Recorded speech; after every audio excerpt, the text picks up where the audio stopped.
We are live.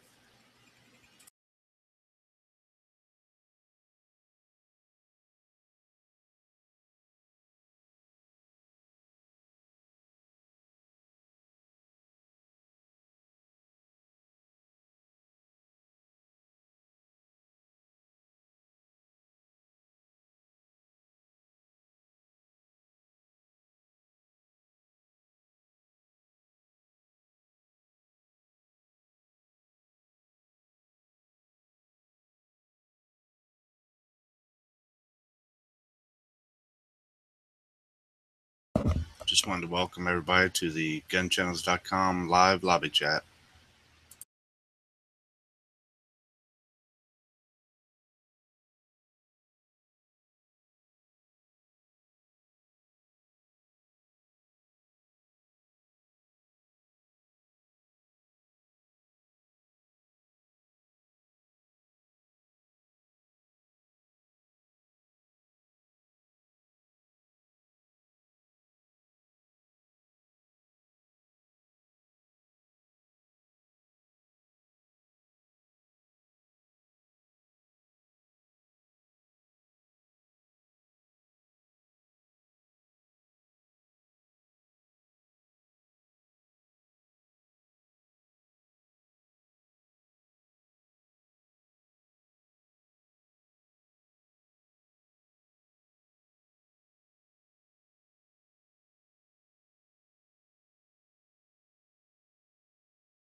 Hey everybody, I thought I'd jump in and say a few words before I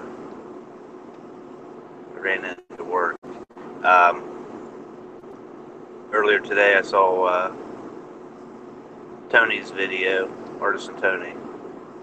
The stocks for the giveaway, cricket giveaway, were stolen off his front porch. Just wanted to make a point that he's not UPS and guns across the country. All he's doing is shipping pieces of wood across the country, having people sign them. But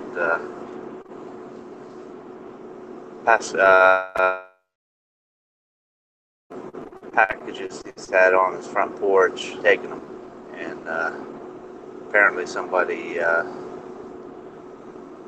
stole the package that had the wood stocks in it, and he was going to be raffling these crickets off charity to give to the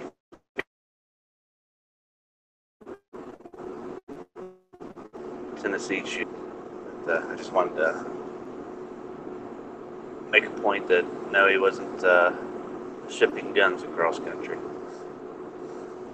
But if anybody out there is watching and they happen to come across the open box of wood cricket stocks that live in the Tennessee area,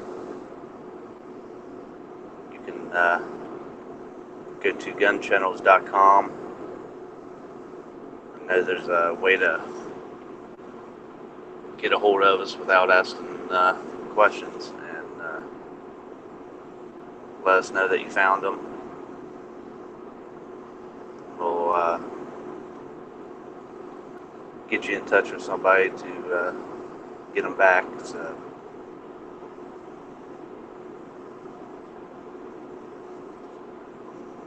it's a shame that people have to go around and steal everything. I've actually had to put up cameras at my property because of people coming in trying to steal stuff.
I'm almost to work, guys, so we'll hop out.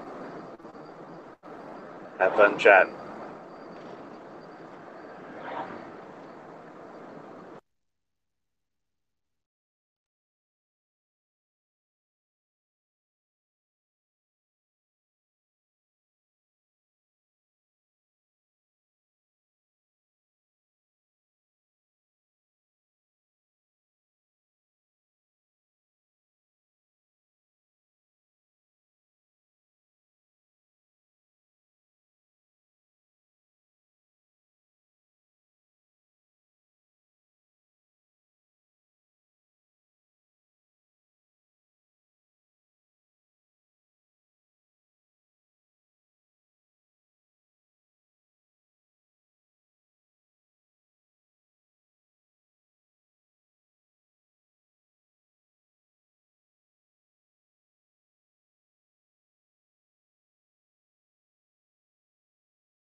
How's it going, G-Webs? Hell?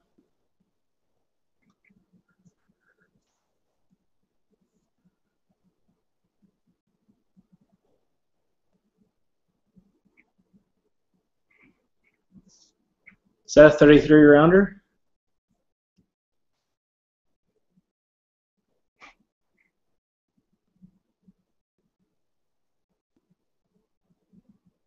Or 30? I got you.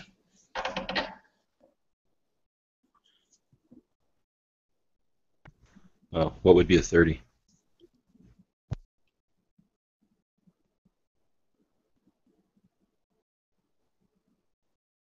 Oh, I don't know.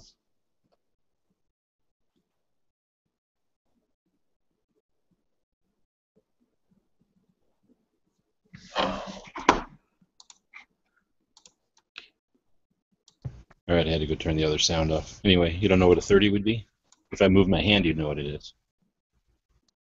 Yeah, I mean, it's a Glock. No, is it base extension? Has to be, I guess, but yeah. Okay.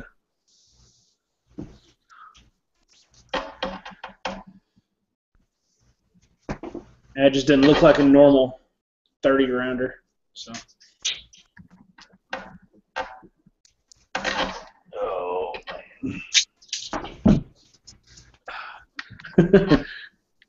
A million and one uses for a bayonet.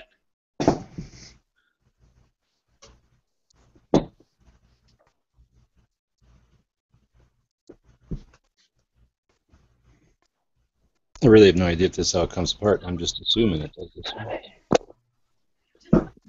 Hey, how you guys doing tonight? Pretty good. How are you doing, Smeggy? Oh, same old, same old.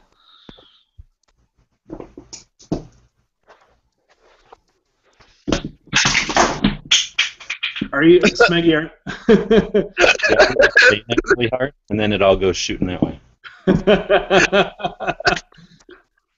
That's the official way of doing it. It works. Now I'm playing what pieces were in it and where are they? That may be it. That big thing is probably just a follower. That's probably all that really flew out. Since you have this, I mean, not the follower, but the base pad. Since you have the spring and follower there. At least I hope.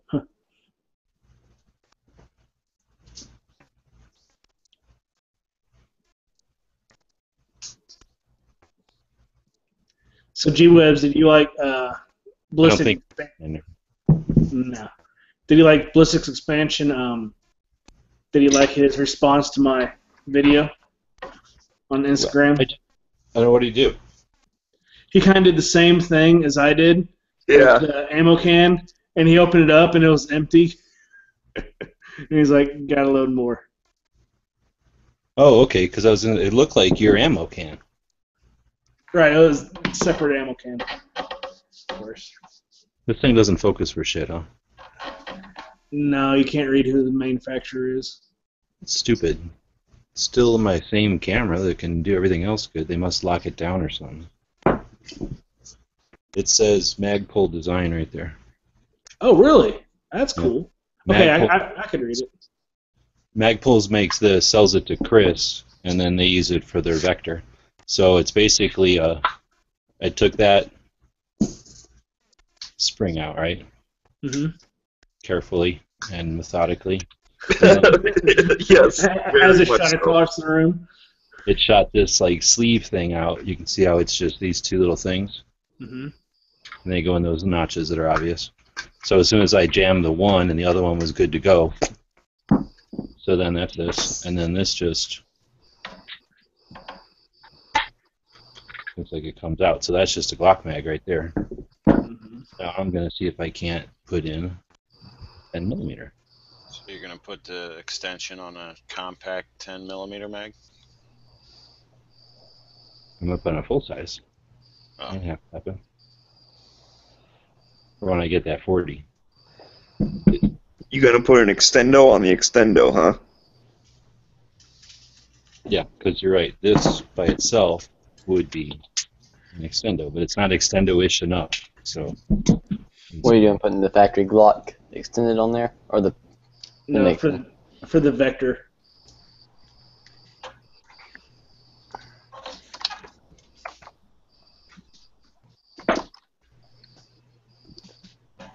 Yeah, but what kind of base pad are you putting on there?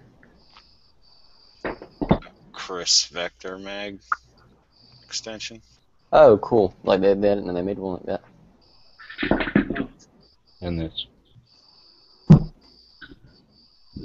You know the secret to taking apart a Glock mag? Use a You Glock don't have tool. a hammer. No, you gotta I start don't. it way. Yeah, and it helps too if you squeeze on the side of the tube. Sometimes if they're brand new. Uh-huh. I'll tell you the hardest part of tuning my magazines for my Glock was freaking taking the factory base pads off. I just pinched the sides with a pair of pliers now. Yeah, I did that, and it works. Just strengthen my fingertips till they're stronger than pliers, and then no problem. I didn't feel like doing all that workout.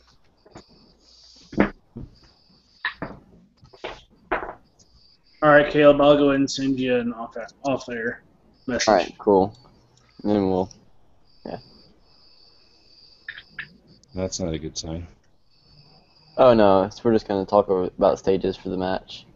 No, I don't care about your match. I'm talking about my magazine. Oh. But I think if I switch out to this follower, I'll be alright. Oh, were you trying to put the Chris follower on the Glock spring? Yeah, but what the hell? Is a not 10mm mag thinner? It must be. What's going on? Doesn't fit. Yeah, it's like too jammed up. It's jammed up. Follower is? Or the spring? Fit in that one. This 10mm one jams up. You could always use a 9 and 40 spring. I'll just stretch this one. That'll probably work, right? Yeah. Probably. No, I think the base of the spring is on the Like a coil. thread. It's on the coil side, on the coil diameter. You're saying squish every one of these coils? Just have Beaker wire you up a new spring. Oh yeah, huh? Twist me up one. Just like put it in a phone book. And smash on it. All right, let's see. Jam it in. See what happens. It is 10mm after all. Doesn't care. Oh yeah, Robbie said use a 33 round spring. Try that. 9mm spring? No. Yeah. Maybe I'll use one of my 20s or whatever. 22 round. Yeah. All right, I'm gonna hop off. Thing. I'll be back later tonight. Goodbye. It's probably illegal in Europe to use a 9mm spring. Well, it kind of works.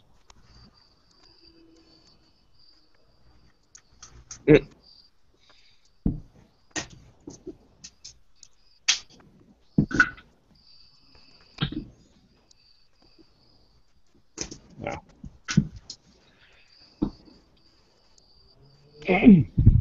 Wow. That's I'm sure it'll be fine.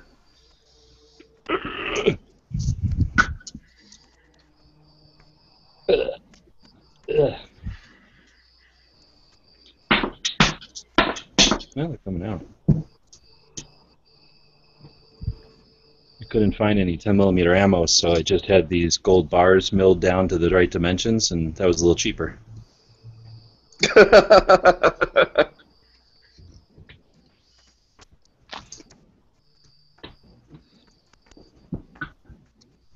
So how Yeah, many I do you got think a- you can fit? Like one extra? What? Think you can fit more than 30 in there?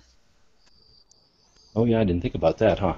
I don't think I can get more than 6. I don't know what's going on, but it's getting all jammed up.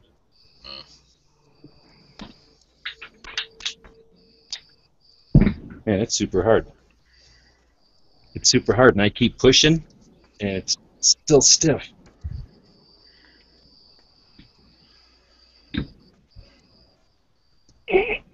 Man, I'm gonna break the knuckle. It's like 10, so I could take this to California, right? Drive a nail through here.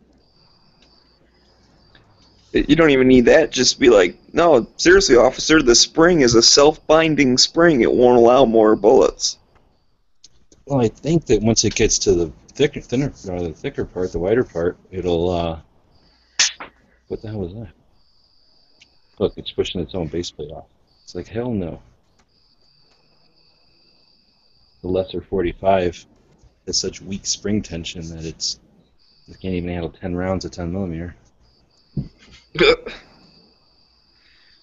Man, those are hard.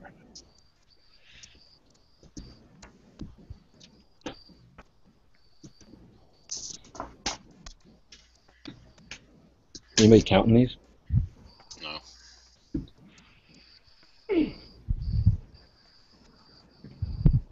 It's got the holes on the back, right? Yeah, but after 16, it just goes into like metric, whatever. I can't tell the powers. I'd have to count it. I think it'll work. I just have to figure out something to do about that spring issue. Keep poking my finger in there. You know, I think that you could. Oh no, you can't because there's that sleeve in there. Don't please try. Let's do that.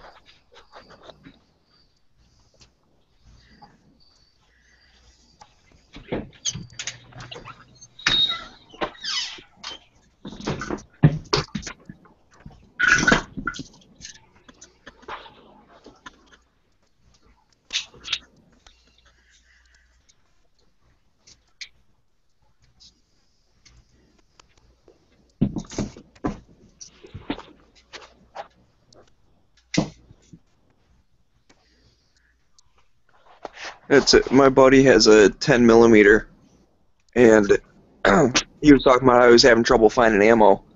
And this was back in the, ammo scare a couple years ago. And I found Freedom Munitions actually made some 10 millimeter. So I sent him the link. I'm like, hey, these guys have some stuff. And he looked at the price. He's like, oh man, I used to get it so much cheaper than that. I'm just gonna wait. I'm like, well, where do you get it from? He's like, oh, he named off some website. He goes, they say out of stock, but I'm sure they'll get some back soon. I don't think they've gotten their stuff back in stock yet.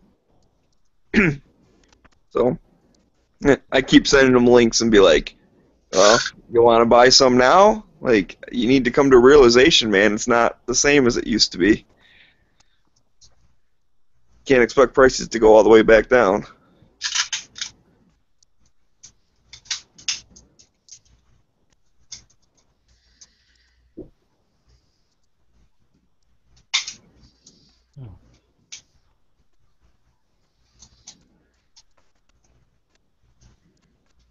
Ammo is like the cheapest right now. It's been in a long time, I think.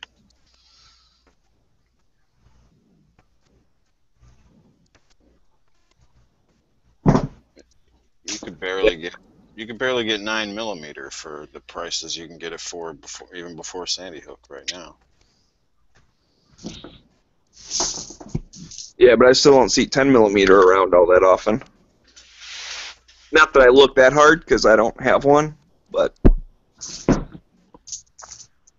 This is what happens when you have 10 millimeter. You got to have a warning label on your magazines. Just to be fair to humanity. Let's say, warning, this looks like a 40, but it's actually a real round.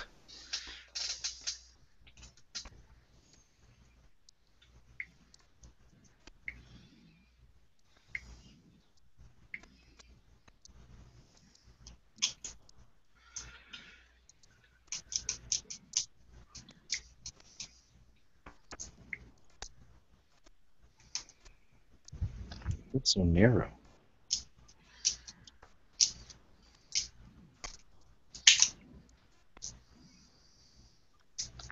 Pretty neat though. This little tiny mag holds 10 rounds at 10. That's 100 rounds, really. I love your logic, man. It's just math. So, really simple math. It works out.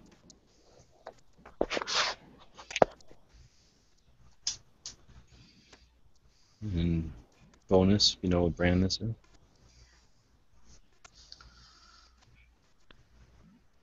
10 millimeter. What brand? Hydroshock.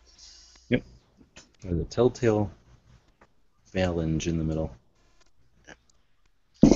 Designed to create a shockwave and blast all your solid organs. Very effective. I'm worried about people standing nearby that have solid organs. How effective a 10 millimeter would be. It could send like. Well, according to that chart, it makes like a nuclear blast compared to all other rounds. A mushroom cloud inside the body.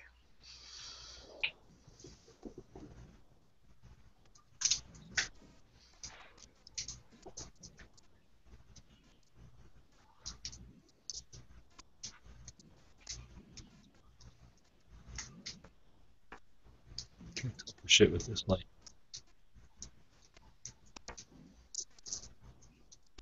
I guess you could count.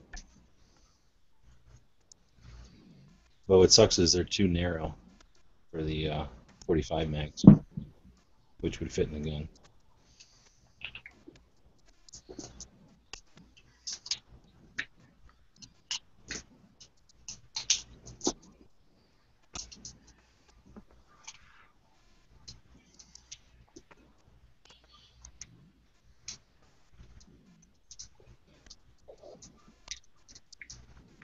I don't think anything's stopping me from using one of these compact mags with that extended thing.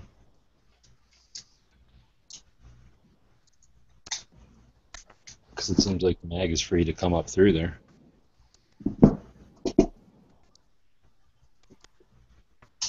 Yeah, I don't think it would make a difference. I was gonna put my HK extendo thing on a compact HK 10 round mag. See if it worked. Or see how many rounds it held. Or 25.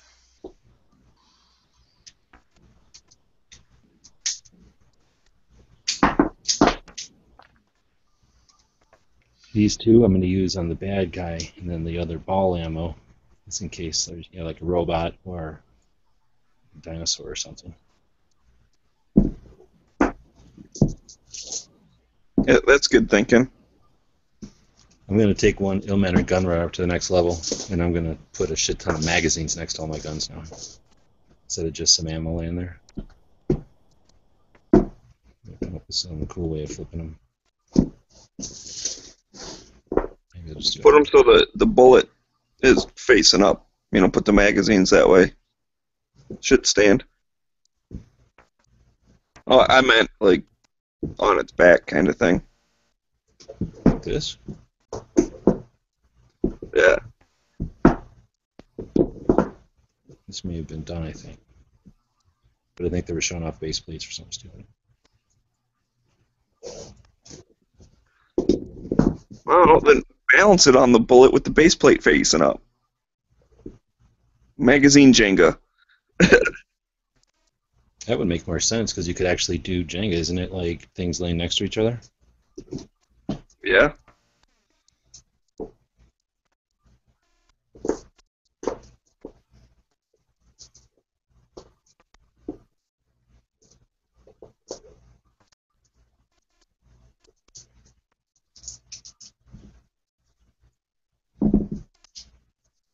Oh, you should write something in Morse code. Facing up his dot, laying down his dash. Oh shit. Send messages that way. The chair's against the wall.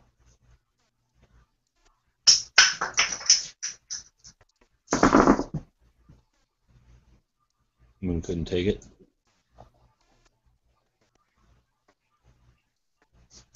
Too much awesomeness.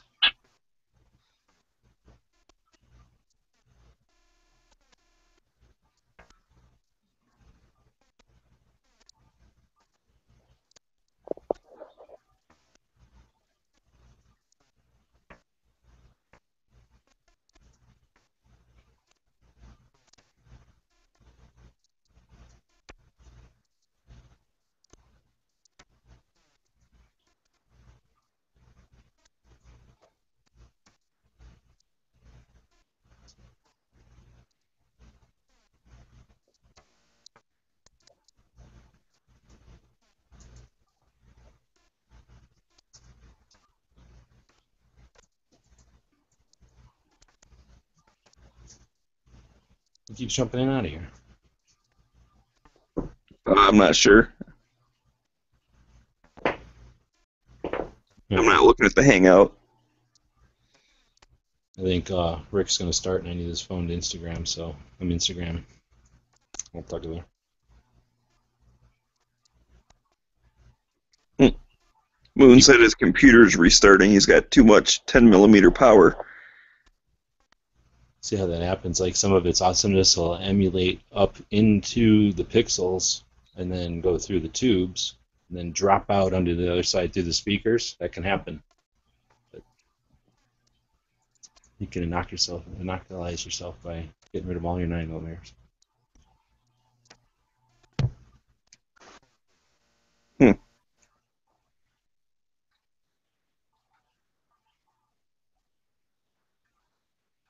So Rick is saying that he can't update his link on his channel.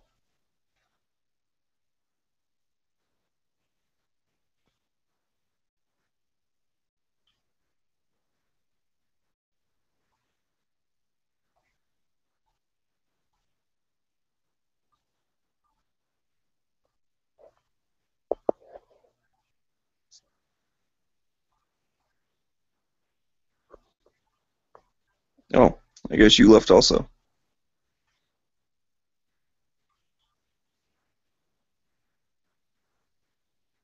Well, I'm going to head over and watch the Big Gunner show then, I guess. I'll be back later.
the price right around. And until I can calculate what we will not tolerate desperate. And so all and everything unable to again the scarlet letter.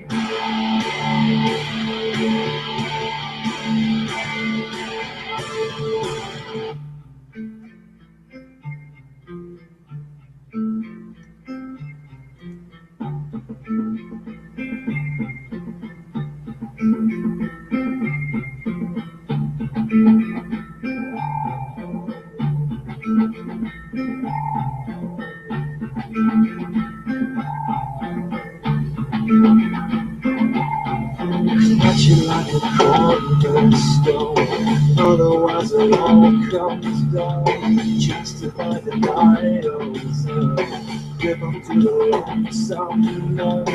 Watch it like a cornerstone, otherwise it all comes down. Terrified of greed and the wrong, ultimate prison cell, severed sense. Choose one or ten, hang on or be humbled again.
It's cold. Give away the storm. Let the waters kiss and surround you. Stay. It's letting process into gold.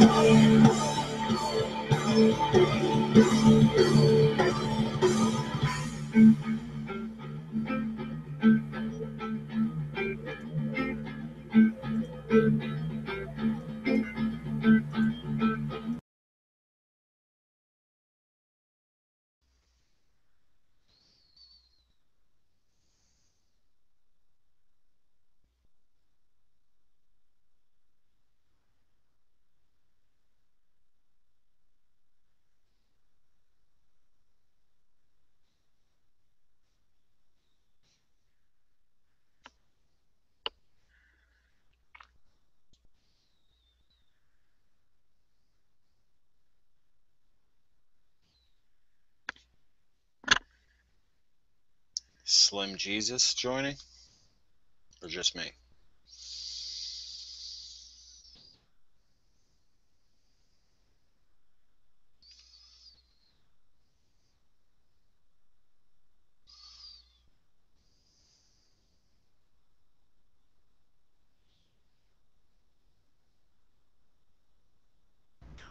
Oh, you jumped in here. Don't you know nobody chats on Tuesdays no more? I guess not.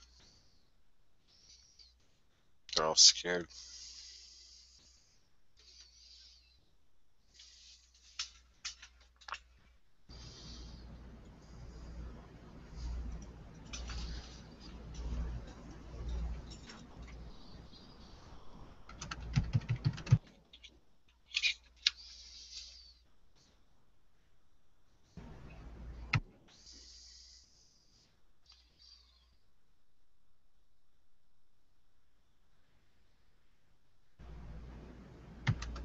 Oh, man.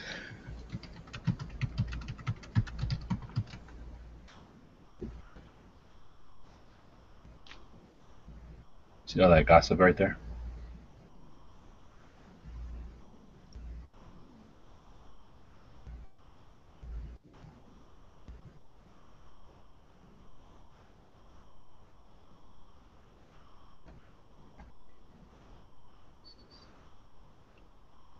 I don't know.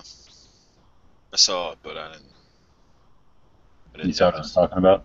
Yeah, I don't Yeah. know if it was a thing or not, but it was just I don't know how to read little things. Someone please save my life. What's that? If you have iron-on back patches, how the fuck can you get Velcro on the back without doing like that glue shit? Iron it onto the Velcro. Sew it on? Can you? I don't sew, bro. Well, then you would be lacking of skills necessary to survive if you had an arterial wound. Yeah, that's pretty whack. Yeah, I don't know how you can live like that. So if I send you patches, you'll just do it for me? Like if I send Yeah, you because I'm your bitch. That's what I do. Bitch shit out for people. You just tell me stuff and I do it. Well, there will be funds involved. They're circular too. These are really cool patches, but I can't. Circular funds? No, it'd be definitely the paper kind of funds, not the circular money or the circular metal kind of funds. Send it to me. I was gonna send you a gold coin. $200. Send it to me with a check for $200 or cash, preferably. Let me see this guy. Let me return them. I'm so pissed. It's like $50 in patches too. That's the Violent Little or whatever the hell it's called. Well, they're like a reposter of everyone else who does them. But I found some on there, and then I went to this webpage and I saw like 2 other ones that I liked, and I was like, "Fuck, I gotta get these." Oh shit! And then they all came fucking iron on. You got to be careful when they're too cheap. That's what they'll do because you can save like a significant amount by not putting Velcro on them. But the thing is, I don't know if they do that to be cheap or because there's enough people out there. There's like a large anti-Velcro faction or something. I always figured there would be more people that want Velcro. I would think so. I can't imagine why you'd want a patch without Velcro, but it's like modular. Yeah. you can actually reuse it. It's like you're not just sewing it onto something and like, there you go. There's more of my patch lives for the rest of the time. Check out my denim jacket, fellas. The only person who I can picture in gun channels that would ever do that would be like Dano. I have a patch for this. Okay, so this reads, today I received my order, Unfortunately, I was under the impression that these patches were Velcro backed. I would very much like to exchange them for Velcro backed versions if possible. And would be willing to pay for any upcharge if there is any. If this is not possible, I would like to return them for a full refund minus shipping. How can you not want them if they're not Velcro? Just get Velcro on them. Okay, so how the fuck... So once again, the question is, how do I do that without me sewing? Magically, if you go anywhere near a base or a fort or a post, there will be whole entire businesses that sew shit on for dudes who don't know how to sew. So any kind of fort, post, or base will have a place, at least one place out front, depending on how big it is. The closest one to me is Bethesda, and I guarantee they don't have one. And I can't get on. I can't get on base. All the way up there. Yeah, you don't. I didn't say go on base. I said out front. So, then you can go to any surplus store. You might pay a little bit more there. Otherwise, you can go to anywhere that makes like shirts for Little League or for like Scouts, or there's always a town or a shop in town that caters to teams, like kids teams. A lot of times they'll be able to whip that out for you. They might charge you $1 a patch, but that's better than not having the patches you want. That's fine. I think a seamstress, basically.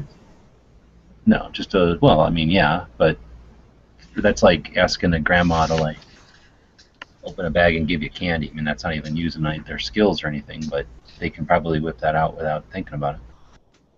But like I said, I think about 50 cents would be about the best price you can hope for. I've heard some of them be like, charge a lot, like $2 or something crazy. Because they're used to suckers coming in just needing one thing done. So if you got a bunch, you actually should be better off. I don't even know what to Google to find this particular store. Oh, well, but then if you're seriously lacking and being able to find t-shirt store, then look for any kind of seamstress or what do they call them? Tailors. It's literally just a regular sewing machine. You can sew on Velcro as opposed to the glue on Velcro that you buy at the hardware store. So I guess I could probably go to the fucking dry cleaners then. You'd probably have to bring the Velcro to them, but then they would be able to sew it on. How many is it? 9 total.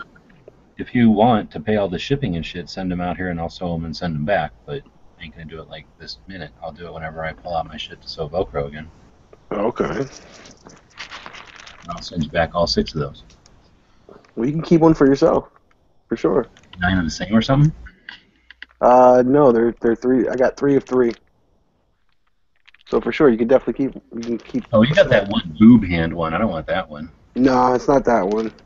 I got the one that says 1 million space bucks with Pizza the Hut. And I got another one that has like the Pat's blue ribbon thing that says "Bitch, fuck you then." I got this other one with 2 beer steins that says "No religion, no politics." Oh. Well, you don't have to worry about me stealing any of those then. See, so it's all profit.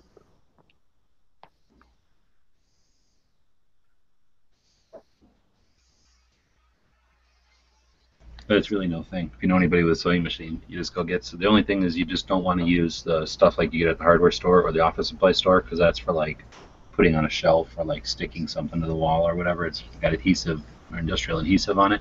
So if you try to sew through that, it basically just grabs the needle out of the sewing machine every time it pokes through. But if you get the sewing kind, it's like sewing to a sponge or something. It doesn't. It's like the opposite of attracting the needle. It like lets the needle do whatever it wants. So it's very easy to sew on. Like even I can do it. I don't even hardly know how to use a sewing machine. So I'm sure that like grandma or somebody's grandma, you could be like, here, I'll, I don't know, rub her feet or whatever. You just sit there rubbing grandma feet. She can sew them patches on. Nice afternoon.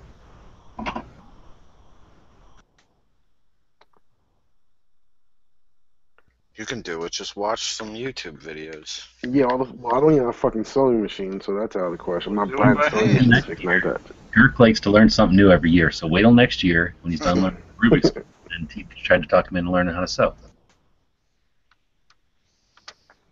I typed in sewing shop and I got sewing shooting.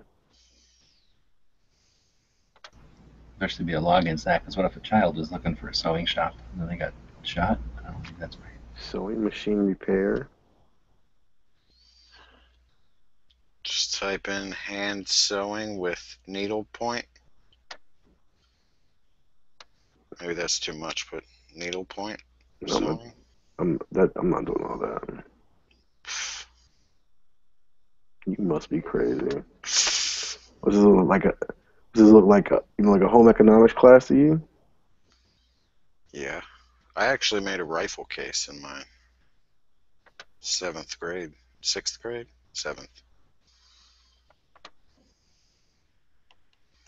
It was like one of the options. I doubt it's one of the options today. Well, there's one in Gaithersburg. I don't know if this is just an actual store.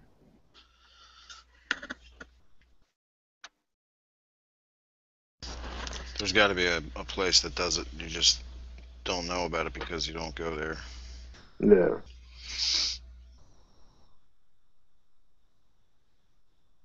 I'm gonna hit up the cleaners tomorrow, see what they say.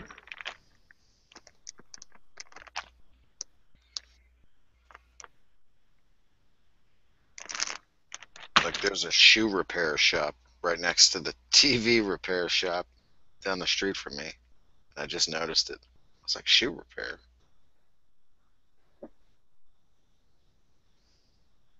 Guy's still in business.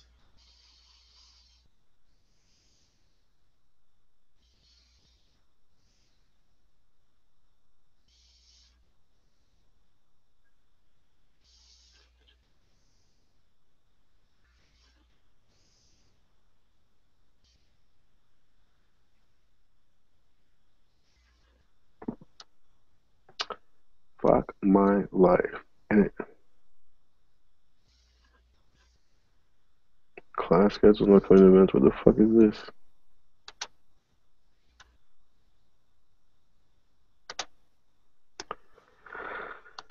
Oh yeah.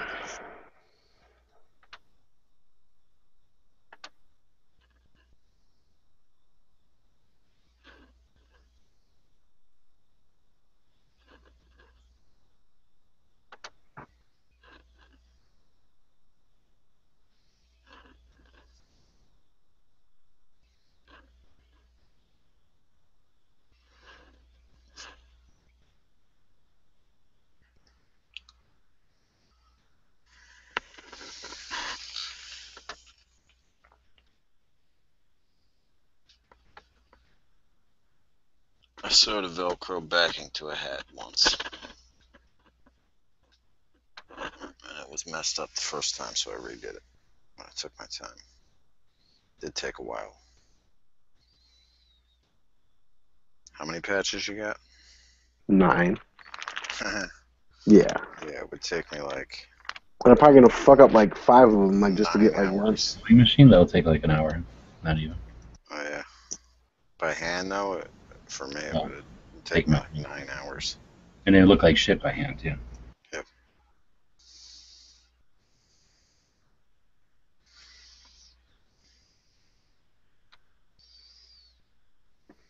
Fuck my life. Can't you just iron them onto some Velcro and then cut them off? Cut them out? Find a Get a groove sheet on of your Velcro. windbreaker. Find a nice place on your windbreaker, and then iron them on right there. Yeah, that's exactly what I'm gonna do. Like on the arms. Seriously though, just get a sheet of Velcro, iron them all onto the sheet, and then cut them out. And the worst part is that like literally like you know like to talk to the cleaner place, like you literally have to go and show them these type of things. Because if you try to talk to them over the phone, the language barrier is too serious to try to get this shit across.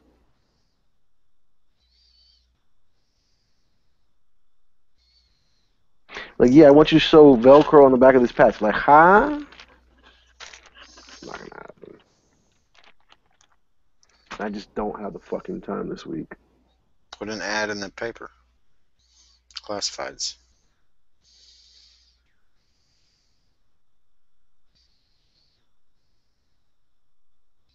On Craigslist. I should find a seamstress on Craigslist. That's a good fucking idea. Just be like searching for a seamstress.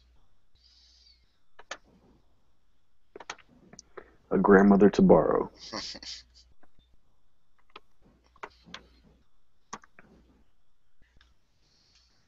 rental grandmas.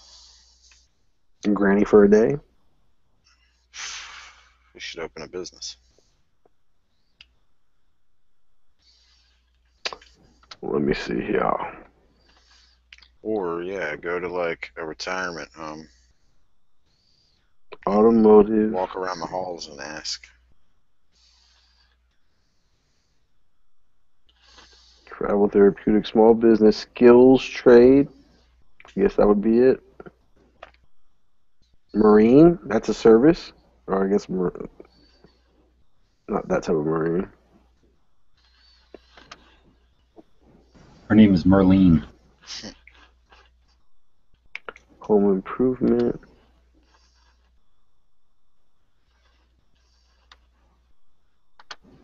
All right, we'll just go to the major search bar.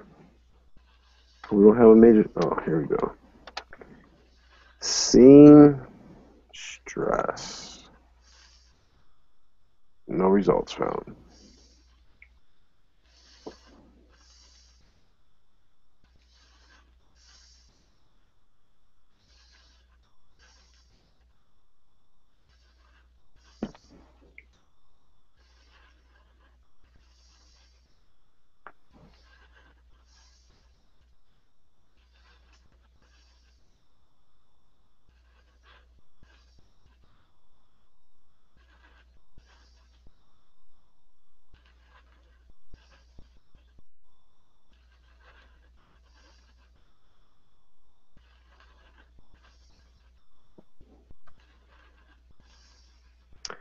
Fuck.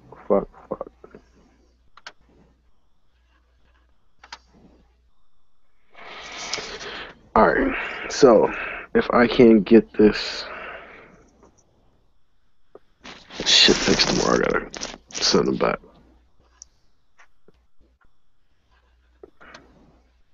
Shit, now it became all urgent and shit.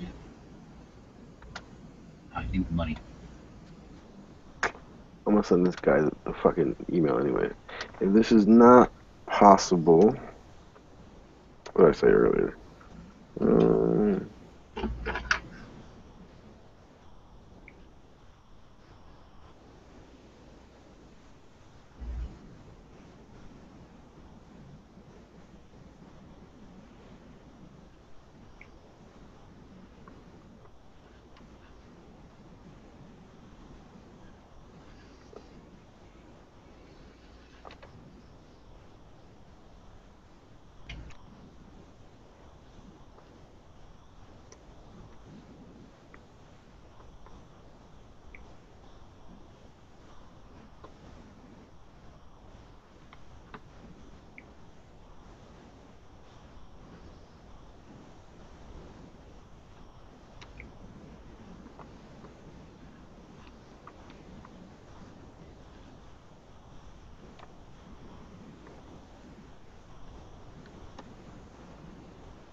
Thank you.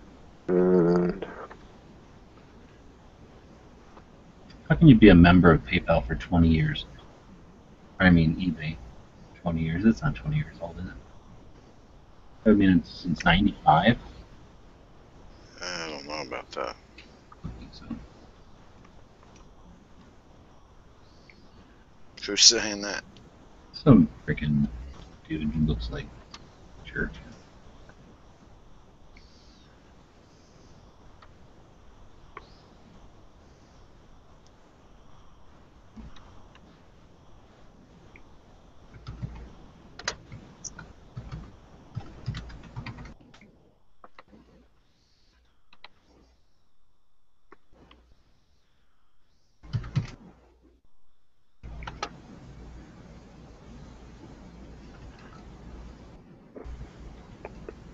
My phone is getting lit up right now.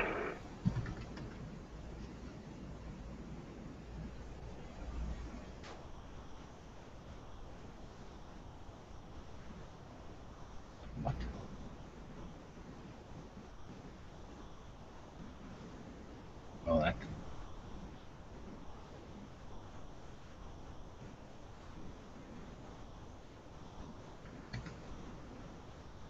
Yeah, why is it so Carrie today? Or Carrie? Why is it so quiet today? I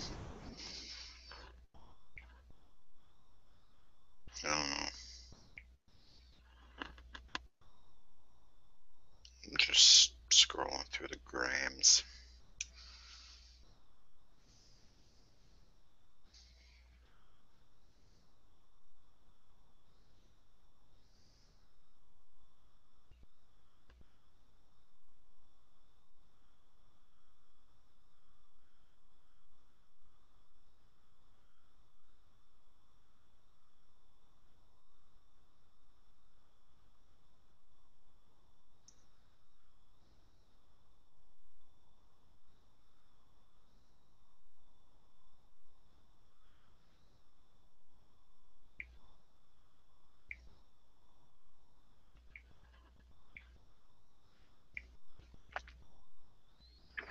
Hey, Moon. So you know that extendo that you got for your VP9? I don't have a VP9, but yeah, I know what you're talking about. Okay, so, all right, bet. So like you know how I have the extendo for the VP9, but don't you have an HK extendo? I have a P30, so same mag. Okay, can you stick that extendo in the subcompact that you have? Yes. Okay.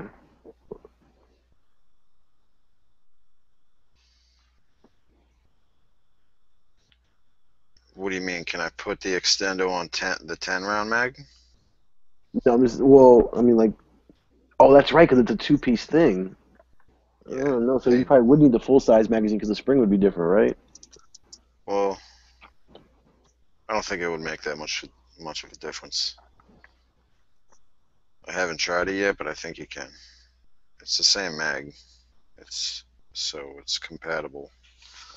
Yeah, but the length of the body is different, so therefore your tension of the spring would be different. Yeah, just a little bit. It would be greater, so it would be maybe a little harder to load, but probably not really. And then it would be 25 rounds instead of 30.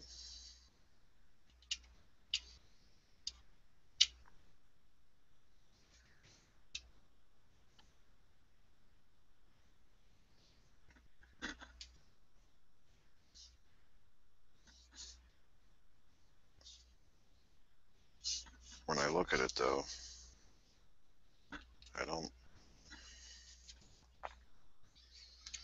I just don't see the $40 plus shipping. Should be like 20.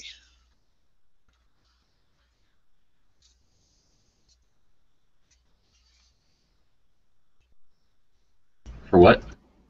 For the fucking HK kit part of the magazine? That. Oh. I don't believe in those things. Don't you have some for your 45? No, I believe they make the guns more dangerous. For example, a child would be able to hold on to that. I think it adds a level of assaultedness to the firearm. I never thought about it that way, but exactly. Yeah, definitely. Here's the only question I have. Why do you need that? What need could you possibly have? I don't see the need. Your need is subjective. Who needs all that? Your subjective need is outweighed by my feelings and emotions. So you can grab it both like a lightsaber. Swing it and shoot.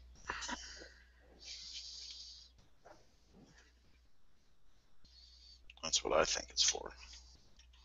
Hey, look at that. Catch is saying that he got his Daily Patch giveaway package today, which I sent like a million years ago, it seems like. And I got my tube from him earlier today. Thanks for that. I will do a video. It's in the tube. It was like the Finnish mailman met up with the American mailman, and they just swapped packages. Exactly. I imagine that like the post office is like, oh, I'm getting paid by the hour, so he got in a rowboat and didn't bring enough water, so he rowed out from the U.S. towards Finland, and then somebody in Finland was efficient and had to like meet him in the middle of the ocean somehow efficiently, like in metric, and then like eventually our guy got enough water and got out there, and then yeah, exactly, they just exchanged the packages. Except I'm thinking my guy probably dropped it in the water because he's the post office, and who knows where he'd sent it first, but eventually it did get here. It's pretty cool. Very cool, actually. You can't imagine how awesome Finland is compared to the lame crap we have here. I'll show it in a video. You know what I'm talking about. What's so cool about Finland? Let's say there's an everyday object that's incredibly stupid here, to the point of being ridiculous, and over there, it's awesome. It's better than awesome. So I'll just give you that clue. I don't get it. Everyday item that you use at least once a year. Lame here in the United States. Awesome. And what, Christmas tree? oh, I guess you'd have another clue because it fit in a tube that was able to be paddled over here from Finland. A little Christmas tree? Like one of those kind of open up like an umbrella? Yeah. And then you gotta like bend the bristles. I don't know what a Finland Christmas tree looks like. It's metric, I know that much.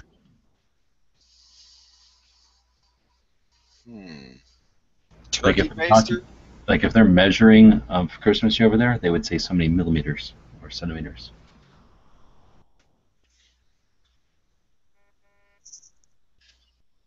A turkey baster. That would fit in a tube, and you use it about once a year. Yeah, it would, but come on, you use turkey baster all the time. Think the turkeys are just gonna base themselves? And they're not that cool around here, so they might be cooler from Finland.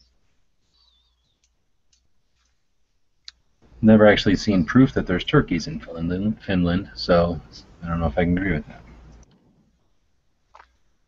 True. They probably based gooses. I mean, goose baster is going to be totally different, probably. The consistency of the fat. But if you do a spectrograph of goose grease and duck grease, same thing. Rip off, you're buying an extra for the goose grease. It's bullshit. I want my money back.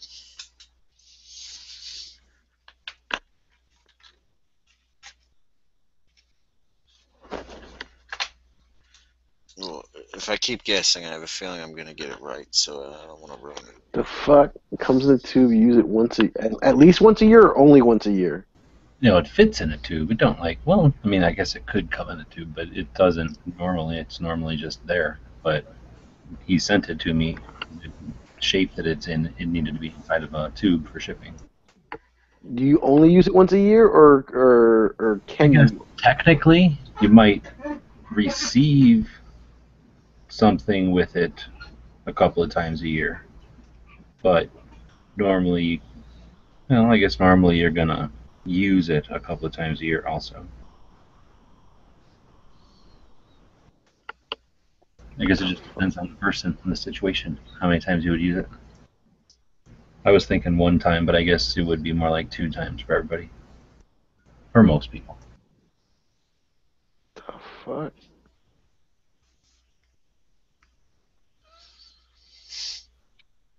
An umbrella? I guess that's not true, because you're going to get it used on you twice a year, probably. But you might actually use it many more times, depending on what kind of person you are.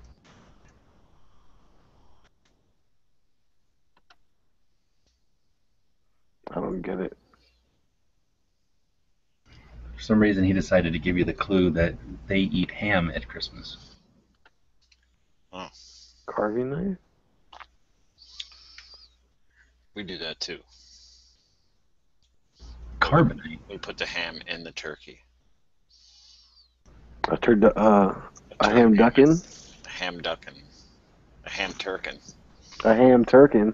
A turk ham. Turk pork. Turporkin. We're definitely turporking this year. I guess if you can't like use some sort of like core sampler that you might use to like drill for oil or check for mineral deposits, except core sample that bastard out and stick some sort of a cow portion into there. And you'd have another one in there. Trim it with shrimp. I don't know how to squeeze beef in there. Well, I guess you've ruined the surprise. It's a beef squeezer. It's a beef tuber. Oh, shit.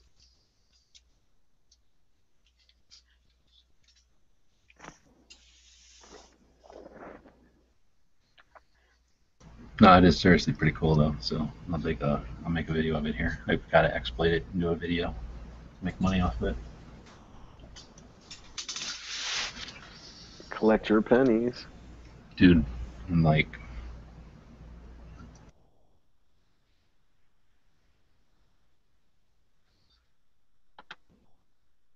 Did he cut out? no, I'm just typing because I don't want to say it. So excited about his beef tuber. He got choked up.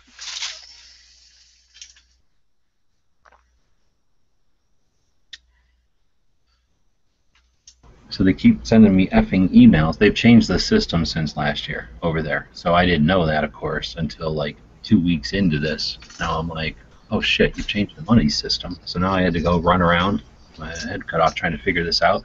And of course, there's no phone numbers there, so you have to just figure it out. So eventually I left the site and went to the internet and was like, to see how other people react to this. And then figured out, I think, everything I had to do, the procedure or whatever, did all that. And then I start getting emails like, oh, because you're from the old way, it's just going to go there. I'm like, damn it. Like, I did all this shit for no reason. Then I was afraid I screwed up whatever their patch system is, or like their patch procedure.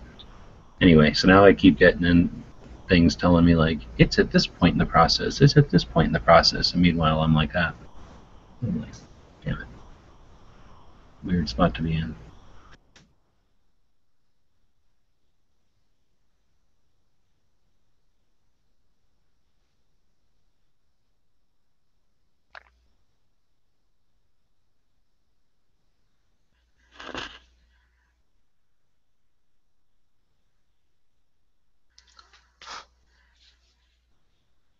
So whose idea for the Glocktober patch was Gen 2 instead of a date? Marco. Who's the genius? Who's the genius? Does that mean next year is RTF, and then the next year is RTF 2, and then the next year is Gen 3? No, wait, it would be next year is Gen 3, and then it would be RTF, then RTF 2, and then Gen 4, and then they'll have another gen by then. We could just buy our times. Mm-hmm. Someone was like, oh, I really want to put a date on it somewhere really small. I was like, well, let's just stick with the theme. Why don't you just put Gen 2? You see how there was like that ribbon or whatever, blue part? I was going to jam this date in there without telling him, see if he noticed. But then I was like, no, flip the fuck out, and then I would feel bad if he like had a stroke or something. So I was like trying to ease into it. I'm like, I'd really like to put a date on there. Really small. But it turns out that good, because otherwise it would think it would have been a smear anyway. It wouldn't have looked like anything.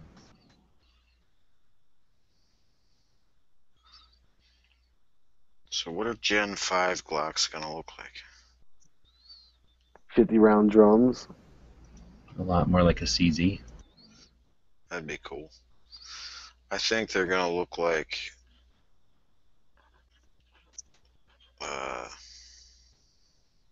they're going to like do an undercut on the trigger guard. And I wouldn't be surprised, yeah. maybe get rid of the finger grooves. I don't know. The finger grooves are so 50-50, but I don't think anyone would say, oh, I don't want an undercut trigger, or at least like have you probably don't have to undercut it, but just redesign it so it kind of swoops inward like an undercut and still have the same amount of material. That's what I mean. Yeah. Not like redesign the frame.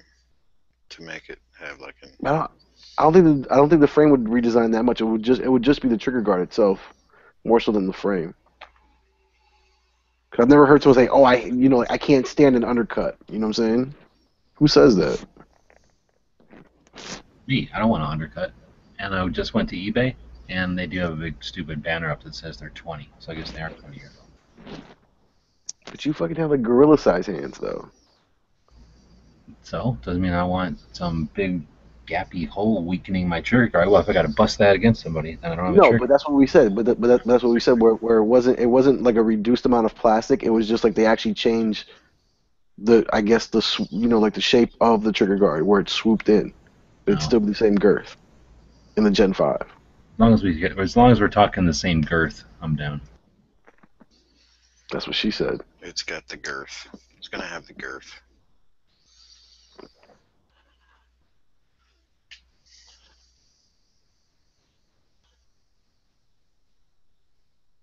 Oh shit, we just got $22 from y'all talking about them patches. Keep talking about them patches. They changed Indiegogo since the last time I did one. When was the last time I did one? It didn't seem like that long ago. I don't know, I was looking at my history. I forget which was the last one. Oh, the PVC gun channel patch. Yeah, that was a while ago. I think more than a month. But I guess I was thinking of Yankees. But, because I kept checking Yankees and looking at it, and I guess I was just in Indiegogo. But anyway, they used to let you. They would, like, if you put in $22, like I had $22 in my PayPal, like right then, and then now they hold the money till the end, and then if you don't want to pay the $22, you don't have to. You can take it back or whatever up until whenever it actually ends or whatever. So they're making it a little bit more like Kickstarter like that. Unlike Kickstarter, if I set it for 500 because you have to, it's a minimum of 500. So I usually only need 350 or whatever, 400, something like that. So depending on size or whatever, the doesn't matter if we hit it or not. But if you do hit it, then you don't if you still have to wait for the 7 days or whatever. So, before, like I say, as soon as someone pledged or whatever they call it, you just have the money in your account right away. So I don't know if that's going to change their thing or not, because I imagine something big in that.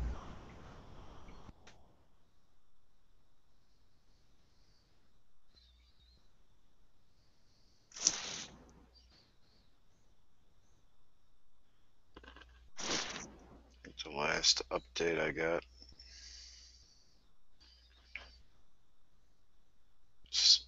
It's more than 66% now, right? The Glocktober, you mean? Glocktober is overfunded. I think it's at 160% or something. It's like $700 right now. No, it just went up to 722 when you guys were talking. I'm saying. Oh, okay, yeah. My last email was that it was completely funded. But before, it would have paid me already, so I would have like whatever 722 minus $70, whatever their cut is, right? And I would have already had that money, so I could have been ordering the patches right now. So right now, the patch place has the art, and they're calling me and bugging me because I'm wasting their time. Because I thought I was gonna. Last night I was like, oh, it's taking forever, but I'm just gonna go ahead and send the art in. So I think I might have to wait until the end of the damn week or whenever it's over, because they're going to hold it until then, I guess. I guess that'll let us know how many are out there, though. It's better than me buying too few right off. I've done that before. I forget which one. I think the Every Second Matters or something. I'm like, oh, okay, I could buy like 200. We're at like 175. We'll be fine. And then it like went to like 215 or something stupid. So I had to go pay premium for like 15, even though I just didn't order a 200.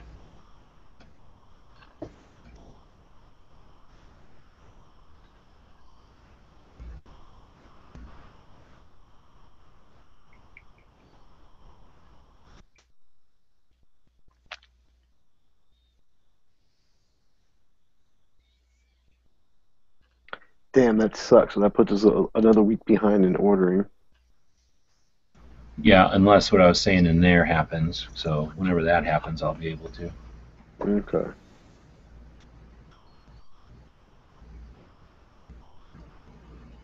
So what are you thinking? Smaller embroidered? Or wait, smaller woven or larger embroidered? Shit, I don't even know. Because that large size that you were talking about is just fucking ridiculous. Yeah, dude, that's the Internet Press badge square. It's pretty big. I've never seen that one in person, but I do have the fucking every. Oh, the same as Every Second Matters pink. Yeah. Except square, not rectangle, like square on the big side. Because it's pretty square, isn't it? Yeah. Measure it. Yeah, it's basically square. So you don't have any of the Spam cans? I do. I have your woven one. So what do you think? Do you have any of the Mil-Spec Monkey Paul Whitteman No. designs? Have you seen them? I'll grab one.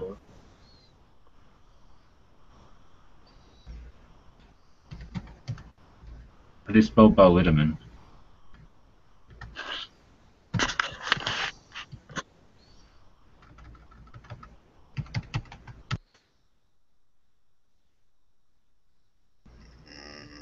I don't know.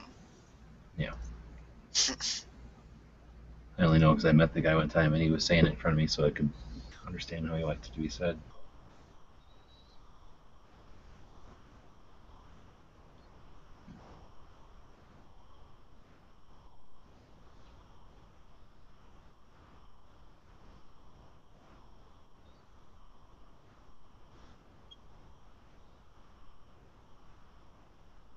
Actually, could be actually pretty damn neat.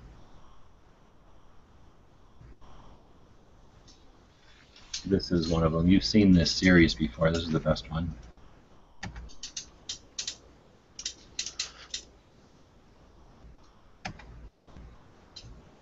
Have you seen one of these series in person? I haven't seen. I've always liked the PVC Mil-Spec Monkey ones. Click on the. Can I get just this? That's woven. I do like that. This is woven. They cost more, but we're over. So I mean, depends. Maybe I won't get the patches or the stickers. I mean, or maybe we'll get more. I mean, it's only the second day and we're way over. So maybe it'll go way higher or something. I'll admit this one looks good because like your Spam can one looked a little like too like I don't know like dot matrix printed almost. You know what I'm saying? Well, no, doesn't look any different. It just has it's a stencil, so it's they actually put the detail of the stencil in there. Is that what you mean? I guess so. Those things are painted with a stencil, so they're supposed to be those little breaks. Those are intentional, and they added those. That's why they couldn't do it with woven. Or I don't actually. They could have just stitched over that for woven or this embroidered, I guess. But anyway, these are sweet, dude. These ones that I don't remember any before these, and pretty cool. They're just the thing is they're thinner. They're basically, you know what they are? Is the same thing like kind of like a nice shirt or a jacket or something. It's like it's the patch or what do you call it? The label. So it's really just a label, but they do it really big. You know, like I say, it costs I think twice as much, but nowhere near as much as those PVCs. You know. I feel you. So if it's stitched, it has to be that. It has to be really fucking big. That's gonna suck. I'm thinking I like this woven way better than the making it 4 inches. Oh yeah, yeah, Plus, I definitely am too. Like, gonna have put it on the center of your jeans jacket. Yeah, I definitely am too. In the back.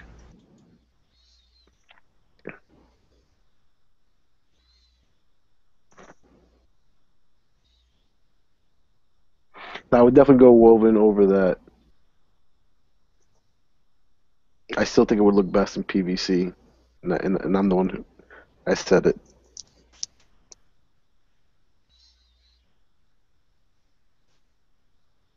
Yeah. PVC is like a fad. It's gonna end. I need to take a thing on my board, or my door basically. Like, they all look like PVC tacos. They curl. Yeah, One of my PVC patches curled up a little. Problem is, if you don't put them on like real Velcro, so that they're, they have an incentive to stay flat, I put them on that cheap felt, right? Because that was a cheap way to cover the door, and then keep a bunch of them up there. But then there's no incentive for them to stick to that at all. They don't fall because of the cling of the stuff, but it's not like Velcro. So I think what happened, my guess, is the ones that curl the most are the ones from Shot, and I'm guessing that those are like not maybe last minute, but big orders, and they're probably pushing tons of them through. So I bet you some of them don't like cure all the way. They're still melting or setting up a little bit. So I bet you out here in the heat, 100 and something degrees, 90 in the house, they're going to finish cooking or whatever. That's my theory. Take it to a scientist, don't leave it.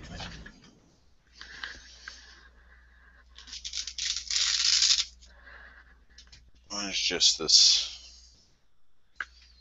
Extreme Bullets Stone guy sent me. Straighten him back out, but you can see it's got some curve to it. Is it PVC or leather? It's PVC. It looks thin for PVC though. It doesn't look anything like our Gun Channels one. And the thing about PVC is like you kind of got to have it like same like equal size, or if not, it probably will curl up. It's got to be like a perfect square. Yeah, it is. That's true. The rectangles do curl more.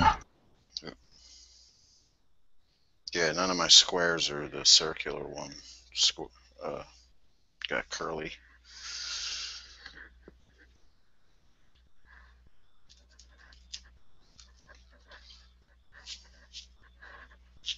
Maybe the edge of this Red Army standard one, but not really.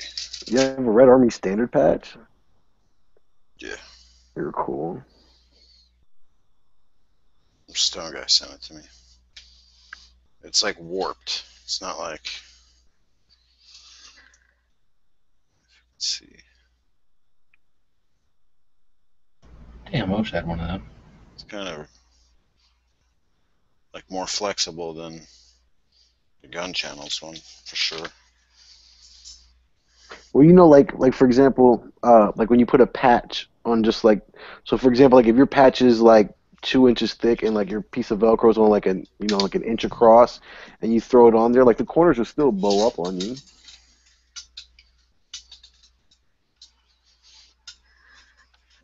Sure, but that doesn't happen with any of the cloth patches or the embroidered ones. No, like that's what I'm saying. Like it does happen with the embroidered ones. Like the corners kind of curl up a little bit. Maybe I guess if you're wearing them. Mine are just hanging on the wall. Yeah, no, like if you're wearing them, they'll curl up on you.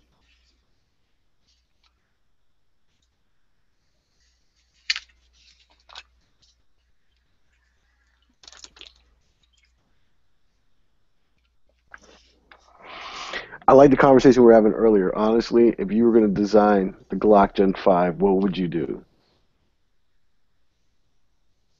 Curious to know. I'd put a big swooping beaver tail on it. That would be cool. Big ass beaver tail. Yeah, I'd basically make it like a CZ. I don't think they would do much to change the look of it. They'd probably I like the Gen 4. I mean, yeah. I don't mind it. It's probably gonna be a long time. Like you have to wait for Gaston to kick the bucket.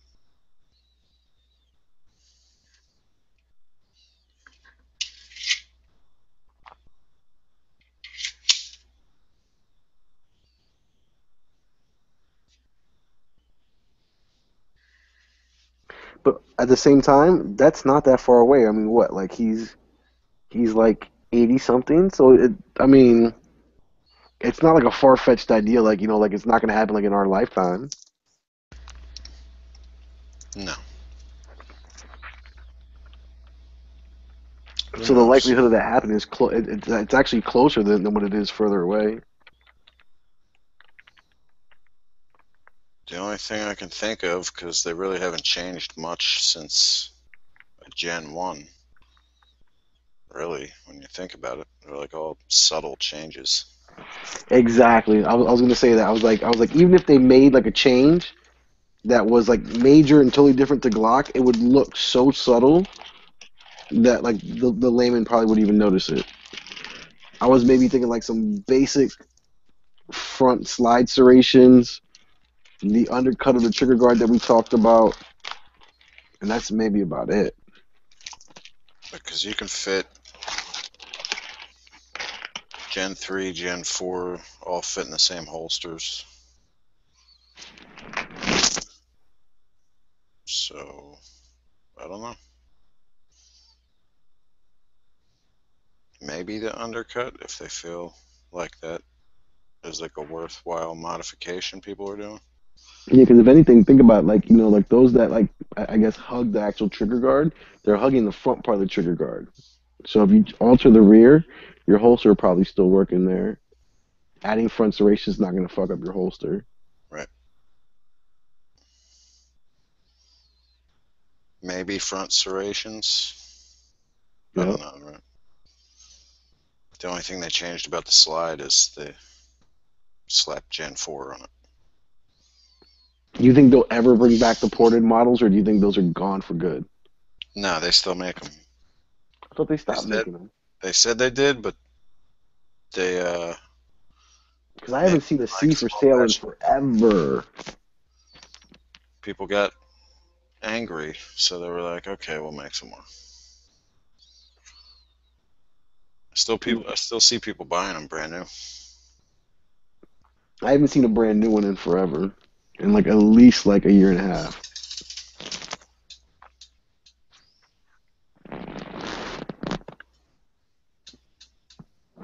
That also raises the level of assaultiveness in the firearm. Maybe they should use what? Steel sights. They're steel sights. You think so? Straight from the factory. Yeah, that way you don't have to be in such a huge rush to swap them out. That's true. But you figure like something like that simple, Glock probably would have already like if they were willing. Well, that's once again probably because the old man is there. And what are we talking about in price increase? Barely. They're not expensive at all. So.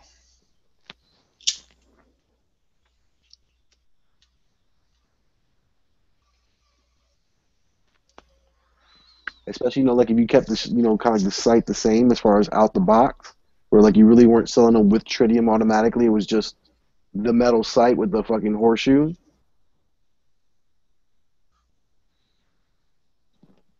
Yeah.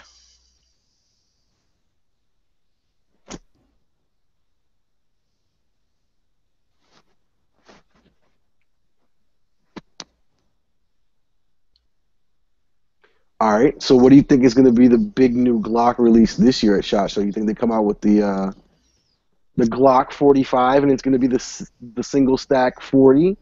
Ooh, that'll play tricks on gangsters for years. I don't know, but I did see a gray Glock 40 MOS. What? Are you serious? Yeah. 35 or 24? No, the 40, the 10 millimeter. Oh, okay. I thought you meant A40. Okay. Who is making them gray though? That's a distributor. Lipsies. I was about to say Lipsies. Who's the other one? Like Talon or is it Talon? Halo. Halo. Halo. Let me see if I can find the picture of it. Because when the gray first came out, they didn't have the 40. They had the other 10 millimeter, the 21, or the 22, or no, what the fuck is it? The 20. They had the 20, but they didn't have the 40.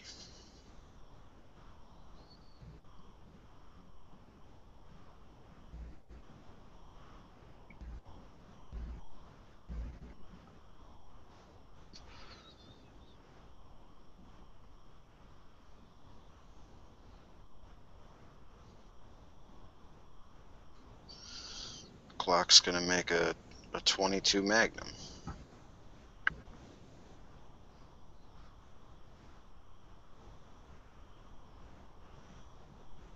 In this video, we're going to take a look at the Laserlight Mini Revolver Grip Laser that they've recently.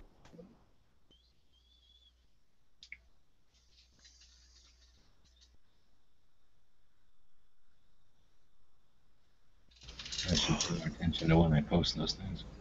There's the gray 40 MOS. You seen it, or you seen that picture of it? It's a picture of it. Yeah, they're gonna have those adjustable sights on them. Well, this one looks, yeah. This one has. Those are like the tag plastic on it. adjustable sights, right? I guess it's this guy's shop. Because he posted a bunch of Glocks on Glock Owners United. With the tags on them and shit. Oh, you popping Glock tags? What? That'll be the new thing, like keeping those little things that are on the trigger, like that little thing that says, like, remember to buy other crap from Remington or whatever. Comes with clip.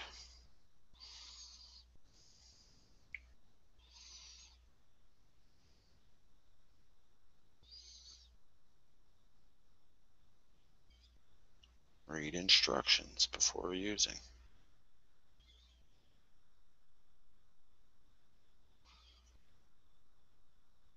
Yeah, Yo, so all the long slides come with them adjustable plastic shitty sights.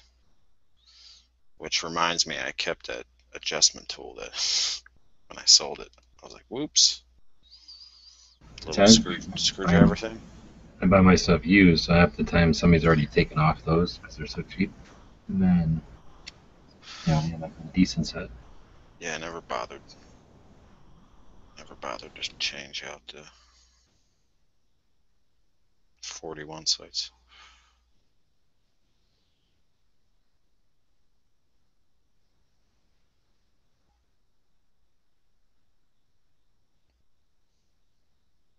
But yeah, I really think this year they're gonna drop the single stack 40. They're gonna call it the Glock 45.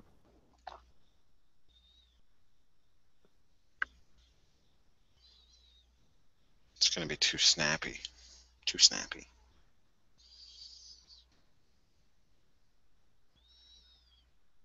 I don't know why people want a single stack gun. Why? I don't understand it either.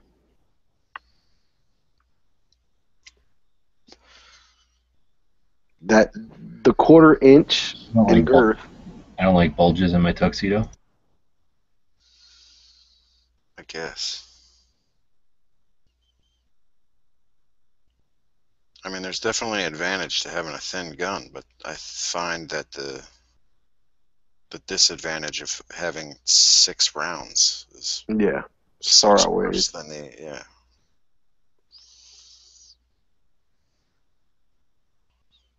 That's why I never liked them full-size car pistols, the polymer ones. They're like as big as a Glock 17, but it's single stack. Why? And G-Webs, if you're worrying about bulging your tuxedo, how much do you think a 30-round single stack is going to bulge? Come on. I reverse appendix carry that. A 90-degree appendix carry that. I've seen that done in basketball shorts. That's where you jam the extendo down into the pant. Exactly. Barrel sticking out like a boner. And your muzzle just points right out the side. No, right out the front. Oh, wow. That's a very aggressive stance. You get a lot of eyeballs.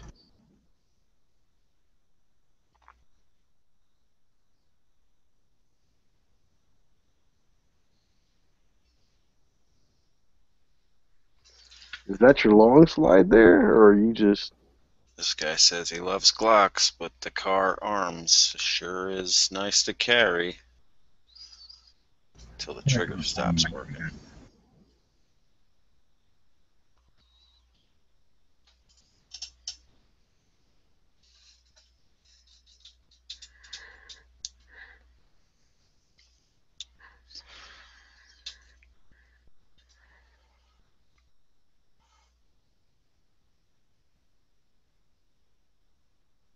Oh shit! Instagram has an update. I'm so scared to update these things now.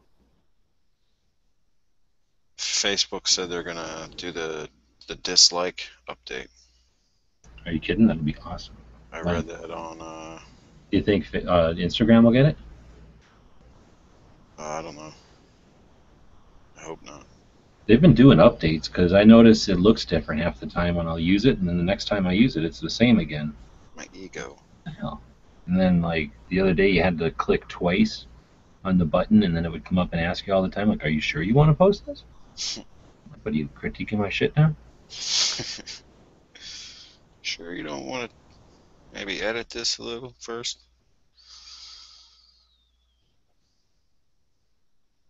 I still haven't rated the app, so it asks me like every 5 times or whatever.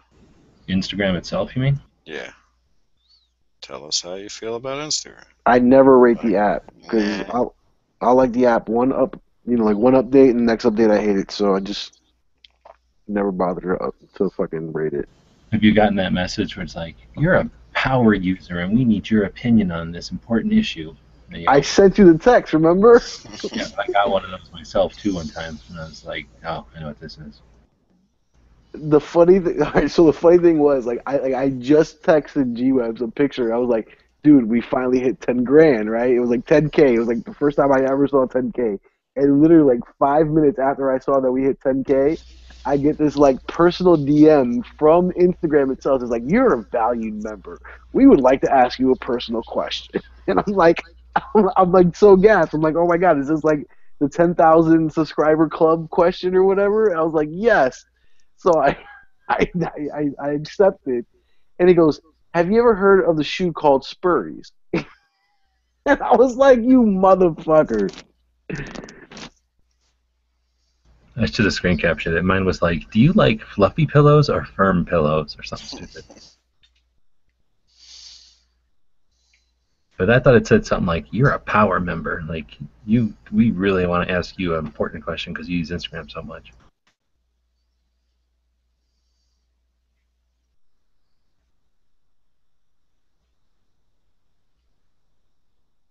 Seems like an important question. I like fluffy pillows.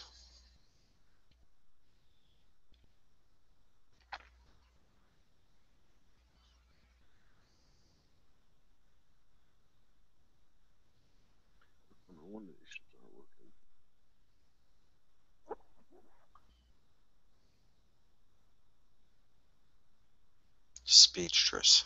She has too many shotguns. What's she gonna do with all them shotguns?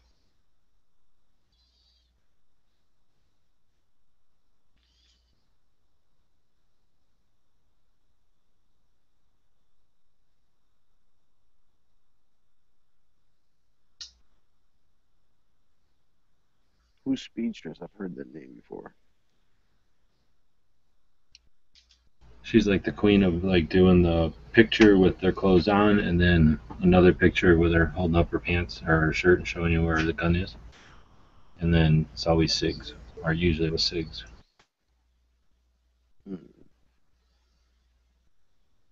I've never really liked, those people like, oh look how well I can conceal my gun. Dude should start doing it for their package. Look at how baggy these pants are. There you go. Oh, there's plenty of dudes on here that are like, check out the way I'm carrying today. That's like a crotch shot. Oh, there's dudes that do that. Yeah, exactly. Like, I'm not liking that picture. They're always like looking down at their shit. Like, look at how slim this is against my body. Like, no, quit that. That's not what Instagram's for.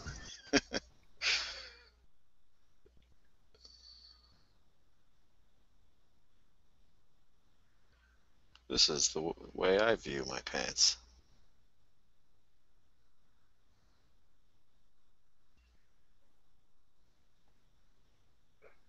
Let's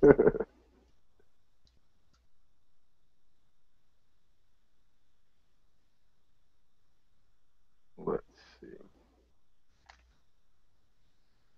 Well, I've been watching the news. Did something happen today or something? Is all the electricity down for half the country?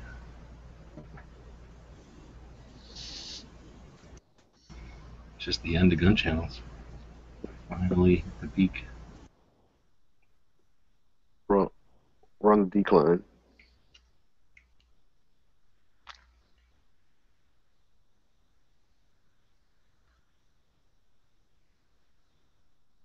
Oh, so I had dinner with Ralph last night. It was awesome. Where'd you eat? Who paid? I paid. Did you He hold got- the door for Ralph?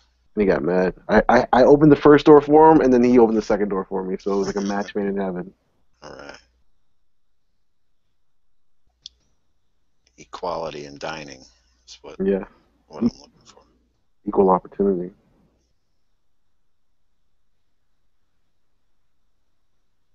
So you paid, but he tipped? Nope. Check came and he tried to pay for it. I was like, nah, bro, you're in my town. What'd you eat? What did I have? I had a chicken sandwich. We had all right, so we went out to a nice place to go eat, and it was fucking. This place makes gourmet wings and mumbo sauce. I've been wanting to try it. It was not good at all. That part wasn't that good. Get better shit on the corner. What did Ralph have? Ralph had the pastrami sandwich, I want to say.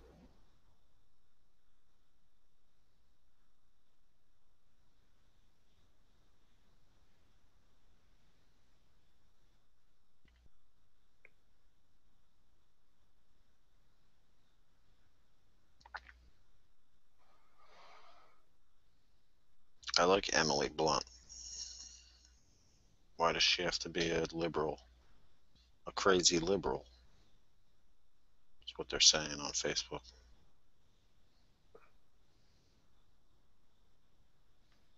Shit, I need my fucking charger. It's a shame. Who's Emily Blunt? Did you ever see that Tom Cruise movie where he's like living the same day over and over? Yeah. The chick. Really? The Full Metal bitch.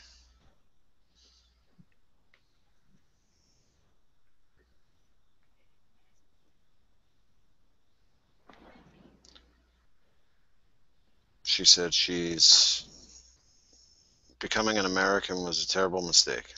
She wants to renounce her citizenship. What? You're what? I'd smack her right in the face.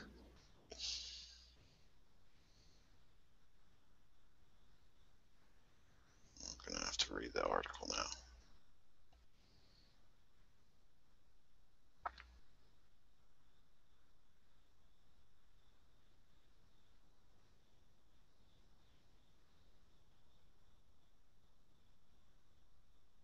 That is crazy. Where's she from originally? Dumb bitch. She's English. Aw. British. How the fuck do we even let her come here?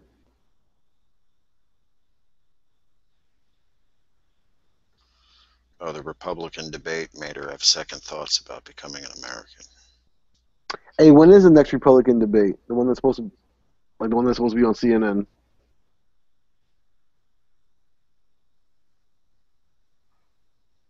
I don't know. Anybody? I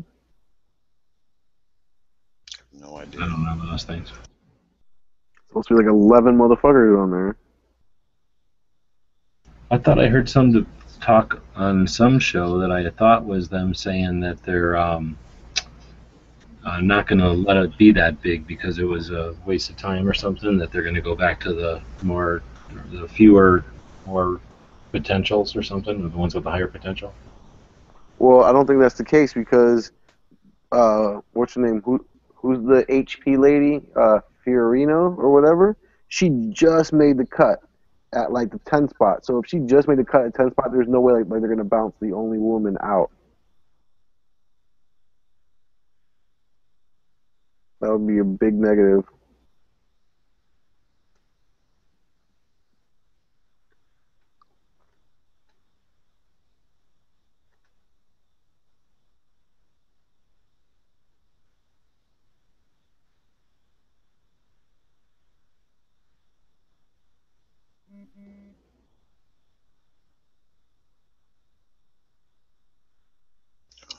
traitor. Well, she already traded out on her own country. What makes you think she was going to trade out on us? Yeah, because they made her do it. When you become an American citizen and you're British, they make you renounce Queen Elizabeth II. And she was like, I renounced her, but I don't really renounce her.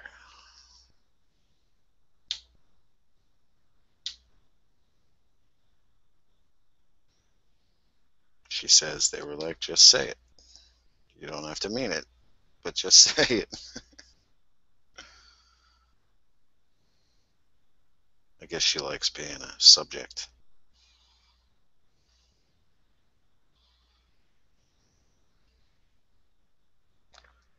She's pretty hot, though.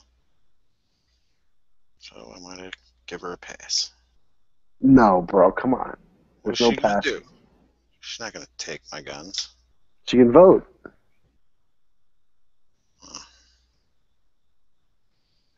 I guess. Unless you're going to tie her up in the basement like Stone Guy, bro. It's not worth it. Well, maybe she likes Republicans, but she was just disappointed with all the choices. Giving her the benefit of the doubt here. No, you are fishing for the benefit.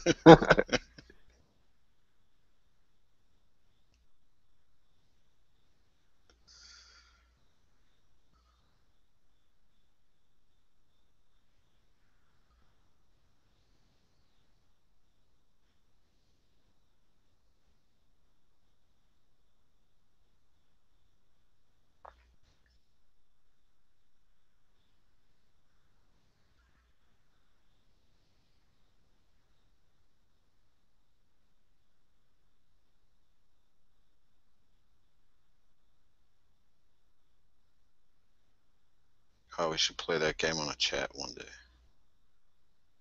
What game? Try to identify the guns by just looking at the back of them. Like the view from you shooting it. Oh, for the sight view? Yeah.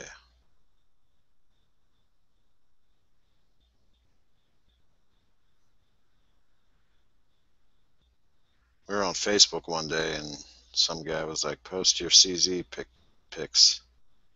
And some guy did that and he posted the view of his, what I thought was a SIG.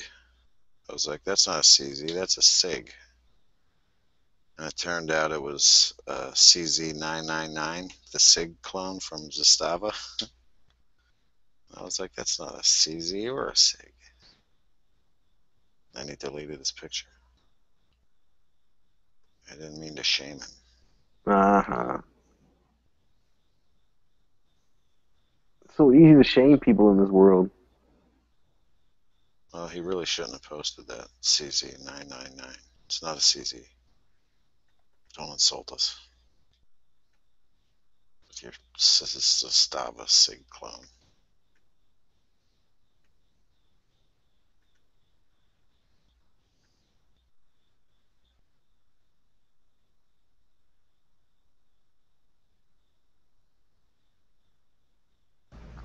See that picture I just posted there? It's awesome.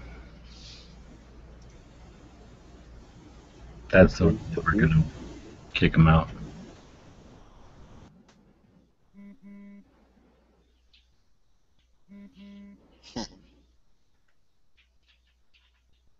So simple, so easy, no way to dispute it.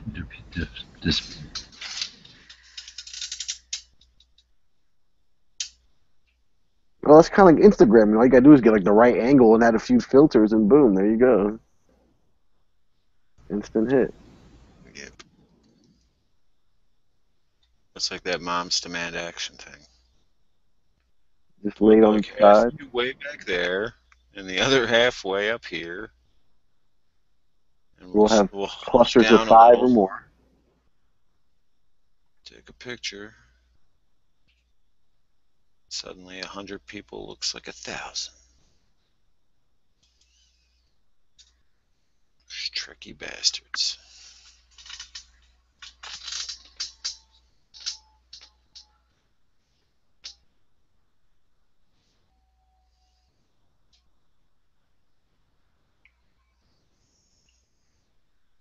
But they didn't even do a good job of it then, so totally see it.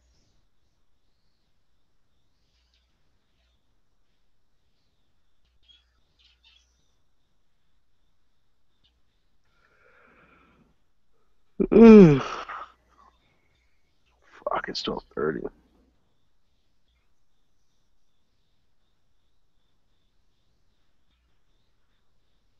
Getting late for you. Fuck yeah, bro. I gotta go across town tomorrow.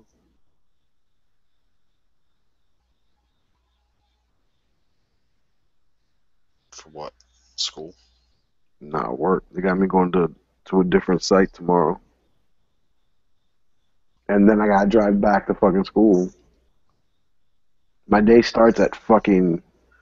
I wake up at tomorrow. I wake up at 5:30 in the morning, and I don't get home until like 10:30.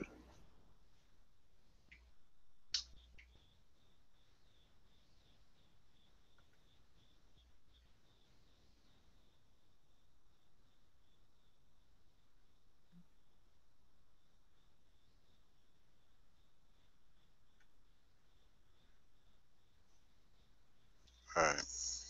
You know what's really getting old is people ending their sentence with the word though. Though or dough? Dough, though, either one. Like if they really like something, they'll be like, that mag though, or that sling though, that grip though. I'm really starting to get annoyed by it. I know what you mean, though.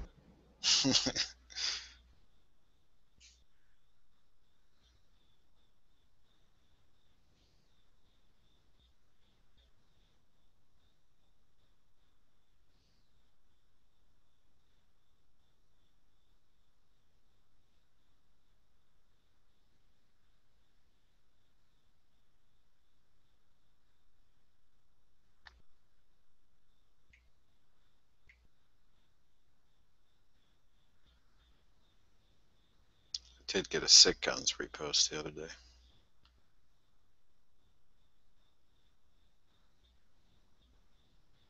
Oh yeah, which one? I don't get reposts anymore almost at all, really. This CZ pick with the CRKT knife. Are you tagging all the big ones on every good pick? Nah.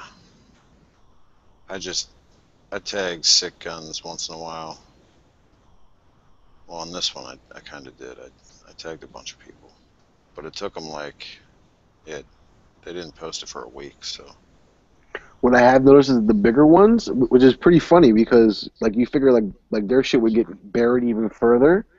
They tend to dig deeper back to actually post something. Like me being a day behind. Well, not now, but like like when I'm a day or two behind, I'll see them repost something else like 3, 4, 5 days after me, and I'm like, damn, how'd you even find that? Because even if people tag you in it, that's gotta be buried so deep in your shit. It's gotta be hard to find.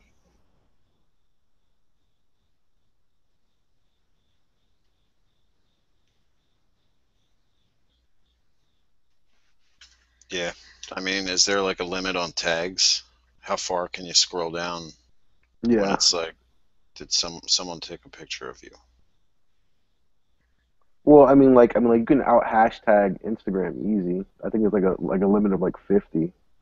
The ats on the post are even more limited to that. I mean, like when you tag their account on the Oh picture. no, like at that point, like it's all about as far as like how long you're willing to wait for it to actually load and how fast your internet connection is. Okay.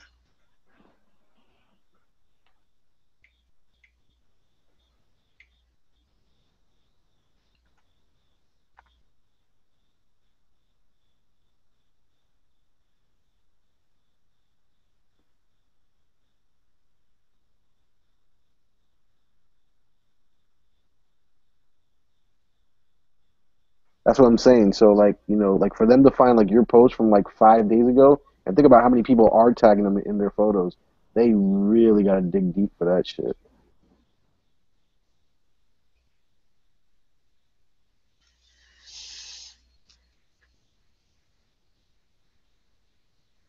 Just guy's asking me what I like to carry better, the Glock 26 or the HK P30 SK. I can't answer. ¿Por qué no? Because no.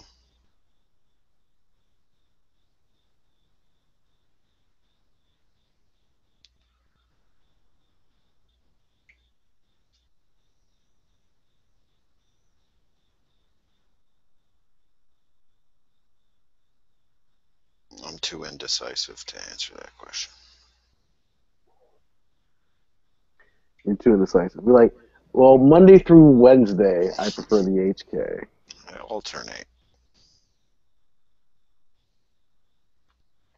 Actually, my girl's carrying the 26, and her Beretta stays in a box. All right, I feel it's important to stop for this, to stop your conversation right where it's at. I'm looking at the Facebook right now, and somebody took corn, right, an ear of corn, and wrapped it in jalapeno and bacon. I would eat it. And put that on the grill. How the hell have I never heard of that ever before? Can you imagine the bacon fat going into the corn? Would be awesome. Dude, that cooks the bacon, and then you just eat the bacon, and it's got corn underneath of it with some jalapenos squished in there. Sounds pretty good. I can't believe that isn't everywhere. That's like, should be the way food is. They're thinking up some crazy shit with bacon nowadays. I can't believe nobody's done that millions of years ago. I think I'm going to do that this weekend. Although they wipe some kind of white crap on it. Lard? Dude, I don't know. It doesn't Crisco? look like sour cream. I guess I could show you the picture. Crisco? Yeah, it might have been Fire Clean. No, I don't know. It's probably that gross cheese or something. It's not sour cream, I don't think, unless they put like cold sour cream on hot corn. You never had that like Mexican like corn like with cream or whatever on it with chili? It is. No, that I don't know what that is called, but it's not sour cream and it ain't cottage cheese and it's gross. They just call it. Probably just like I've never had it, but like I've heard Mexicans like what I'm saying like actually like name that thing and yeah, it's just like cream. You got to take it off, otherwise it's just like extra white stuff. It doesn't have much taste. Like not even sour like sour cream. It's just like cream, just solid cream. Yeah, it's ruined. I wouldn't put that on it. But this middle picture there, it's not cooked enough. I would cook that middle one a little bit more, but holy moly. Yeah. I can't imagine that I never heard of such a thing. Plus, I've been watching that show. What's that one thing that was on the YouTubes? Epic Mealtime, where you do everything with bacon on it? Dude, I can't believe during all of that mess, nobody came up with wrapping it around bacon. Thing is, we go out and shoot. We do the same thing with quail. It's like, how come nobody thought about putting it on corn? Crazy. It's genius. See, that tells you that there's still hope. If you can just, be 2015. That's because everybody's looking forward to the quail. No one gives a shit about the corn. What? No, I'm just saying we wrap bacon. We do the same thing with quail. You wrap, put some jalapeno on it, you wrap it. That way when you grill it, I guess it stays moisture or something. So that's like having a skin around the tender bird. But I'm just saying, same concept. You think, I'm sure we've actually done that and had corn sitting there at the same time. You know what I'm saying? We just never put two and two together right in front of us.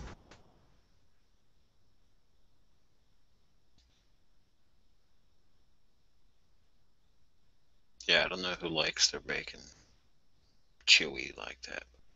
I like my bacon chewy. Yuck. You wouldn't eat this one?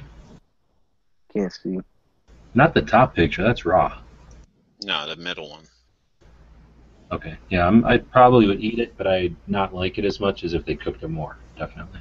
And I don't know why they used like the cheapest bacon possibly made. They could have used like decent bacon. I can definitely eat. Well, put this like if it's gonna be a wrap or something, then I definitely want it crispier. But like just like when it's like off the skillet, I could eat it like chewy like that. I don't mind it chewy so much as I don't like the fat can't still be white. Oh, I like that. No. No. The answer is no. That's like eating raw bacon. That's savage. So what? You never had beef tartare? No. But it ain't pork though. I am a savage. Then you get trichinosis. It doesn't have diseases and bugs and shit living in it. What is it, Avoid anything trichinosis? that ends in tartar. Yeah, trichinosis. I think someone died of that shit not even that long ago, like 5 years ago. They showed pictures of like what happened to the person's brain. It ate, like, those bugs eat your brain like Swiss cheese. They just leave holes in there. Ugh. But I smoke crack, so I can't fucking. I can't say nothing. Only on the weekend. But there's actually a guy in the Smell comments like in this angel video dust. saying that you can't eat corn like that. It's messed up. Can't eat corn. That's right. They took corn on the cob, right, on a barbecue or whatever, grill, and they wrapped it in bacon, so that there's bacon around the outside of the corn that's cooked. That's wrong. Oh shit. I eat corn like that all the time. It's just I not don't do wrapped that. in bacon. You can grill I corn. assume everyone grills corn. I mean, Yeah. this is the United States, freaking America. Grill it in some tinfoil. Did you guys get your answer for the debate? We should do a live Gun Channels live commentary. Definitely. When is this thing? Do we know when it is? 9 to 11. 11. Or 11, as I like to say. 11. When? Tomorrow night. Of course, they got to do it Wednesday. Did they tell them that there's a bunch of stuff about a podcast on Wednesday? They can move that. Oh, please, dude. If it ain't never enough ammo. I mean, he starts at 10, so he could start in the middle. He's going to start in the middle of it, you know. It's fine. You could just start talking about it, like, while it's happening.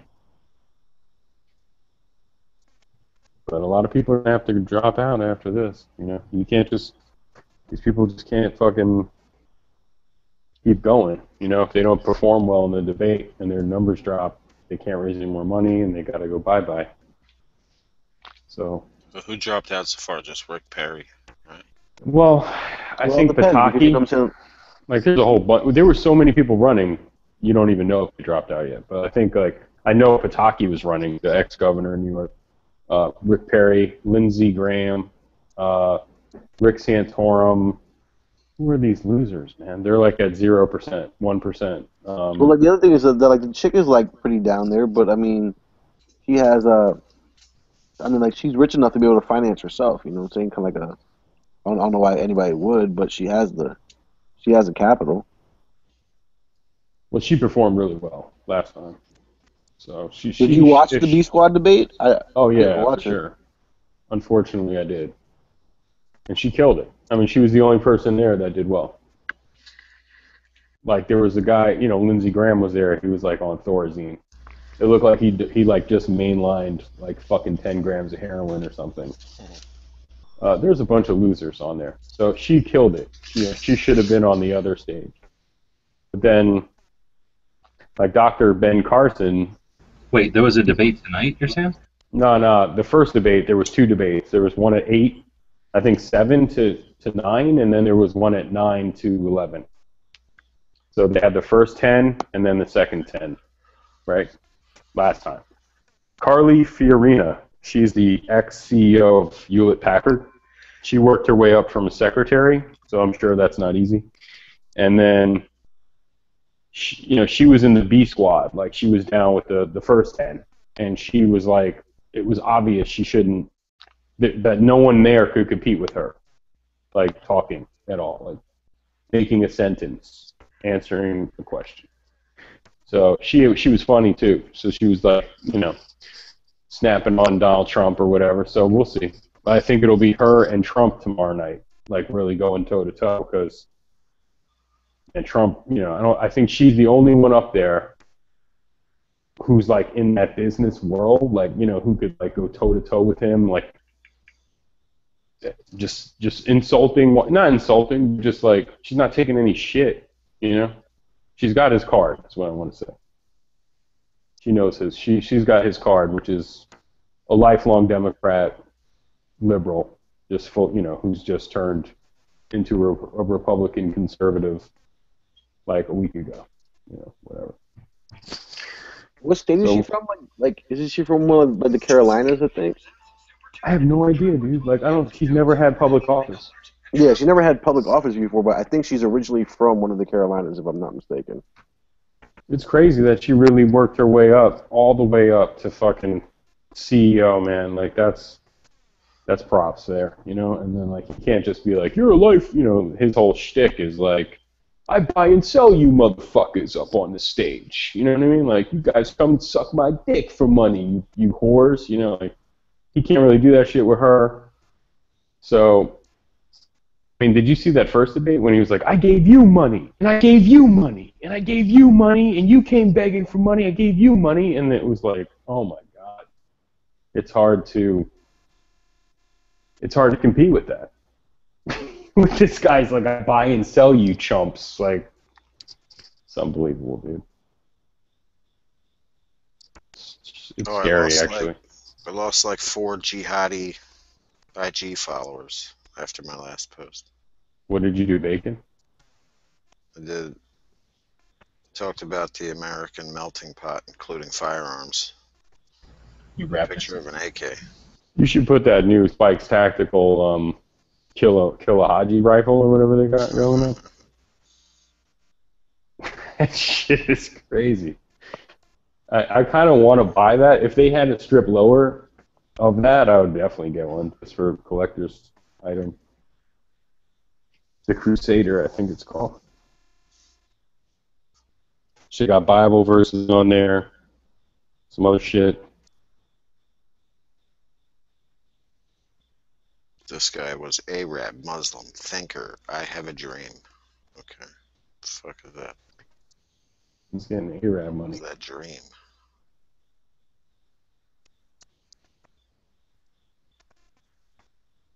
I get the occasional, like, guns are for pussies, you faggot post, you know? You ever get those? No. Oh, that's cool. Just me. It's just me. It's just me. I'll get like a random, like, guns are for fucking queers, you coward pussy. Like, and I'll just ban them. I'm not even arguing with these fuckers. I've gotten a lot of spam DMs the last couple of days. I get one, but I never... What is it called? You have to, like, authorize them? Mm-hmm. Yeah. Get a hot chick. Any hot chick who says something I know is fake. Like, come on. It's not, you catfishing? Catfishing. Or the Russian brides, the Russian mail order brides. I give my credit card to those bitches. When can you get here? Can you bring your grandmother? And bring some money. You two can sit in my living room talking Russian the whole fucking time. Cock blocking. Bring your Russian cock blocking grandma. They'll leave you alone if you just say you're poor. Just hint that you're poor. Dude, some of those Arabs that follow me or whatever just make comments sometimes. I got like 50 followers, so it's no big deal. But some of them are like rich Abu Dhabi motherfuckers, dude. You know what I mean? They're like living the life, you know? Some of them even have guns somehow. I don't know. I've seen a bunch with a cool picture or something, and then I'll click on them, and it's like they're driving around Abu Dhabi in a fucking Ferrari or something. Yeah. That's awesome, you know? Rich Saudis. They don't want their heads cut off. You It's know? like the one By that these go fuckers. One of them just stopped following me.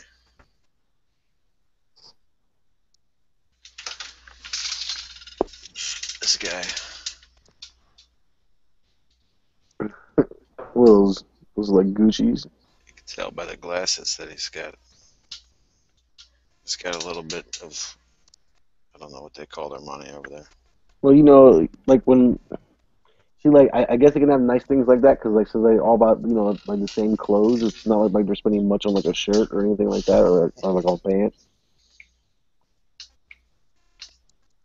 The last one that followed me hasn't. But I just wish unfollowed me yet, but his thing says Allahu Akbar. What? What? Well, it's cool. He could be like he could carry a Caracal or some shit. He could be a program.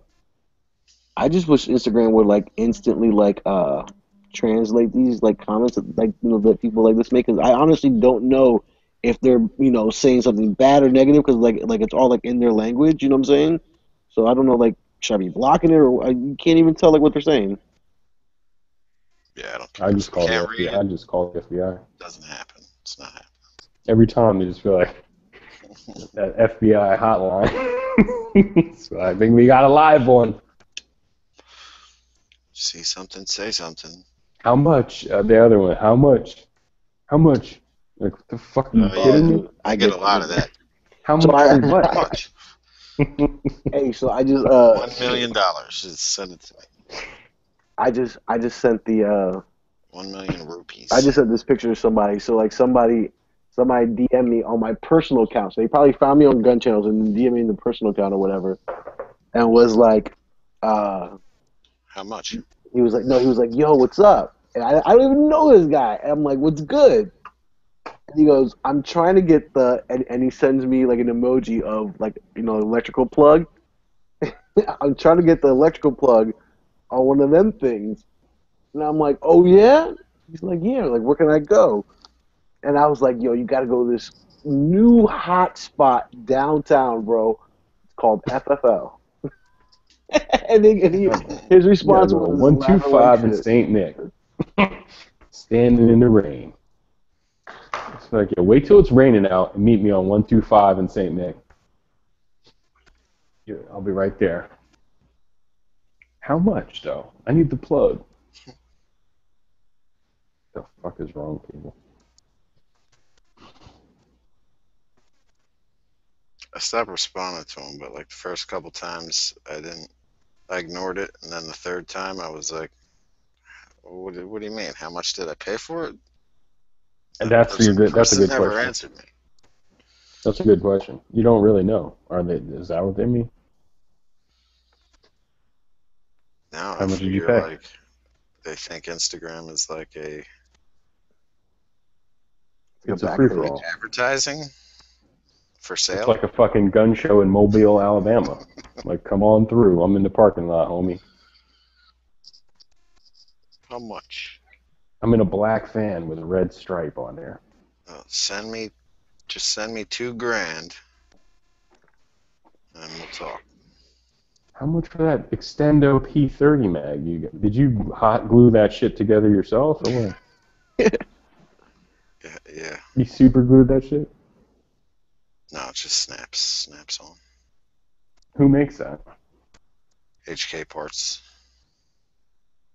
Oh, okay.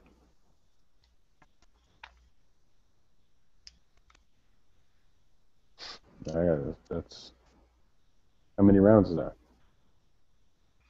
Turns it into a 30. You have to buy a new spring, or it's like it comes all together? It comes with the spring and a new follower, I think. I think I found Tac Daddy on Gunbroker. I started bidding him up like a motherfucker, dude. I was like, you're not getting that at that price, homie. I'm sorry. I'm like, ding, ding. I bid him up. He couldn't do it. I don't know. Someone else got it. I'm just gonna stalk him on there. Maybe it's someone who named their Gunbroker account Tac Daddy, but I doubt it. I think it's him.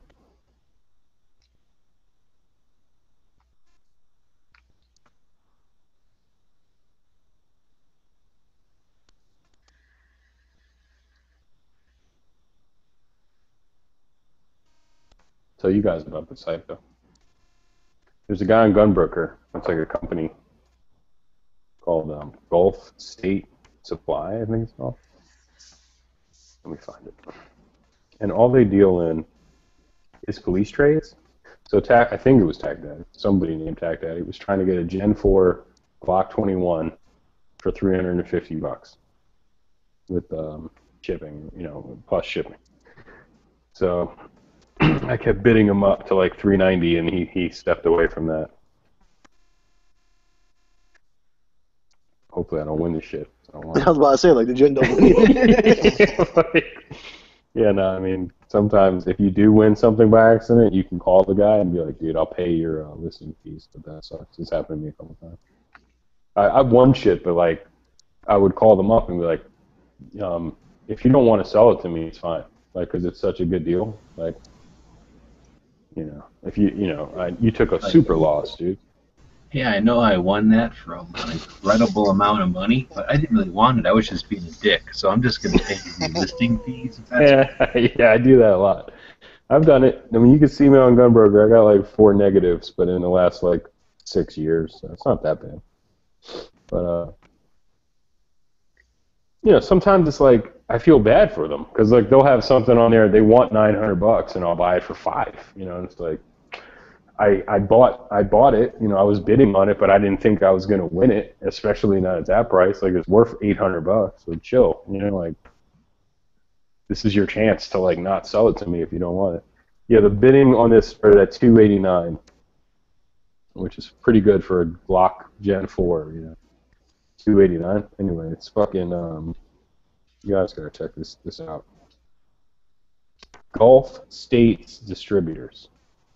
I go there and I look at what they're selling, and they're selling like police trade-in guns for fucking awesome deals, dude. $330 for a Gen 3 Glock 17. Police trade-ins.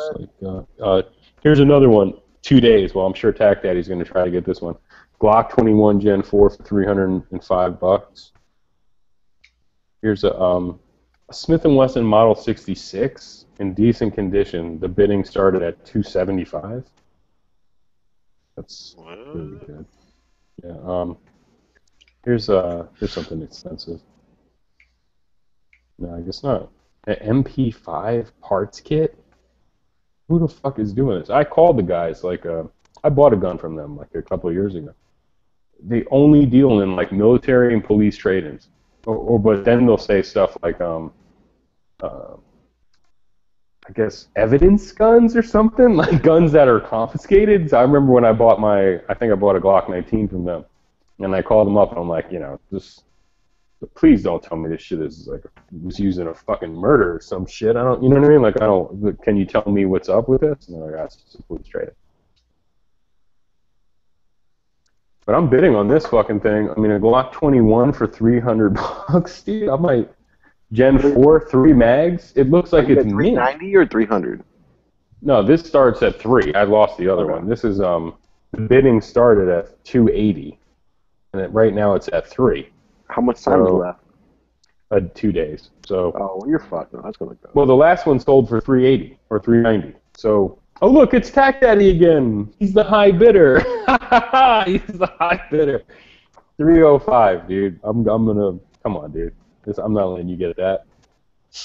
I'm back, dude. I'm bid you up, dude.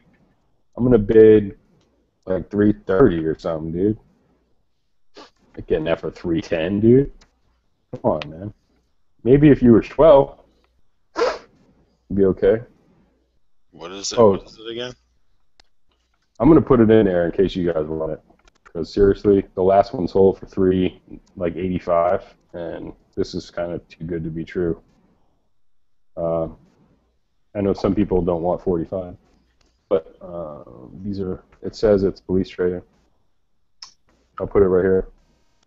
Bid up Tac Daddy. Go to click that link and bid him up because he's not gonna get that for $300, dude. Fuck no. But it seems like no one knows about these auctions. I don't know, like if it's in the description or how they set it up. This one looks like brand fucking new, man. Bidding started at $289.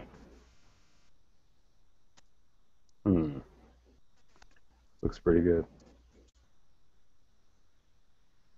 And 3 mags. From that website that you were talking about that has the awesome trade-ins, or? Yeah. This is the chat. I mean, if you click on that link, I put it in Gun Channel. You'll see Tac Daddy's the high bidder. So is it their own auction site, or are they auctioning them off on Gunbroker? No, they're on Gunbroker. I'm sure you could call them directly. I'm not sure, but like, yeah, this is on Gunbroker. You just see like what the fuck, like they just sell them for flat out. Yeah. Well, dude, I looked, and I'm looking at completed auctions for them, and the last one sold for $385. So that's pretty fucking good.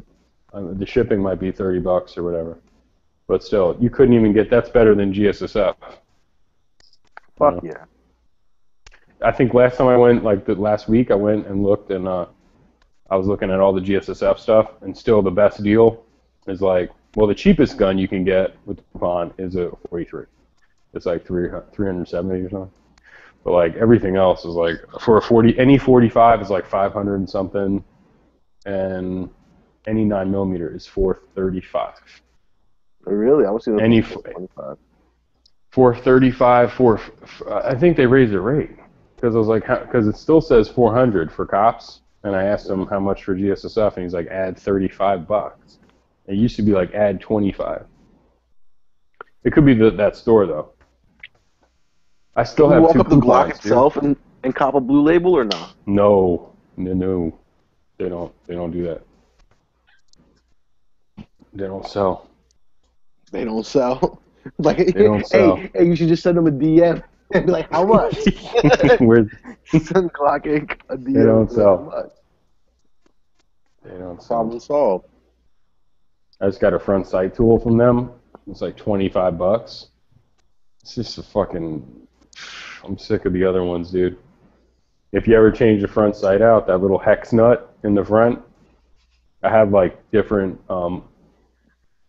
like wrench tools that like are like that hex that fit that hex, but the Glock tool is a fucking magnet and it's the right depth, you know. So like, it's fucking perfect. Oh yeah, the one I have, it'll like sink down into it. Yep. I gotta kind of start it with my finger first, and then use that tool. Mhm. That's what I was doing, but what are you talking about? Time, you know, have you ever seen the Glock front tool, the front sight tool? I mean, the Glock front sight tool. It's like it looks just like the pin punch, the Glock tool, but it's just a front sight hex driver. And it's expensive. As an armor, it's $25, and as like if you go on Amazon or eBay, they're $40, $35. Yeah, we just modified a regular wrench or whatever, driver, I guess. Yeah, I had the regular wrench, and the fucking little screw just kept falling into there, and like it was a pain in the fucking ass. This thing is perfect, dude. Right. Well, it's got a magnet on there. It's the right depth, and it has a magnet. It's perfect, dude. We just took it to a grinder and grinded the edge down off a normal driver and didn't pay the $20 or whatever. Oh, dude. Best $25 I've ever spent. I'm just changing front sights over and over again now. Oh, I sold all my guns. But I sold all my guns for HD sights, Trijicons. So I got like maybe 20 Trijicon HD sights now. But no guns. Trying to save up. So I'm outbid Tac Daddy on this thing. Sorry, after the ban, you can go ahead and sell those sites. Oh my God, yeah. Bernie Sanders said like he's banning all semi-automatic sights.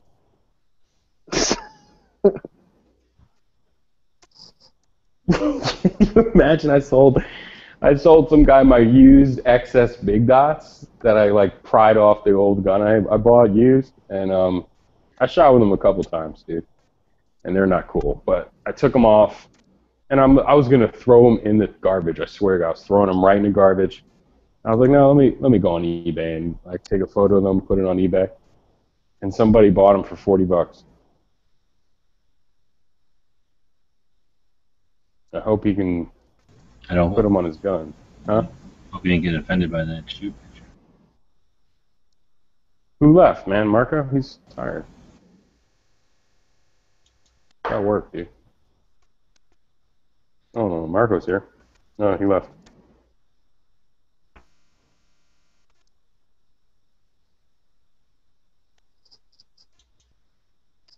The power of eBay, man.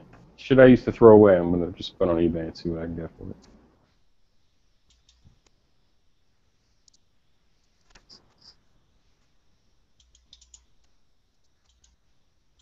Here's the wrench I got.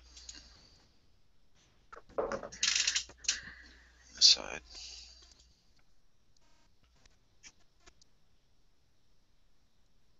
I got a wrench that came with like my Warren Tacticals that I put on a 34 that I had, and it works, but it's just too much of a pain in the ass. The little nut will fall in there. Yeah, it's deep. So I only did it 2 times. The 2 times I did it, I just started it with my finger.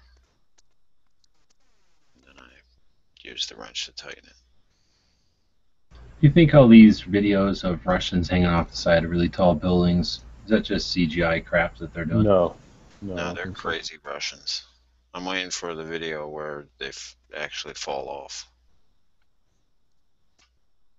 I don't know if they're Russian. I mean, the guy with the fucking selfie stick that's climbing skyscrapers and shit, I thought he was American. No, that guy's American, but the other guys they're like running across ledges and shit. Oh, okay. Skyscrapers. Just seen one where they run on like the edge of a building and then do a somersault to like the corner of the building, and then they're sitting on the corner of the building, and then they just hold hands, and the one guy's on top of the building and the other guy's like jumping around as if he was on like a rappelling rope. Stupid. It makes it like it's fake, I think. Do they just like want to die? Like, oh, I'm just gonna video me almost dying. Oh, I didn't die this time. Like, no, I'm mad safe. First, I make sure I got my balance before I pull my selfie stick out. Now, those guys, I don't know what the fuck's going on. They're adrenaline junkies, man. I'm just addicted to that. Adrenaline dump.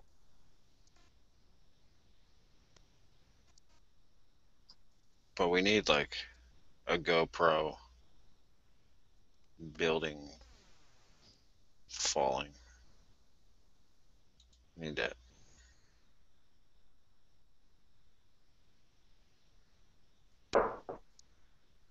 It's one of the coolest things on Instagram. It's fucking amazing.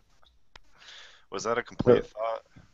Original Glock front sight tool at local armor importer, $47 US. Mika, or is that his name? Catchbay?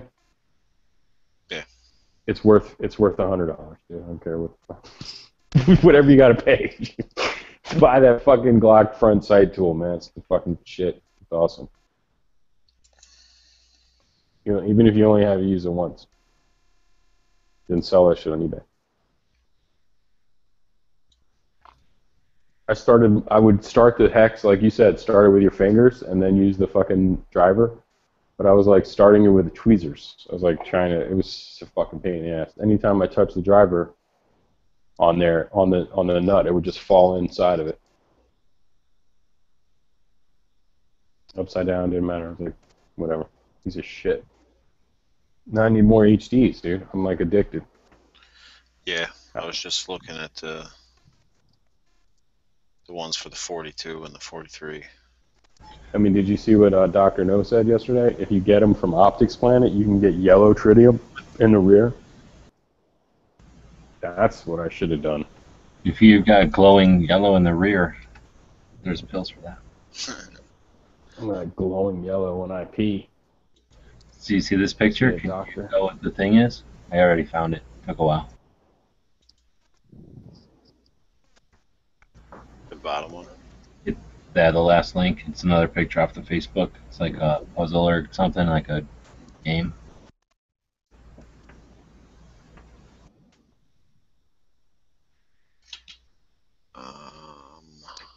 That fucking Facebook post is fucking hilarious. You want about fucking 50 pair of Jordans you can never wear because it's raining out, or if it's fucking muddy out, whatever the fuck. Or guns, dude. Get your shit together, man. 59 millimeters you can't use when it's raining out or muddy out. Those are airsoft. The picture of the shoes and guns, those are airsoft. Oh yeah, he's got suppressors on his stuff, SVRs. Yeah, I've seen that picture before on somewhere. Yeah, I definitely had like 4 or 5 pairs of fucking Jordans at one point. What a mistake that was. Girls like that stuff back in the day. I don't even think girls give a shit anymore. Depends on the girl. Yeah, she's into Jordans, I guess. She's a rat skank. She's a hood rat. Hood rat champion. I don't know. I'm over it. I fucking hate it. You know when I started hating that shit was when I found out like how cheap they were, like made in China. When Nike started like retroing shit, like all the old classic sneakers, they'd start making them again, like every 5 years. Even if they were like 20 years old, they'd just keep making them and making them over again. And it always said made in China. You'd hear about the sweatshops and stuff. And it kind of bothered. It started to bother me. It's like, yeah, there's no way this shoe is like $190. Like, no fucking way. That's like what the kid that sewed that shoe together makes in a year. Yeah. Yeah, I was almost out. Like when the first time I saw a $180 pair of Jordans, I was already like not caring. I was already wearing like Timberlands or some. I moved on. Wearing different shit. You got your Hiking sandals, boots. your Birkenstocks and socks. Yeah, my dad was rocking Birkenstocks before any of these fucking bitches. But back in the 80s, I mean, whenever they were cool. I guess in the 70s. Fuck, man, Birkenstocks are awesome. I just can't. My toes are too fucked up. I can't do that. Open toe, anything. I give credit to any of these guys. I saw someone else on YouTube running, like, shooting guns on a range with flip-flops, and it wasn't Haas USMC. But I give you credit for that. Like, that's great. Can't do it. Look at those, like, my fucking little pick here. All these guys, they're all wearing fucking sandals. Those dudes in the SAS dudes, and a lot of them were wearing sandals back then. They weren't wearing fucking boots. But they were strapped, like, around their ankle and shit, right? How would you run? They weren't flip-flops. No, this dude was wearing flip-flops, man. I think his name's Bullet Slinger. Big fat guy. I don't know. Anyway. So what's the secret to that photo? Are you not going to tell us? I'll tell you if you give up, but... I looked at it for like a second, and then I just didn't care. So I guess I gave up. I'll text you on Gun Channel so I don't give it away to everybody. Alright. Or, oh yeah. I need to find it.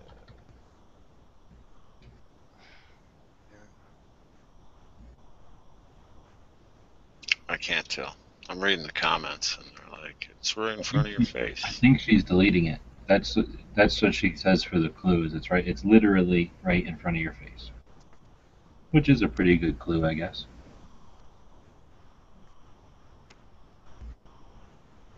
Once you get it, you're like, oh shit, I've been looking at it this whole time.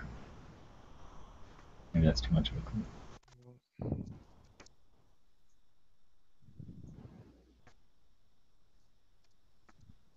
You talking about this chick that I've been staring at for fucking 10 minutes? Yeah. The one where she's like in a garage. Biting her I finally figured that shit She's out. biting her fingernail or something?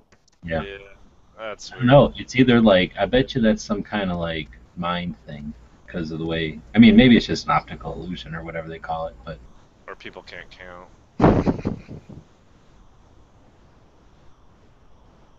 Oh, she got an extra finger. Oh, dude, you said it out loud. Oh, shit. I couldn't help. Is that her fucking thumb? Maybe her thumb looks like a pointer, dude. That's all. I think she's just got a strange thumb. No. No. Yeah. No. Oh, man, I don't care. I don't care about that. That's a small thing. These are Get over exotic that. prostitutes that are grown with extra fingers. I'm like, look, I'm taking you out to dinner, but you got to wear those mittens. Put that mitten on.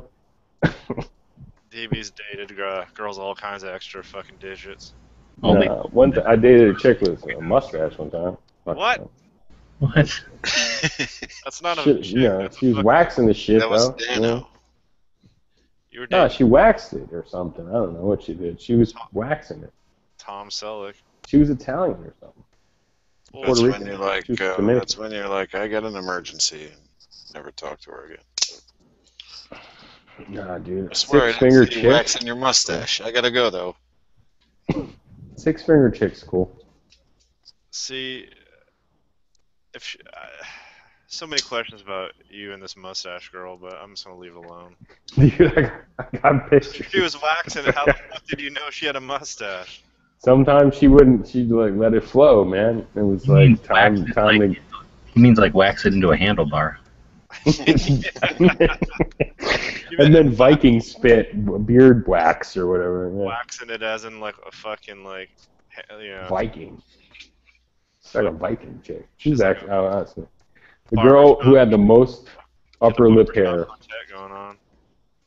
She was black and white, dude, and half Jewish, and yeah, if she didn't do her thing with the wax, man. Looked like a It's little definitely like a chick you don't want to grow old with because it only John gets Louis thicker. Guizziamo looking meth, like Super Mario Brother mustache. They got lasers for that shit. Fucking space age technology. Oh yeah. I know you're gonna watch the fucking debate tomorrow night. What do you think? Who got your money on? Yeah. I don't give a honestly, I still don't give a fuck. People are like still fucking sweating Trump like he's gonna fucking do something, and everybody he's already falling behind. Like I don't give a fuck. I'll wait till you'll wait till the end. No, I won't wait till the end. I'll wait till actually it becomes time for shit to start mattering. Yeah, I don't even think like the end of the Republican debates. That's when it'll matter. Like when there's 4 of them up there. Yeah, exactly. Exactly. Not when it's this fucking dog and pony show going on. Yeah, I'd say when it's 4 up there, or 5, or even 6. That's when it matters. Dude, there's. And right now it's 11. So. Yeah, people keep getting I don't have distracted a by. problem with that. I think it should start with hundreds and then get down to dozens and then get down to a dozen and then get down to. No, I hear you. I hear what he's saying though. Like when I used to be into basketball. Then I started like not growing up, and then I started just watching the playoffs. And then I started really growing up, and then I'll just watch the finals. You know what I mean? So I really don't give a fuck about it. What really matters, It's like the playoffs matter. But look how interesting live, or what am I saying? What do they call that? Whatever, non-scripted TV.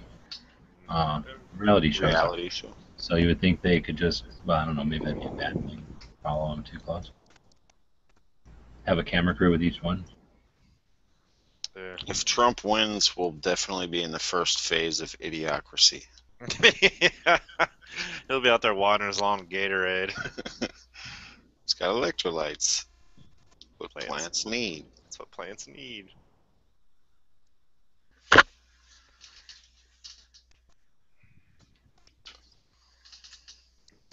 Yeah, man. I'm gonna watch it because I'm sure it's fun. Being in a chat with people that are anti-electrolytes.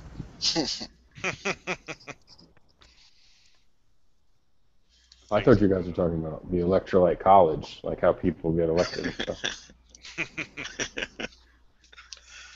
Yep. We don't even really vote for the president, man. It's the fucking electoral college.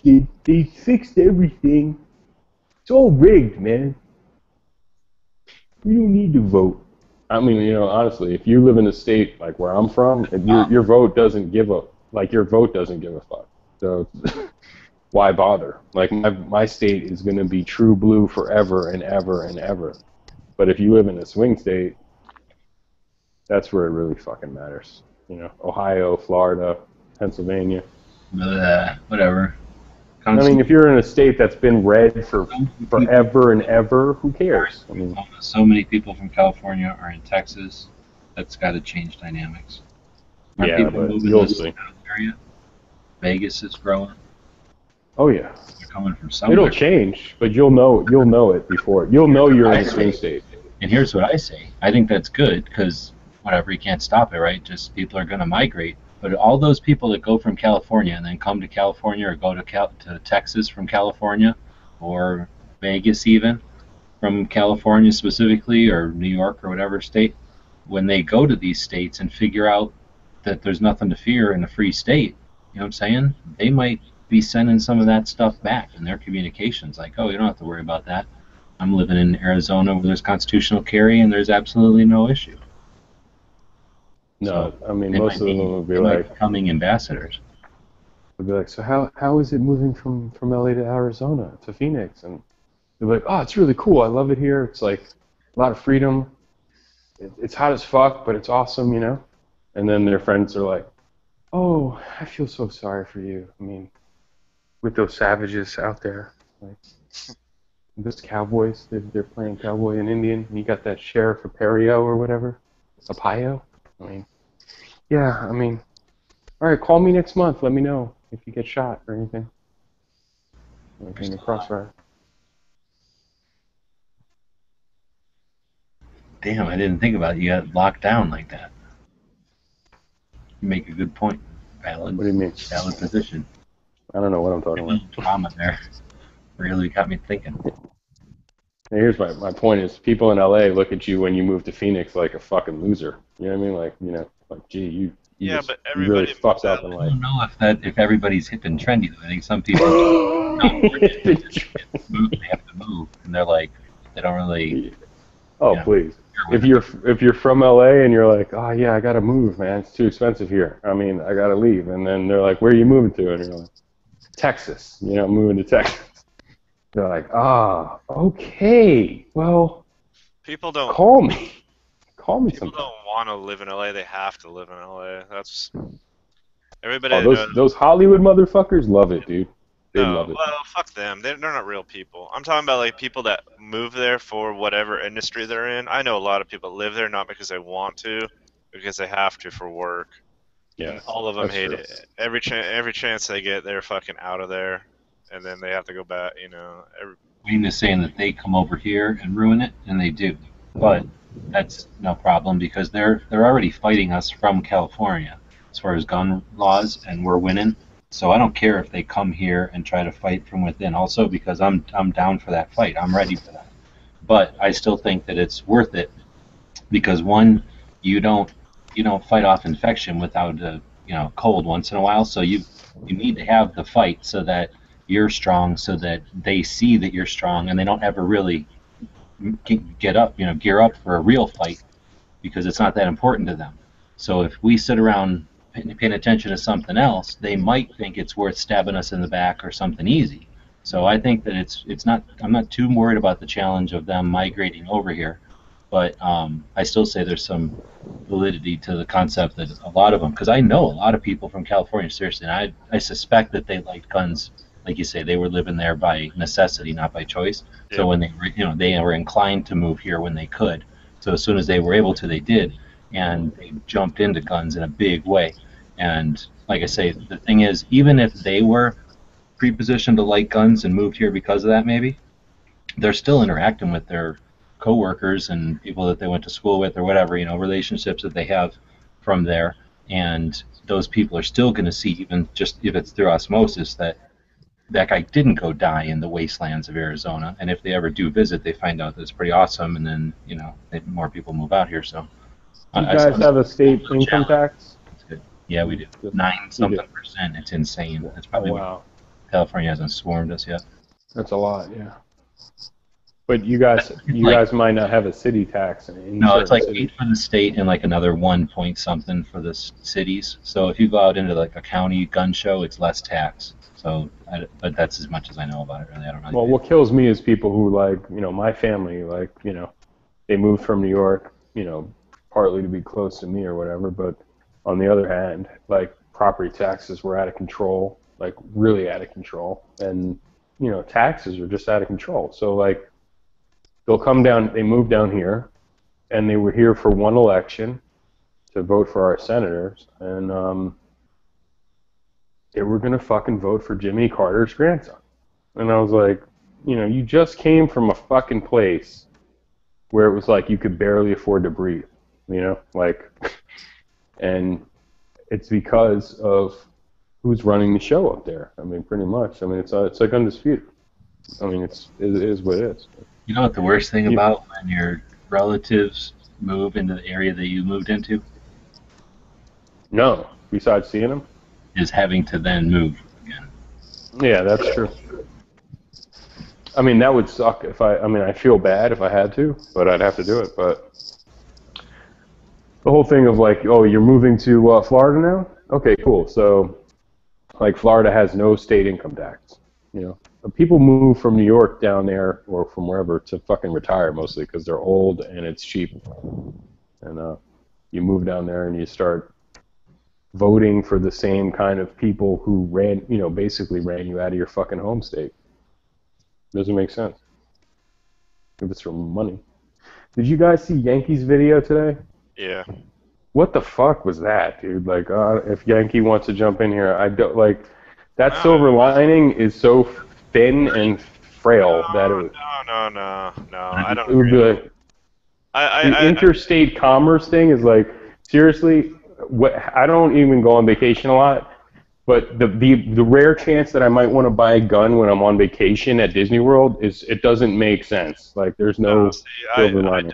I travel a lot, and there are plenty of fucking times where I'm like sitting there fucking in, I don't know, wherever I'm visiting, just in some gun store, being like, fuck, come on, you know, like. In some states you can, some states you can't. So I don't know. It's one way of looking at it. I don't think it's like fucking like. And who said that they would even give you that? Like, that's not even close. It's like. I don't know. It's a hypothetical silver lining. Yeah. Like, yes, exactly. There's no silver lining because that doesn't exist. They'll never give you that anyway. You can argue that. I mean, the good thing is, like, I mean, one thing I can say is good about his state is the fucking idiotic way they passed their law. My state, when my state did it, was like, okay, we can't do that. That was fucking stupid. Like.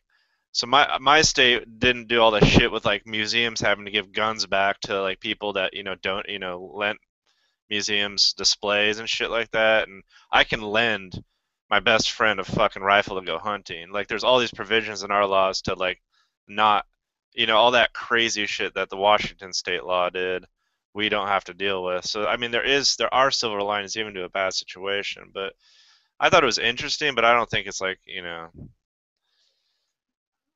At first, I was like, "Whoa!" I mean, I get it. That's an argument you can argue. Like, but look at the '94 assault rifle ban, and look how fucked up that was. But what the silver lining in that is, it proved that assault rifles have no link in crime going up or down, because the assault rifle ban in '94 had absolutely no effect on crime. Yeah, but the way they play it is that assault weapons ban was part of a crime bill. And that crime bill put like millions of new police officers on the street. But we all know that's bullshit. And I know, but they don't want to hear it, man. Like, they got an answer for everything. All right, yeah, but the numbers don't back up what they, they can say they don't believe it or whatever, but the numbers don't lie. And so, while this shit sucks, no doubt about it, I can see some good coming out of it, because. When did anybody even mention one time to Moms Demand Action about we'll give you this if you give us interest? No, it's a non-thing. That's a great argument to make, but people sue basically. They'll sue to get or they'll what he's really saying is that if every state had universal background checks like his state, then you could argue what he's talking about. Right? It's like, if every state had universal background checks, like maybe that's what Yankee wants, then you could buy a gun when you're on vacation with your family. But to me, it's like total horseshit. I mean, first of all, our states aren't going to go for it. I know maybe in 20 years, in 10 years, but certain states will never go for it. But even then, isn't that FFL stuff? Like, handgun... You can't go to another state and buy a handgun. That's all FFL stuff. No, it's not like a law. Yeah. I think you can buy rifles across state lines. Well, some states, I don't know how it works. I know I've bought a rifle, but I knew I couldn't buy a handgun because rifle. I know you can. Like, for me, my neighboring states will sell me a rifle. It's a hypothetical silver lining. I don't think it's bullshit. I think it's an interesting thought, because who would have fucking thought when '94 was going down that 10 years later we would have basically the numbers to back up the fact that a law was complete and utter horseshit, and had absolutely no effect on anything. So, I still can't believe they let it sunset. Well, I can't. It's shocking. No, I can. Because, again, the numbers didn't back up. And I know people like to shit on Bush and shit, but if he was really pro assault weapons ban, couldn't he have made sure that went through again? Like, he didn't sign it back. The sunset provision was like, we'll see in 10 years. So 10 years came, he was president, and he was like, I don't care about that. So if we had like a Bernie Sanders or somebody, like a Biden who wrote it, he wrote it, the bill, in the beginning. So if we had like President whoever, we could have made it a big issue and made sure it didn't get sunsetted and out. But either way, I can't believe they did that. But then again, like, who's to say, like, one of these, Oregon or Washington, somebody doesn't sue for one reason or another, and it works out in our favor in the end. Like, the court case goes to, in our benefit, and somehow there's, like, like he was. I don't fucking know, man. I haven't thought about it or looked at it that much. The only thing that annoys me about what I've saw is that they want.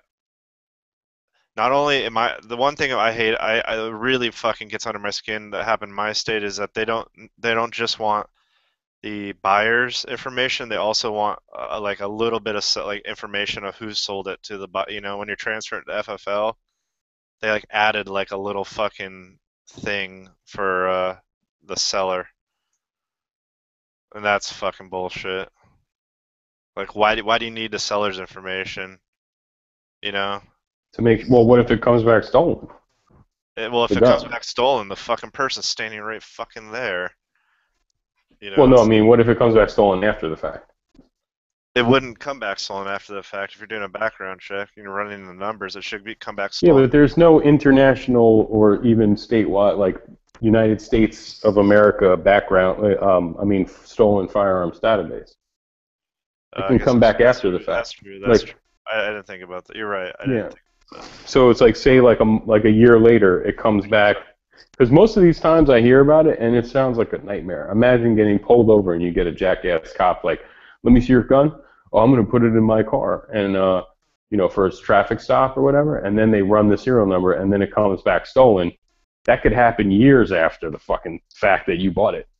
And then and what I heard happens is, if you can prove you bought it from somebody, like used or on Gunbroker or whatever, basically they just go, okay, cool, and they take it from you, and you're just out what you paid.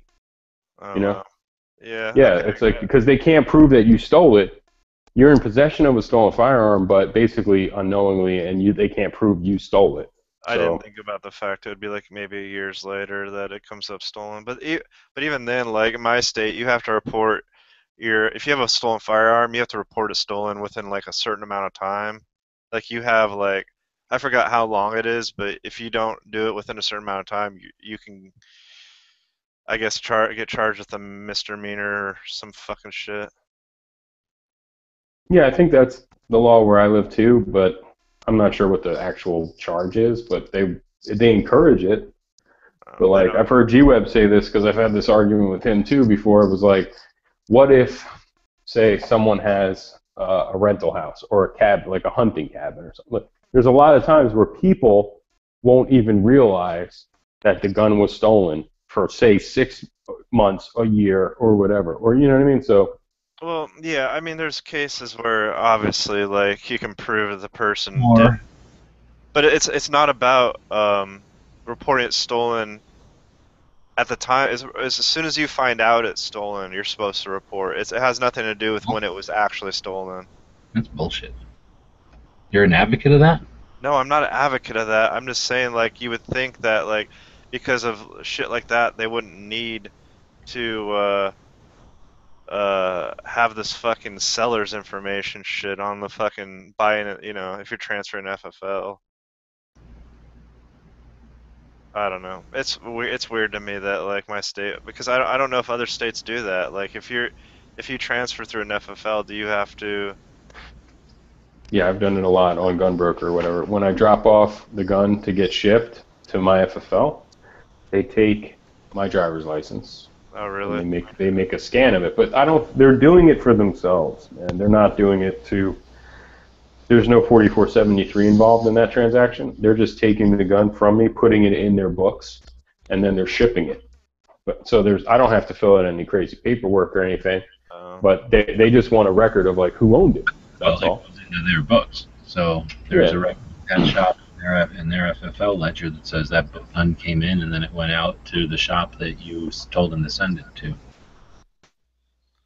Yeah, so they're making that like official here, which is fucking, I don't know, weird. Well, that's what universal background checks is. I mean, it's basically nothing to do with universal background checks. What are you talking about? No, because to me, universal background checks means it's an FFL purchase every time. Every single time you buy a gun or sell a gun, it's going through an FFL. That's universal background checks. That's what's in Yankees. Oh yeah, that's what's in his state. That's what's in Yankee state. Be like saying that food is cake and saying that cake is food. There's a heck of a lot more food than just. It's like saying you can only buy food from Burger King, and not from a friend who bought it from Burger King and then sold you the Burger King. Like you got to go to the Burger King, and that's what these things are. They're not really universal background checks per se. They're more like universal. You're going to a gun shop. Period. Like, well, it's not that. It's that you have to transfer it through an FFL. Through a gun shop. Period. Like, yeah, that's it. And that's and the reason they're doing that is so that in about 10 to 20 years, if they pull a fucking ban again, and they say, oh, no grandfathered in, like turn them in, or whatever, that going forward, they'll know. Like, okay, you bought an AR-15. Like, I'm trying to say that there's no way that is it. That is what they're selling, but that is just the icing on the top. That is something that they can point at, because the only way that it works is with all the shit that they'll then ridicule us for bringing up as the slippery slope, but literally is the foundation that can only work with, which is a list of everybody, and the consequences and the amount of government that would be required to actually even start such a process is insane.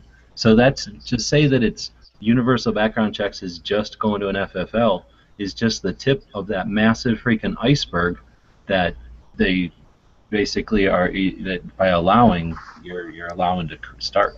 It's the start. I just watched Yankees video and it is, I don't even know how he could put that up. What is he thinking?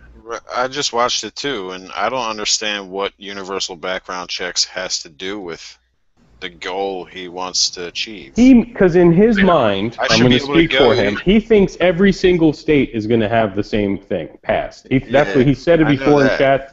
So he's saying once that happens, once every single state has the exact same standards, which is go through an FFL or you can't buy a gun, period, like in every single state, that interstate commerce clause or whatever will go away.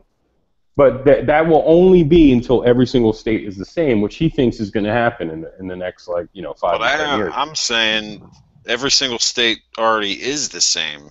We already have the federal. I can go to. No. I haven't had a NICS background check in 5 years, or more than that. As soon as I got my permit. Buy it with your permit, but if somebody out of state, why shouldn't somebody from out of state be able to go into Georgia? Well, no, they can't. You cannot buy a handgun check. You cannot buy a handgun if you're not a resident of my state.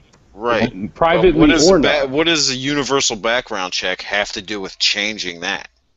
Because he's saying that if every state has the same standard, then there should be no difference. If you are from Florida and go to Pennsylvania, you should be able to buy a handgun there.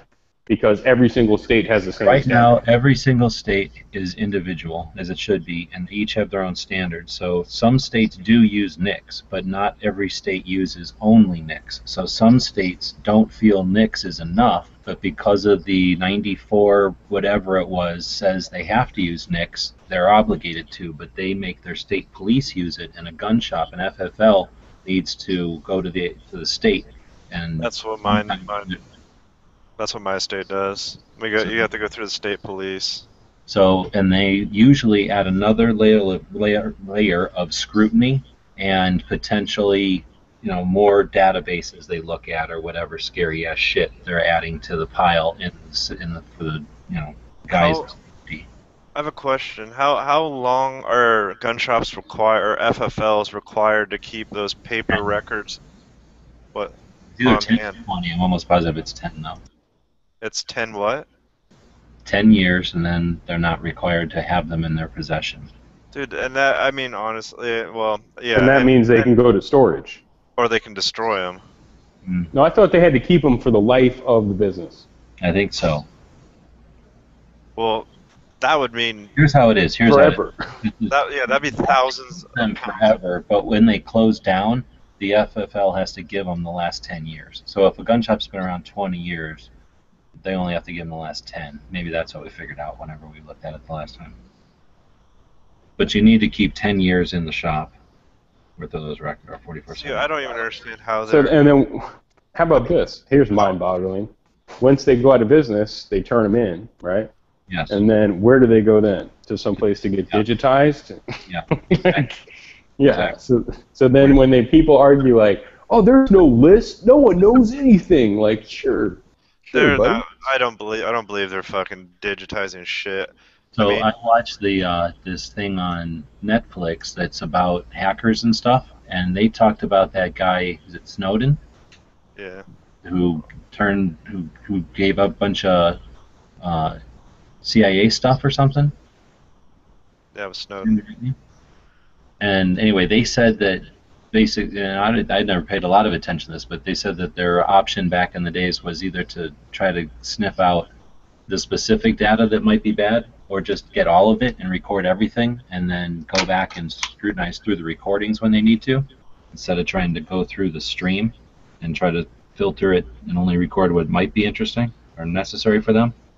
And that's what's scary. If they can pull the internet down, or all the internet conversations, that's at a level where the government would be able to put a freaking either physical or electronic version of a barcode on each one of us. And I remember Hitler, so fuck all that shit. I don't want to be in a country. We don't live in the United States if everyone has a serial number and you freaking walk in lockstep when you're supposed to because it's efficient. I don't believe they're... if they do keep the records, I don't believe they're... Universal background check is in the words background check. So if you want it, so they're going to get universal background checks, and then there's going to be a murder. Then they're going to scrutinize the background check and say, wait a minute, we're supposed to be checking for mental illness, but all we're getting is mental illness from state facilities. We're not getting it from private facilities, so let's change that. So now there is going to be a list of all the people in the country, at least that's what they want is their ideal, a list of all the people in the country who are mentally ill and shouldn't own a firearm. Some people see that as like this thing with a halo around it, as if that's the solution to violence. And what that is 1984. Read a fucking book, right? I don't even see what's wrong with saying if you want to own a firearm, once a year you should go and get a physical and a mental exam. What I was going to say is even if they're holding on to all those millions of paper records that they're acquiring every year, I don't think they've gotten... I don't think their government is efficient enough to hire enough people to sit down and do FFL checks? Just data entry. That level of... No, he's saying the OCR and data entry, exactly. The reason why they exist is so I can tell the story again. I'm not gonna, but who knows what they're doing in those giant buildings? Exactly. When a gun is used in a crime, they trace the gun from manufacturer to distributor to FFL to the person. And if that person says, oh, I sold that gun privately to Joe Smith, guess where they're going? Joe Smith. Then if he's like, oh, no, I sent that gun to Chicago, I sold it on Gunbroker and I sent it to California, and then they go there. And then that's how it's done. I mean, otherwise there's no way to trace these guns. Why is it done? When somebody hits somebody with a car, do they go, this car was built in Detroit, let's find out what the thing Well, the reason why is because they're trying to find the murderer. I mean, they're trying to find the murderer. When they're trying to find a car hit and run, do they do that? Oh, sure they do. I mean, because if they're like, oh, we have the DMV number, right? Or I mean the VIN number. We have the VIN number of the car that was used in the hit and run murder, and they go to your house and you're like, oh, I sold that car to Jim Bob down the street last year. Oh, okay, well, whatever. They have everything these cars are registered. So then they'll, I've heard the same argument. on TV so many times or on radio where it's like, I believe guns should be registered. Cars are registered. I mean, because you won't even have this argument if guns were registered the way cars are, because it would just be like VIN number to VIN number. They know who's got the car. In every single state. What is the repercussion of that? They have to have a list somewhere of every gun, and then a little list over here of every gun owner, and a little line between every one. Well, that's the thing. They don't have a list of every VIN number in Maine, but they have the ones that are active because you register them every year or whatever. Right. We're talking about a government now that has the ability and the potential to do that, and if we're asking them or if we're allowing them to do universal background checks, that is the people that have the facilities to do it, and that's the only way they can actually do it. Otherwise, it's just a bunch of saying it. You know, oh yeah, we're going to check everybody's background, but all they do is go to what, you know, the law enforcement and federal law enforcement. What else are they going to check? You know, how you're right, dude. I mean, look, that guy who shot those people live on TV, he had bought his gun with a background check. The other guy who, like, you know, the last few kind of crazy shootings that got into the mass, you know, media or whatever, those people went and bought their guns at a store. So eventually it's going to go to, well, that's not good enough. We need to, you go buy, you should have a mental exam. You should sit down and talk to a psychiatrist or psychologist.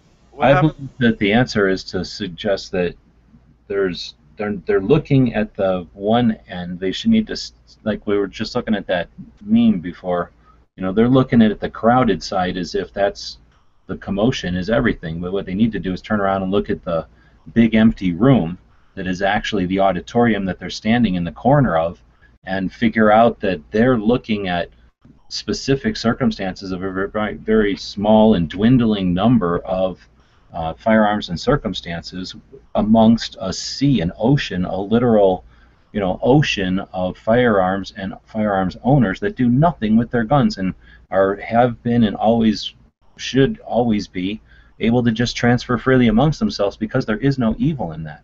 So the way that we debate them on this is, I think it's silly to just debate them on what they're selling us. We need to show them what they're actually asking for, which is they're changing the country. They're creating a bureaucracy to track every single person in the country on the suspicion that some of us might be criminal enough to do something that like 1 in a million people do. What is that? 1 in 300 million people do?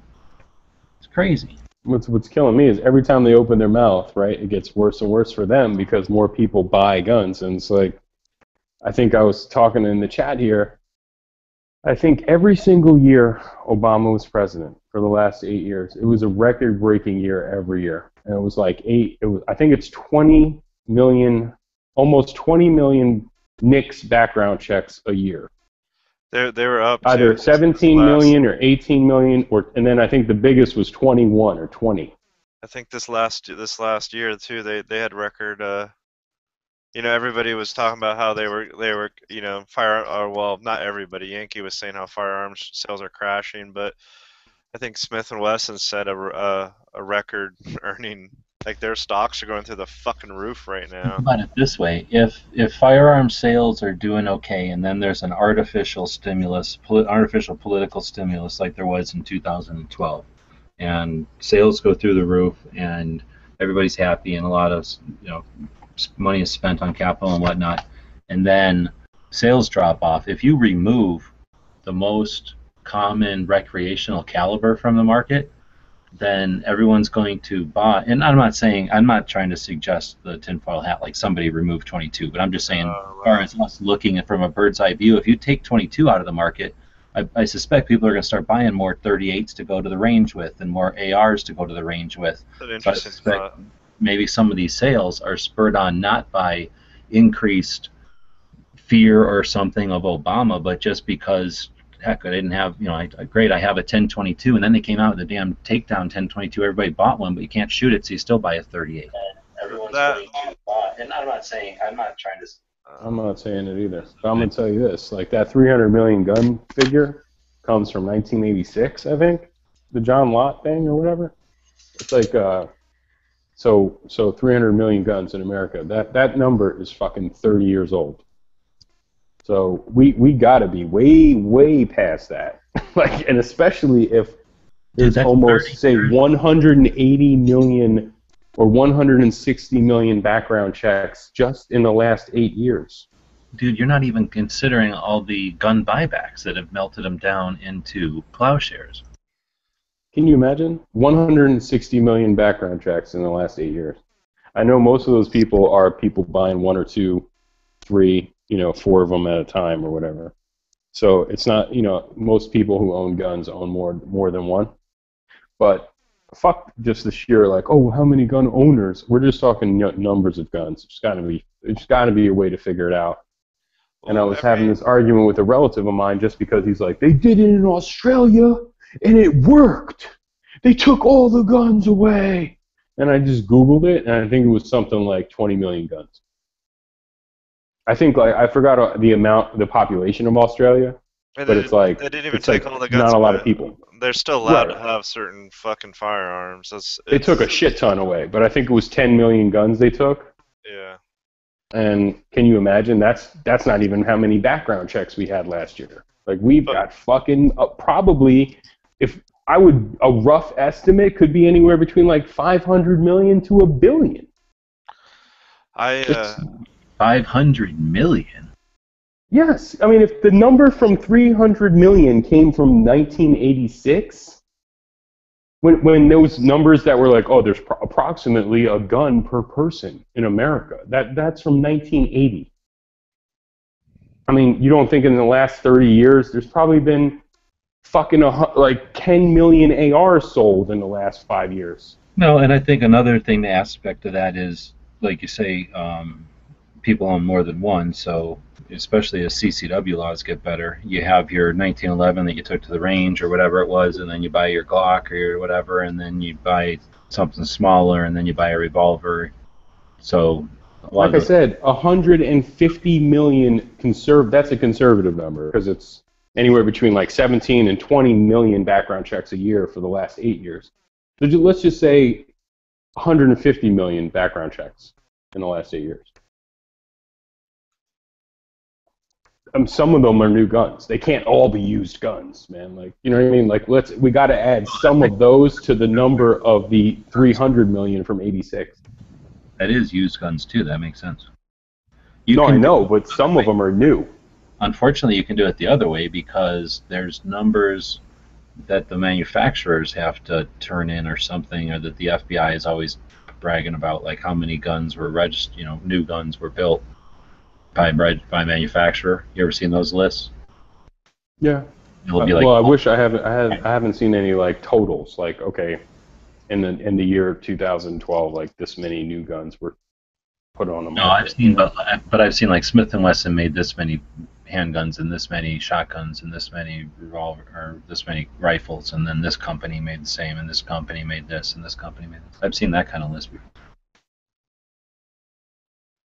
So anyway, that would be an indication of how many new ones are coming out, but that would include, you have to also then look at imports. How many are imported that are new? How many guns do you think go out of either get broken or like? Yeah, that's a good point. When I go to my gunsmith, he's got like 55. I'm not even kidding. He's got 55-gallon barrels just filled with broken rifles. Like, yeah, little stuff breaks and it's easier to buy a new gun, or it gets all rusty and then you didn't realize it in one season, you put it away wet. That's a good point. And he just uses them for spare parts, and I mean, I think he's got more broken guns in there than he actually does working ones. So I mean, I'm gonna hazard to guess for every like 3 guns that's made, I bet one gun just kind of goes, either gets like falls off a boat or like becomes left behind hunting or something. Gets so damaged that it's broken, beyond repair, or just gets so old. Think about all those classic like antiques that either can't be shot or don't, aren't. They're just done. They're just wall hangers at this point. Yeah, I think 1 to 3 is fair, but that still would mean a growing overall. But see, the populations, but other things are growing too, like populations. So, like, of course, like, there's gonna be more guns because there's more people. Good point. I don't know. I hated it. This universal background check shit in my state bothers me. The only silver lining there is in my state is that they saw how far over the top Washington went, and they didn't follow that path. I don't know if maybe I didn't get what Yankee was trying to say in his thing, his little chat, but I really doubt these records, if they're acquiring paper records, if you're required to hold on to paper records for 10 years, and after 10 years, what do you do with them? I mean, I don't understand how they could ask anybody to keep that much paper on hand. I think they have to. The back or the downstairs or the, wherever the back rooms of an old gun shop, and it'll be just wasted shelves and shelves and shelves and shelves. What happens with, like, let's say you get like a hole in your roof and you get water damage and records get ruined, or like a bug gets into it and starts chewing them up, or a rat. You gotta call the ATF right away. I mean, you probably have to tell them, but there's no repercussions or anything. I mean, I don't know how it works in that hand. Like, because how would you know a mouse hasn't made a nest inside of a couple boxes and totally destroyed records? Or I think you do have an obligation as a licensee to maintain the stuff that they tell you need a licensee. Don't you get audited every year? No. No. Or was it every couple of years? I mean, it's coming, right? They don't. Every 5 years, I think, but it can also be whenever they feel like it, so it's totally up to their discretion. Yeah. But it should be in the time to catch the rat's nest, or the moths or whoever's eating your shit. You're not just sitting around doing nothing as an FFL. Anytime there's a trace, you're gonna get a call, and then you have to respond, basically ASAP, and they're gonna say, we need to know about something that happened on this day. And then you get to go through your books and look for that, and then call them back and tell them what they want to know. And then sometimes the ATF will come in and take pictures of that or copies or something, and then that's part of your obligation as a licensee. You were talking about this rumor, like, that's been going on online, like, if you don't have a concealed carry permit, right? Like, I have a concealed carry permit, so when I go, I don't really sit around or whatever. I just take it and go. But I think, like, the people who just go, I see a lot. Like, I'll be buying ammo, and they'll be in front of me, and they'll go, okay, well, you're on a hold. You're on a temporary hold or whatever. Like, what's it called when you can't take? What's it called? Delay. Right, and I've seen it a lot lately. Like, just going to gun, like, guys will come in, like, and they'll be like, hey, I'm back. You told me it was a delay, and they'll be like, hey, we told you we're gonna call you when you can come or to get your gun or whatever. I mean, they're saying, the rumor is that the delays are up like fucking crazy. Like, everyone's getting delayed. Yeah. I did find it. It's ATF file, whatever the hell here, but I just linked to it on both gun channels and internal here. I found the ATF form that deals with maintaining the form 4473. So it says, this is the actual section 12.6.3, maintaining the forms 4473. FFLs must retain in alphabetical by name of purchaser, chronological by date of disposition, or numerical by transaction serial number, each form 4473 obtained by the course of transferring firearms. So 4473s are the pieces of paper that you fill out when you're buying a firearm from an FFL. They need to keep all of those, they're saying, in some sort of form that can be searched. And then they can't transfer a firearm without it. Okay, great. And then it says retention period. The regulations provided under the NFA, specifically 27, whatever, provide that the retention periods for required records shall be in conformity with the requirements specified. Records of transactions maintained by importers, that's one length of time. Licensed importers and manufacturers is another one. Okay, the A&D records prepared by licensed dealers. So that's the books that they have to keep. They have to keep a bound book of all their transactions. And those records prepared by the dealers and collectors over 20 years of age may be discarded. So after 20 years, they can discard them. Jesus. All FFLs shall retain each form. That's their books. So that's not the 4473. That's their bound book where they have to. It's a ledger of where things come in and where they go out to. After 20 years, they can destroy them. All FFLs shall retain each 4473 and other forms like that for a period not less than 20 years from the date of the sale of disposition. So the date that it actually transferred, 20 years. Forms 4473 obtained by FFLs where the NICS check was initiated by the sale to forms obtained by FFLs where the NICS check was initiated by the sale, delivery, or transfer. Oh shit. So when they're delayed and the transfer was not completed, like the guy was denied, then you have to keep that for 5 years. So that's messed up in the first part because, okay, so all the people that have been good to go and had a good, valid 4473, you got to keep that for 20 years.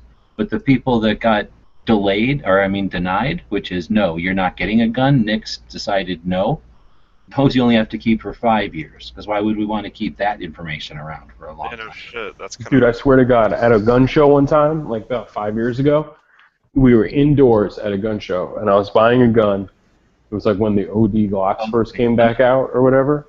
And he I just went down a page, and there's another form that you may not realize exists when you buy multiple firearms.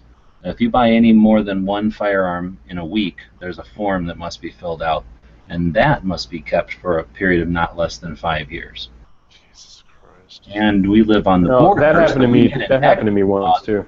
We buy semi-automatic rifles, non-centerfire semi-automatic rifles.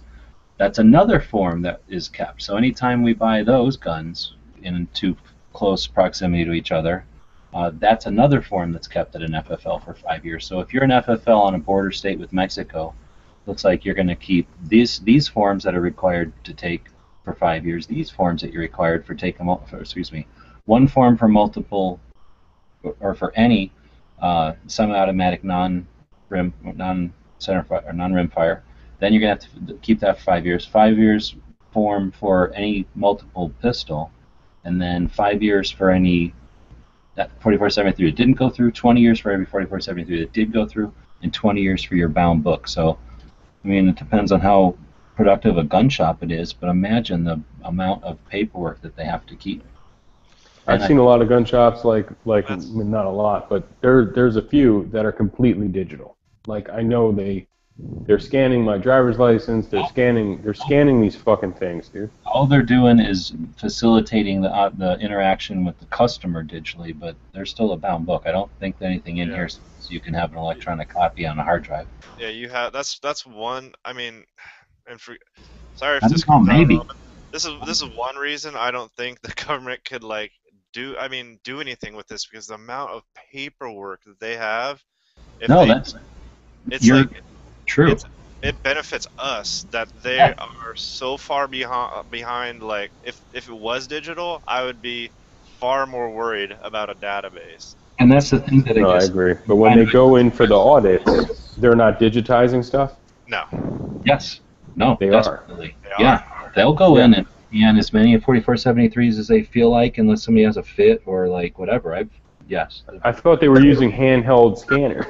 Like handheld. Depends on what they like to carry around. I've seen them plug in real scanners. I've seen them use the scanners at the shops. So then what? So I mean, at that point, where you're like, they don't know nothing. They're stupid. They're dumb. I mean, come on, dude. Like, they're not dumb. The government isn't dumb. I think at this point, the government said that they had, like, with the Snowden stuff and that pyramid thing or whatever the fuck it was called, Spectrum. It was like they had the power to record every single American's phone call at once.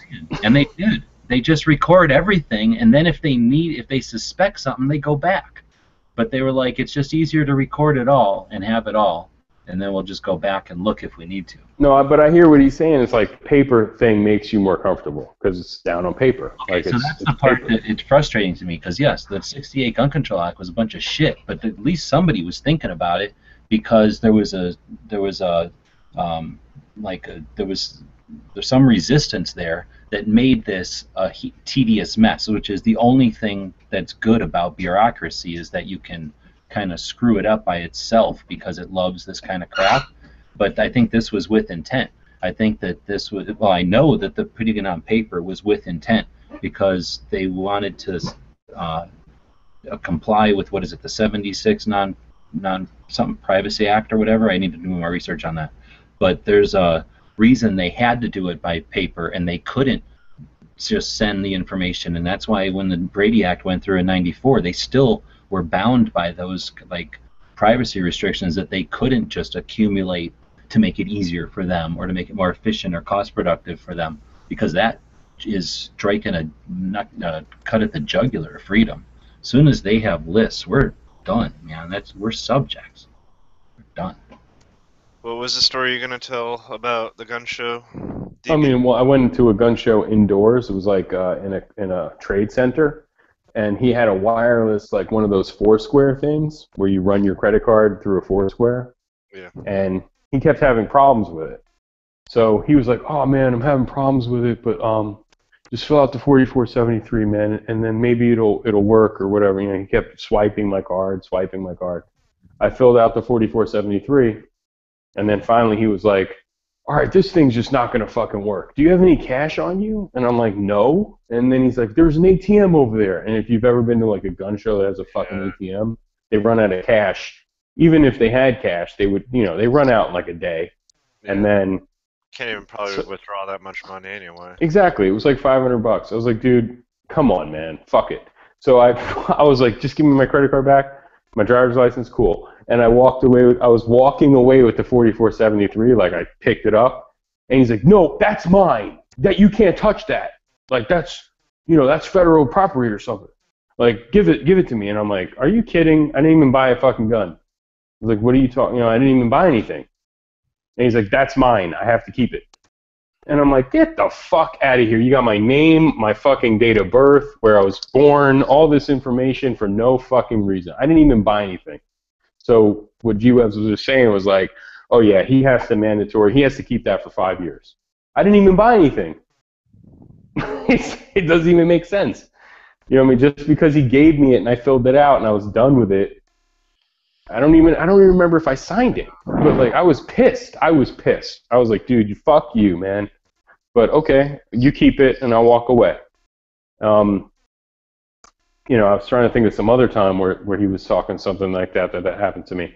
I think one time I ordered something on Gunbroker, and I waited like a week to pick it up, and while I was there, they had like something used. I was like, "Oh shit, this is awesome! Like, let me buy this shotgun." I think it was like 3 or 4 Christmases ago. So he was like, "You have to fill out a form, a special form." And I was like, "What?" And he's like, "Yeah, you're buying two guns in a day or something." I've never had that happen. And I was like, "What are you talking about?" And he's like, "Yeah, don't worry about it. It's just going to our sheriff." Like, what? The sheriff of Nottingham. Get the fuck out of here, dude. I mean, I did it, and I was like, "What the fuck is that?" And then I remember, this might have been 2 years ago. I remember like a year later, I asked probably G-Webs about it. And he's like, "Oh, yeah, that happens all the time here because they're in a border state. So they get like special rules over there." And but the hilarious thing about all this bullshit is it doesn't stop anything. It doesn't, you know, Fast and Furious and all that. You hear about, you know, the stories about, you know, that guy was telling us, you know, how he got started and all that shit, and the gangbanger, you know, well, the cartel guys buying guns, and fuck, dude, it doesn't even like stop this. I told you what happened to me, dude. I mean, and this didn't happen to me, but like it happened to my friend. He sold a gun used, and I remember telling him, he would ask me all the time, so I'm like, I know more than he does. And he's like, he bought a used gun from an FFL. That FFL was also the person who had the gun when it was brand new. So they sold this gun new, and then that person that they sold it to new traded it in like a year later. So my friend bought it from the same gun shop that had it when it was new. If you're following me. Yeah. So then like he's down where he moved to a place. He bought the gun. Okay. He's asking me like, well, this is, it's used, but like whatever. So he carried it and used it for like 2 years. Then he had to move back to New York. So he's like, what should I do with it? I'm like, well, obviously you can't bring it back to New York, so sell it on Gunbroker or sell it on Arms List or something. So he sold it on Arms List. He sold it to this old guy. It's like fucking 80-something-year-old dude. 2 years later, he was like, are you sure? Do I need a bill of sale? I'm like, yeah, do a bill of sale. But, dude, you bought it used. So even though you bought it from an FFL used, like I really wouldn't worry about it too much. But, yeah, do a bill of sale. Anyway, I don't even know if he did it or not. This old fucker, 2 years later, calls him up. He still had his cell phone number. And he's like, hey, man, I need your help. The cops took all of my guns because I shot myself in the hand with a gun. But it wasn't your gun, okay? I shot myself in the hand. I'll never forget it. It was a SIG like 938. This guy was like 85 years old. You know what I mean? It's a super old dude. Yeah. And he bought my friend's car. And so he shot himself in the hand. And I guess when the cops came, he lived in like an old apartment complex. And they probably saw this 85-year-old dude who just shot himself in the hand. So guess what they did? They took all of his guns. So he had no guns. So I don't know. This was in Miami, I think, or Fort Lauderdale or something. So like years later, this guy's calling my friend like, I need you to tell the police that I bought the gun from you. And he calls me and he's like, what should I do? I'm like, I don't fucking know. You have no responsibility. You can tell him to go fuck himself. Or you can call the cops and tell them that you sold them the gun. I don't know. It's on you. Why they need to know like that? They wanted the old guy to provide a bill of sale for every single gun. And this is in Florida, dude. It was crazy. That's weird. So then when my friend finally called the police, they asked him what his name was, and he told them. And they said, okay, well, we did skip traces on all of these firearms, and your name came up. So so you're so and so. Okay, cool. That matches what we found. These guys actually went and they treated all those guns like they were at a crime scene. Another reason to practice good firearm safety. Exactly. I was like, so he called me back and he's like, you fucking said there's no registration and all this stuff. Like, how the fuck did they know my name? And I'm like, well, I guess it's because, and this is when I figured this out, you bought a used gun from the same from the same gun store who bought it new from a distributor. So when they did the trace, they were like, they went to the gun company, they found the distributor told them what store it was, they went to the store, then they went to that store and they saw it came back to them, it bounced back. So that's how they had your name. He was shocked that they had his name. And then I was like, well, it's because they were treating that old man's apartment like a crime scene because he shot himself in the hand or whatever. But it's so weird. But there is definitely, it's easier than you think, man. Yeah, I see, I understand, but there's so many records. Like it's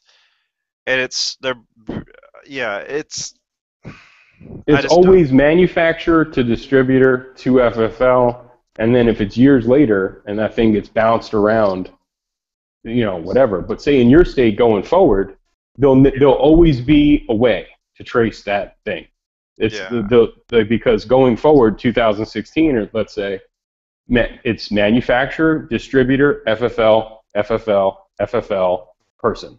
Yeah, back and forth. I understand. Yeah, I understand that. I can't believe they would waste an officer's time if it wasn't a serious crime, though. Like you'd only waste a fucking detective's time to do that kind of work. That's on the police department though. That's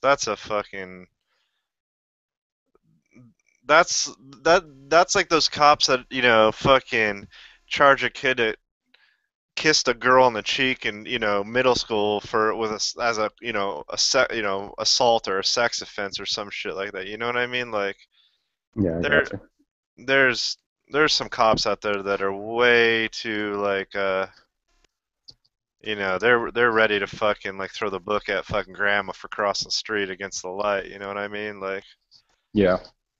um, It's just weird. But like, going forward though, there'll always be a way to trace stuff back. guess I'm not And buying then any more for guns. 20 years.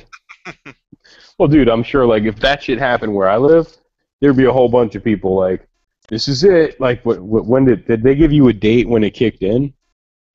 Like, I'm sure used sales would go through the roof. Like, Yeah, it didn't really affect anything, according to everybody I've talked to. Like, nobody really. like private sales. Yeah, nobody really cared. I mean, people cared, but like, it's not. And this sounds like again like I'm trying to justify it, but it's nowhere near as evasive as the fucking Washington one. Oh no, I believe that. But like, if you went on like, let's see, like private sale forums, like Arms List or something, I'm sure people were jacking up prices. Like, okay, this is your last chance to buy a fucking used gun without it being traced back. I'll be honest, I haven't bought a gun outside of FFL in a long, long fucking time because I never do. Even when I buy used, I'm buying off Gunbroker, so it's all going through FFLs anyway. And then, yeah, I'm just too paranoid to fucking meet a dude and like buy his gun, yeah, for the most part. most of the stuff I buy too is used. I haven't bought a new. Well, no, I take that back. I bought that damn AK.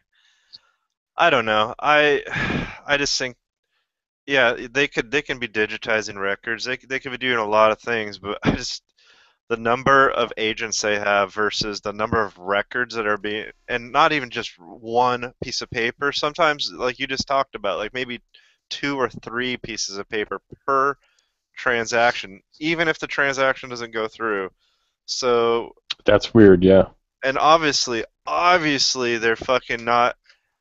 Their bureaucracy is so jacked up, they can't even fucking pay attention to the people that are getting like their shit denied, which is what you think they would be like paying attention to. They can't even fucking like the denied people seem like the delay people. Oh, the denied, like, oh yeah, you're a fucking felon, yeah. Yeah, that's what they should be looking at. They should be fucking pursuing that shit like it's fucking like, but they're not. You know what I mean? They're just. It's an attempt. It's like you attempted to do something, like no fucking shit, but you could charge them because that's illegal. Like if they filled out the 4473 and they falsified information, they said that they weren't arrested or whatever, and that then they should go to jail. They can go to jail. But see, obviously they're not pursuing that shit. Like no, hell no. I think the number was like 10. Like at one point, like. I think it was 10 people were talked to about it in the last year or something. It was like such an outrageous, like low number, like double digits. So, can you imagine how much that? I've seen that shit happen. There's one gun store here that sells like 2,000 guns a weekend. Like it's the biggest gun store probably in America I've ever seen. It's like it's the size of a gigantic Walmart. And see like you think if they get audited, you think they get audited that like they digitize their records over the last 10 years? Fuck no, man. They couldn't do No, that. probably not. No, but I think when they get audited, they're just trying to catch them out there of like. No, they just make sure their ducks in a row. I mean, my gunsmith just got audited, and all they did is fucking just like they just went through their record. They like not scan, but they go over everything and make sure your ducks are in a row.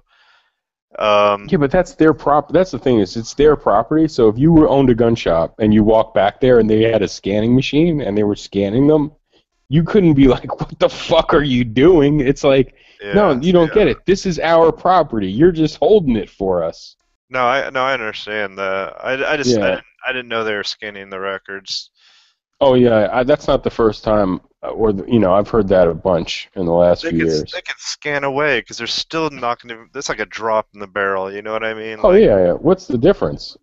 I mean, really, what is that doing? Because if a gun was used in a crime, if they found it at a murder scene, they're still going to contact the manufacturer, contact the distributor, find out the first. I mean, they're still going to do the detective work that you would usually do. Yeah. Because the serial numbers. I mean, sometimes they're on those things, but I mean, I guess they staple the receipts to them. You know what I mean? But like I mean, those 4473s don't have model number and serial number on them. It's really the receipt that's stapled to it. Yeah, I don't fucking know, man. It's a nightmare, dude. It is. It's. And you know what? It's probably like we have it really good, and we'll be sitting back like 10, 15 years from now, telling like people like, "Oh man, you know, you guys got it fucked up. Like now, you guys got to go see a fucking doctor or some shit." You know what I mean? Like it's cool. Sample. Yeah, why not? I mean, I gave up my fingerprints, and maybe they'll want drug tests or something in the future, or you know, a sit down with a psychologist or something like that. But that would be cool, unless the psychologist was like an anti-gun nut job who was like, no, you know, like pushing their bias. But Rosie O'Donnell. Nothing. It doesn't say anything in the second. Like when people say like the Second Amendment doesn't count for carry. I mean that's the new argument. When I was a kid, it was the Second Amendment doesn't apply to you. It applies to the militia. Now the new one is like the Second Amendment doesn't apply to carrying, you know, like because you'll hear people like Second Amendment, like I have the right to carry. No, like the Supreme Court said, no, it's really just to own, really. Like the whole carrying part of it, concealed, that's all the regulations, the states, the cities have their own. It's all cool with them. In 10, 15 years from now, we're going to lose like. I think in the next 4 to 8 years, we're going to lose like 3 Supreme Court justices. Depending who we get president, they're going to replace them with whoever. I mean, who knows, man? Yeah, I mean, in 10 years from now, they'll be back to the Second Amendment doesn't apply to you. It's the militia or whatever, you know. Yeah, well, I honestly, I'm not a. I don't know. I'm cool. I don't care. I mean, no, I do care. It's just I don't even know. At this point, I'm like. I wish I had like a collection of like some of these people I'll see on YouTube that are like, these magazines over here, those are for my grandchildren when they get old. Like this is for my 6-year-old grandchild. Like this set of mags and like, yeah. If I was that set, I really wouldn't give a fuck anymore. You know what I mean? Like if I had, it's like money, dude. It's like, okay, who cares if they ban them if you have enough fucking mags and shit and fucking whatever. I've never bothered with the private sales thing because it was cool, but like that whole argument of like most people are for it. Like Yankee thinks. Yankee thinks, I've heard him say on these live chats that every state, it's going to happen in every single state. And he might be right. I mean, I'm not saying he's completely wrong, but I know like some states are going to die fighting it. Like they will fight it to the end. Some states will just go along with the flow. But at the end, if it was every state, you know, whatever. I remember like I think it was the Joe Manchin bill. The last assault weapons ban bill that didn't get passed, it didn't even get looked at. It was like the Manchin-Toomey bill or whatever. That was universal background checks. Inside of that bill, it said it will be illegal for the United States government to ever make a list of handgun owners or, you know, of gun owners. That was part of it because they know that's the only way they could get something like that passed is if they say, we'll never make a list. Come on. Yeah. They don't need a list. If they call for a confiscation, or like in New York, they didn't have a list. When Governor Cuomo in New York was like, they say like behind. But you saw how well that went over. There's still, no, yeah, they didn't do it. There's still a bunch of people that are just like, yeah, go fuck yourself. Yeah, for sure. But those people are risking jail time or whatever. Or I think in the city of Los Angeles now, if you don't turn in your magazines from pre-94, you're a felon. So until the first person, see, but the thing about that is, when that first person gets busted, then that's when that's when they can go to court and actually fight that, and you know what I mean. Those laws don't get challenged until somebody gets in trouble. You know what I mean? Like you have to like when shit like that gets overturned, it's usually when like basically somebody's, somebody actually has a reason to take them to court over, getting fucking, caught with the wrong magazine or some shit. California, man, they're fucked. But I mean, honestly, it's better in New York. But when they had those magazine build kits, I used to see them online. Like, we will ship to California. It's a disassembled Glock mag. You know what I mean? Like, magazine. They would call it the magazine kit or something. Remember? Yeah. Did you ever see those? I didn't. I heard about them. I heard. So up until I think up until like 2 years ago, you could buy a magazine kit if you were in California, and you could have these basically bags of disassembled mags, and you could have tons of them. I mean, it didn't matter. And if the shit hit the fucking fan, you could sit there for 10 or 20 minutes and assemble these mags. I mean, that was the whole point of it. Yeah. And those went away because of the new laws that they It's passed. like the Canadians with their rivets through their fucking magazines. They're fully operational magazines. They just have a rivet through them to stop them at whatever. It would take no time at all for them to knock those rivets out, and then they have a normal fucking magazine with I see what you mean. just a hole on each side. I see. I don't fucking know, man. Like I'm not as concerned because I see a lot of us gaining a lot of ground. I think we gain more ground than we lose, even with all this nonsense happening. Even like after this last one, people were like, "Look, dude, like the argument started to go. Like the girl's dad was on there. The argument started to happen for guns, but it didn't go anywhere. It lasted like a couple days, and then people were like, "The dude is crazy. Like he got the gun Dude, legally." not only that, that guy, the father of the victim, at the end of his big speech, he ended it with, "I think I need a gun now." And they were like, "Why?" And he was like, "I think because everyone involved in this situation is a target." Because they were asking him, like, "Did your daughter ever have any, did you have firearms or whatever?" Like, and he was like, "We never had firearms in our house. Our daughter never had any kind of like firearms experience." They were asking him like if she was anti-gun or not. And he was like, "Oh, she probably, I don't know, like, but we never had them." This was at his big press conference, and this was like the final thing he said was like, "We never had guns in our house, but I'm buying a gun now." It's like, what? You just did a fucking 15-minute speech about like we need more gun laws. Like I said, I don't know. I kind of noticed a shift in the it shifted. We would always say it's not a fucking gun control thing. It's a mental health or fucking whatever issue. And now I'm starting to see that argument become more mainstream. Is what I'm trying to say. Like I think we're gaining ground more than losing it. I'm not as concerned with the future. Like we'll see how this next election goes. Then I'll get concerned. You know what I mean? I'm not gonna like ring the alarm bells until I think there's I'm prepared. I think I'm prepared. I might not be. I think 1,000 more rounds than 9, I'll be okay. But like, I'm prepared for the next wave of fucking numbskulls setting off a fucking panic.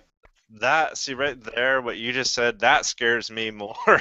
Oh no, for sure. It'll calm down in a year or two, no matter who wins. Even if Bernie won, right, or Hillary won, or Biden won, it'll calm down in about a year and a half, probably. Because I remember the 2007, 2008 panic from Obama's first inauguration, and it was 9mm was about 7 months. I bought 9mm, the only 9mm that I could buy locally at the ranges. They didn't have any. I had to go on Midway. I bought Black Hills.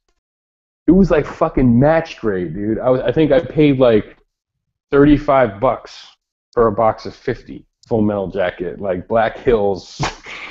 That's how bad it was. So, but it went away in 6 to 7 months. Like, it was cool.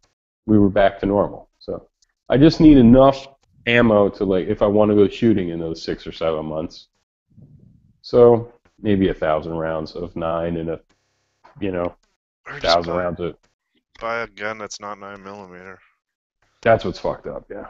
I remember at that time they were like, yeah, you got to buy a 9mm 22, 5.56. That's what's going to be available when the shit hits the fan. And I remember from 07, 08, that was it. Yeah. Bullshit. I spent. Let's see. I didn't shoot any during that time period. I just shot my 40 and my 357. I didn't even bother. I'm just like, 9mm. Okay, whatever. I'll just shoot these other guns I own. I got a 45. I think 45 was available, right? I don't remember. I just remember 38 being like still on the shelves, and then it got really bad around here. Like it went from like, you know, like apocalyptic to like fucking the road. like I remember going to the gun store and looking at the gun shelf and like 41 Smith and Wesson. You know, like fuck. 41 Action Express. Well, what year was this? This was 12. This is when that really was really bad. No, it was 41. The 41 whatever. Revolver. It didn't get bad in 07, 08 where you lived? Which one was worse? It was the 07, 08 was the bad one. That was the assault rifle scare, right? No, that was just Obama getting elected for the first time. That was when Glock had to start sending over like 19s that weren't meant for here because it was such a crazy. Which one was worse? They both just kind of melted into my fucking mind. Well, the 2012 was the worst. I mean, I've never seen anything like that ever. I wasn't around for 94, so I gotta admit that was the worst thing I've ever seen in my life. I think it was the second. It was either I don't remember if it was the first or second one. I just remember at one point when I think it was the second one because the first one was bad, but it wasn't that bad. The second one rolled over. No, it was the first one. The first one was bad. The second one was more like it was like comedy. It was like Keystone Cops, you know, and it didn't last. The first one lasted forever. That was when 22 went like. That's when you couldn't even get 22. Yeah, 22 came back like a year ago, maybe. Not even. Yeah, I remember at one point going to the gun store and there was like a couple boxes of rifle hunting ammo, and like 41 Smith and Wesson, and I'm just like, oh fuck! Like, I was like, well, I should have bought a 41 Smith and Wesson. God, you know what? I always wanted one of those. Yeah, I did too. I think it was a Jericho. No, that was Action Express. Yeah, it's Action Express. I'm talking about the revolver, 41. Okay. I think it's 41. 41 Magnum or something. 40, Magnum, there you go, yeah. 41 Magnum, 44 Special. 41 Action Express, as a kid, to me, when I read those magazines, was like, that's probably the best round ever invented. You know, I mean, that was pre-SIG, 357 SIG or whatever. I mean, it just seemed like, oh shit. It was pre-fucking 40 when that round came out. But, yeah, I don't know. Jesus Christ, I just bought my 35th fucking firearm, so honestly, like... Damn! You're like on an episode of Hoarders. Shut up. Did you ever see that episode of Hoarders where the guy was a gun guy? And No. he was hoarding guns? Oh my god, dude, it was crazy. You ever seen Hoarders in general? Like just a regular Hoarders? I've never watched it, but I know what you're talking about. Oh yeah. I mean, the guy's house was trashed, like a garbage. It looked like a garbage bin, but like it was a gun everywhere. It was a gun under every cushion in his couch. It was like guns in the cereal boxes. It was like everywhere in the refrigerator. The daughter, she snuck him out of the house onto the bus, and in the bus he had hidden like a couple of revolvers in books, like, you know, those books that have the cutout pages. Yeah, that was the number. Did they like take him away from him or what? No, he could legally own them. It was like he was just buying guns his entire life and was just he must have had hundreds and hundreds of guns, dude.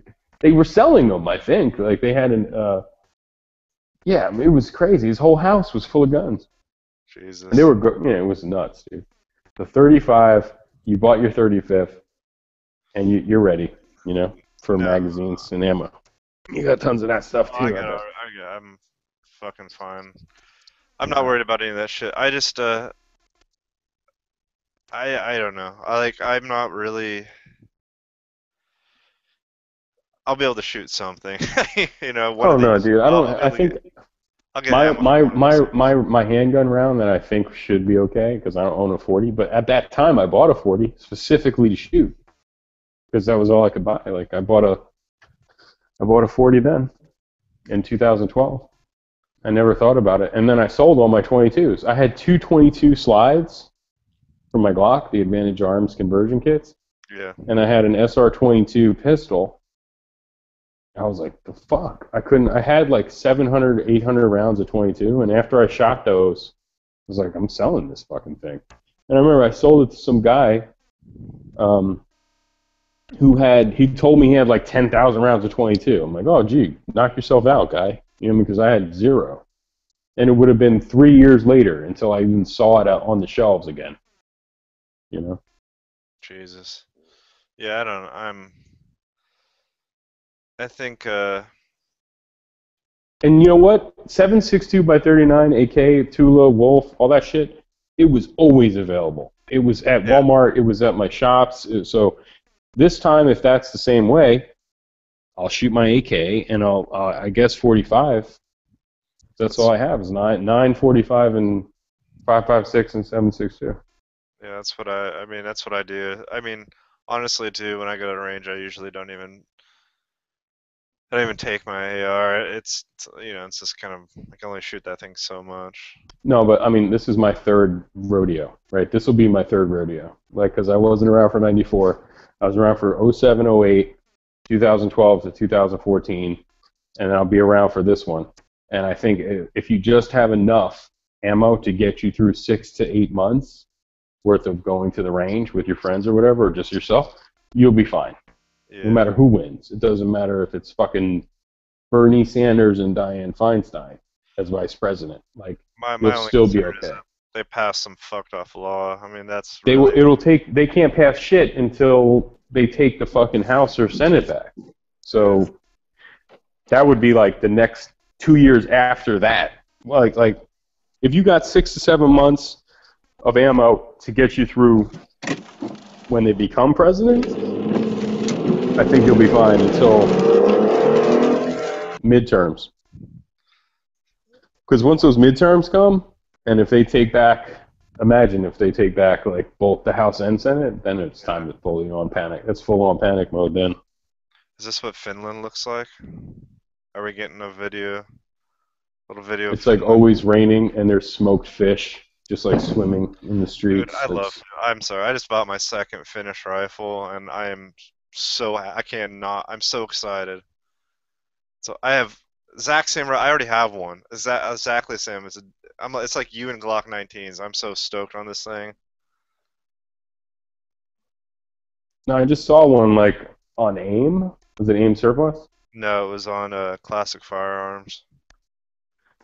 I wouldn't even know how to rock that shit. I wouldn't even know how to open that bolt open. It looked like it was like a weird sardine can key in the back.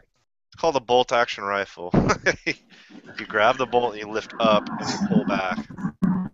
It had like a strange sardine can looking like key thing. You know? No.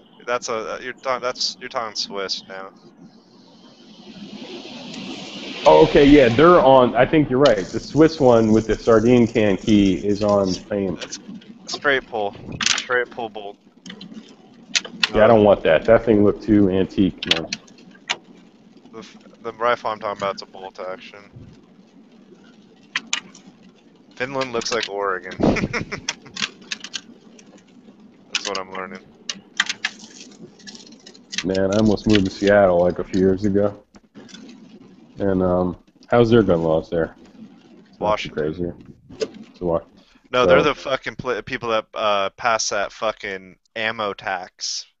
Ooh, that sucks, dude. Remember that? No. The fucking per bullet, you have to pay like 2 cents per bullet. Hillary said she's down for a firearms tax, 20%, which is fine. I'm down with that. No, I don't see that'll never happen. And fucking, I didn't mute him. What the fuck? Why does it say I muted? He muted. No. Oh, weird. Sometimes I used to mute people by accident. I didn't mute anybody. I'm like looking at something on over here. Anyway, I'm on like the other fucking monitor. Anyway, yeah, they're already getting fucking sued. Like the NRA is all over them like shit on stink, or stink on shit, whatever. No, I'm with you, man. I think I just need Yeah, well, fuck a what you don't 40. want. I need that 40. Yeah, You're why a don't you 40 guy. Yeah, I got 3 of them. I might get a 40 again before it's all said and done. I have a coupon, my food stamp, my Glock food stamp. Dude, get yourself a gray 40. There you go. Oh, you know what's fucked up is the food stamps. They don't work for that. All the GSSF like blue box guns they're basically cop guns. They don't make them in any colors. That sucks. Yeah, you gotta get black. Racist. But they're still 400 and some bucks, brand new. Hell yeah. But yeah, the gray ones are cool, for sure. I don't know. I'll have something to shoot when if people go fucking banana sandwiches again. Like, but I'm not really worried about that. It's because that'll pass. I don't know. I don't know what I'm worried about. I try not, honestly, I try not to worry about this kind of shit, because if you worry too much, you'll just fucking, like, make yourself fucking... I'm conscious of it. I'm not worried anymore too much. Like, I try to buy a mags here and there, so I'm not really worried about it. But, like, I think the most panic and the most stress comes from people who wait too long, and then, like back in the day, like... Yeah. And 3 or 4 years ago, I was calling like Benny McGill's Glock store to like order Glock mags at like $50 each or something. You know what I mean? That's what's gonna kill you, man. You know what I mean? Like, yeah, you gotta be some sort of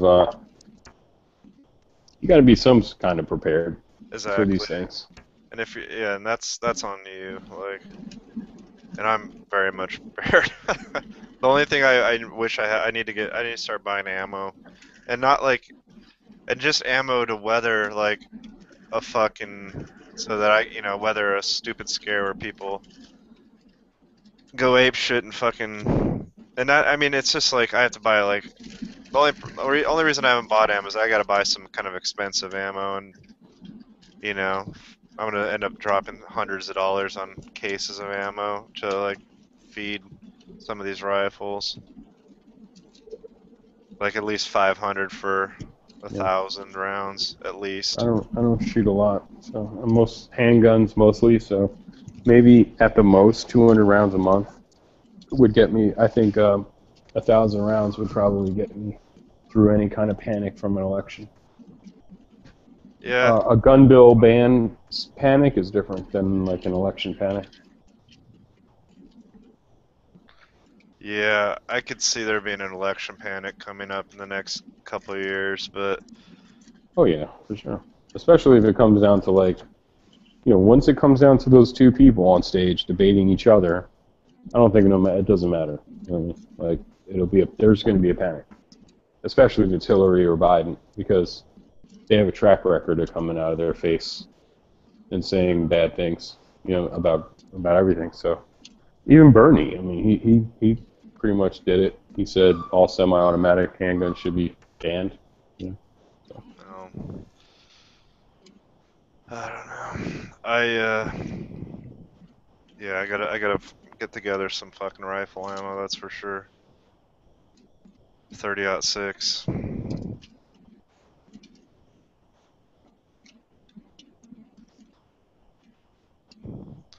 I want to go to Finland. Flip off some Russians.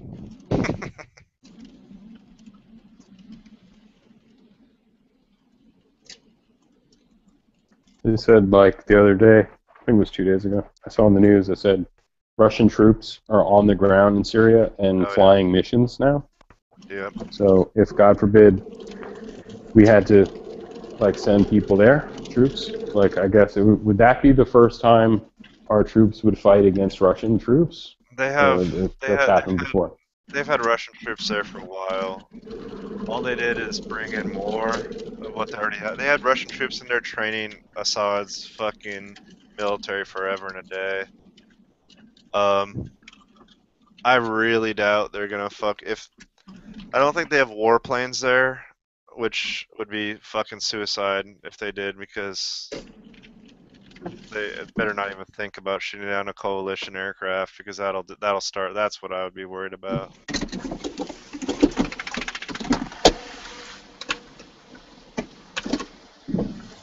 No, they're just there bombing people. Like, I mean, there's no. I don't even know. Maybe the coalition is there fighting against Assad. Obama should have. Oh God, I didn't want to think. I thought the Assad thing was like, we're not really fighting against Assad directly right now. Didn't they already shoot down a civilian aircraft and killed a whole bunch of innocent people? Yeah. The Russians or that was in Ukraine. Ukraine. Crimea or whatever. So wasn't that Russia that shut it down though? Yeah. Or was it? Yeah, Ukraine? but that wasn't. Yeah, no. Well, I don't think there was proof of it at all. I mean, there was a shit ton of proof. They just there's a video. They actually took video of it right after they shot it down. They walked out to the field and then they're like, "Oh shit, this is civilians. We shot down the wrong shit. Oh shit, we're in trouble." Yeah, there's right. The Russians said it was the rebels, and then the rebels. The world thought it was the Russians, but they never paid for it. They never got in trouble. It was an accident. I bet you it was an accident. Wow. Yeah, that's bullshit, dude. Come on now. Now, how much is that in to the dollar? That's what I wonder. Doesn't matter. Most European countries are paying like $20 a gallon, dude. Oh shit! That's how much is that a gallon? Wow. Okay, I'm looking at that wrong. Wait. 1.4 per liter. 1 liter. Wow. Not gallon, liter.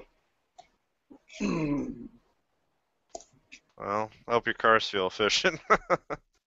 Well, people bitch and complain, and it's like, well, basically, Europe has no oil, right? Or like, maybe Finland does, but like, I know like people like in Germany, when you go see Germans like spending mad money on gas, the reason they're spending that much is because they don't have they don't have any oil. Like we have tons of oil in America. They have none. Yeah, well, they're also getting it from Russia. Well, they were getting it from Russia, but I don't fucking know. I don't. This shit's way above my pay grade.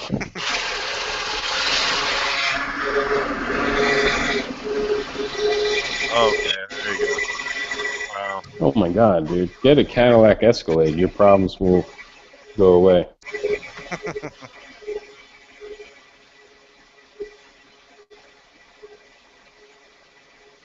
Oh, your gas prices scared DB away.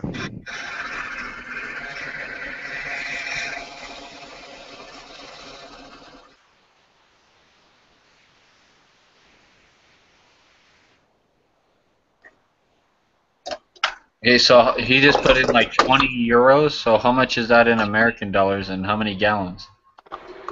Do a fucking euro to dollar conversion. It's about the same. Dollar and euro is about the same. Yeah, they're close to each other. 22.50 in US dollars. And how many liters did you get? 14. It's about maybe. See, 14 liters to gallon. That's 3.69 gallons.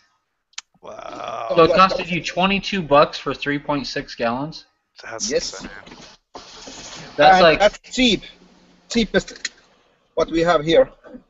That's like $6 a gallon for gas. Yeah. Yes. That's Europe. Europe is very expensive when it comes to gas. Yes, and this is not the most expensive country in Europe for the gasoline. What's the most expensive?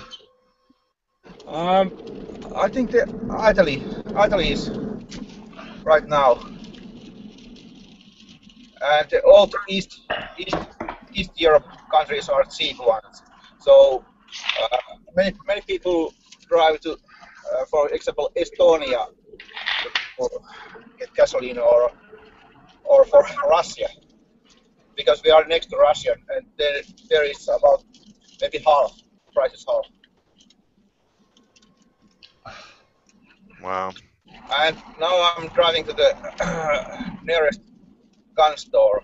I'm gonna buy some ammo, and I'm asking if I can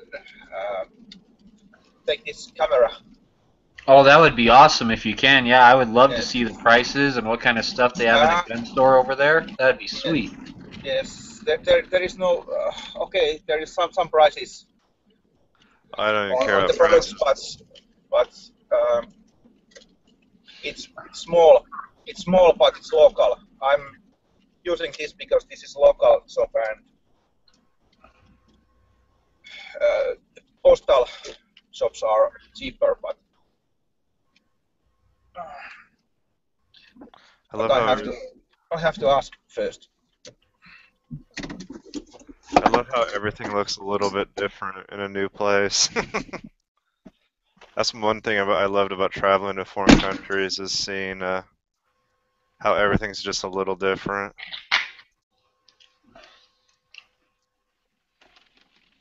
I don't even care about And prices. he's in Finland? Is that where he's at? Yeah. I don't even care about prices. I just want to see what cool guns they have. Well, yeah, I want to see if they have any, like what kind of K31s they got. Like if they have any like custom ones or. That's Swiss. Oh, I know, but they gotta have them there, like a bunch of them there. I bet. I don't know if they have the same importation. Like I don't know how their importation laws, but they have Tikka, Valmet, and Seiko in their. I mean, they're all Finnish companies. So I never did that good in geography, but I'm pretty sure Finland's pretty close to Switzerland, right? No, not They're at all. not? No, Oh. Switzerland's down by Germany. Finland's right next to Russia. Oh, is it? Okay, I was thinking like Norwegian, Norwegian. Norway, Denmark, and Sweden, and then Finland would be the one that's closest to Russia, the farthest away from the rest of Europe. Oh, okay. Like I love Finnish rifles. Are like you flip a coin which are better made, the Swiss or the Finnish ones, because they are amazing. Oh. I can't think of any actual like Finnish rifles. I can't think of any off the top of my head. Like what? M39. They make like a lot of people think that the Finnish the AK, their AK is the best AK ever made. Like, I think it was. I'll give you a link, or that's not it. The M39. Okay, is that? That's the rifle that I linked in a few days ago that were on sale at Classic Firearms. Got the last batch of them. Unit cost $4,000. Wow. Wait, what? I don't know about that. Well, I'm just looking on Wikipedia. Here's their AK. It's like a lot of people think that's the best AK ever made, like hands down. Like it's pretty much. I have never really heard anybody like disagree with that statement. But yeah, if you ever get a chance to pick up a nice M39, you just like shooting. Like if you like shooting like military bolt action rifles, it is such a good rifle. Okay, I will mute this microphone and take this camera with me. If there is anybody still there. Oh, we're still here. Yep, that'll be awesome. I didn't mute. Why does it keep saying I muted him? I didn't mute him. When he mutes himself, it's just saying that you're doing it for some reason. That's weird. Oh, this is kind of fucking cool. There's a 1967 Polish AK for sale here right now. I just posted the link. So, mikrofoni päälle.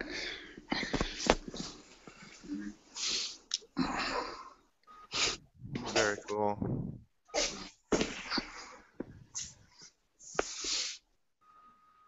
Magazines. Looks like a gun store.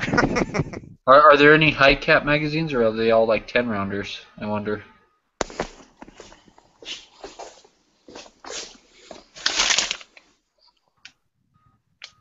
Oh, okay. 40 round PMags. Wow. $5? That's not bad. Or I guess that's 35 euros though. That's not unreasonable. No, not at all. From what I saw on the gas prices, I would expect that mag to cost like $100. No, gas is just expensive in Europe. That's just So is this just accessories, or do they sell firearms also?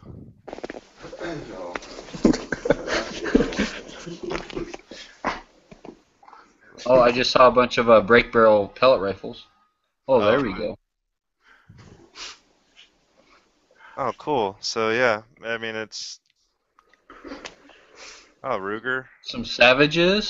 Some. I think I saw a Sig M400. Oh, there's some serious rifles right there. Nice. Okay, I will mute now. Yeah, so Finland is definitely a country that would be, if you had to move to a foreign country, it's top of my list, that's for sure. If I have to move to a foreign country, probably Alaska. It's on the top of my list. Yeah, I don't think that's technically foreign, but I think it's foreign to me. I think you could go up there and like find a plot of land and probably, you know, be happy never seeing another person the rest of your life. yeah. Yeah, there's a. Yeah, let me see if I can find.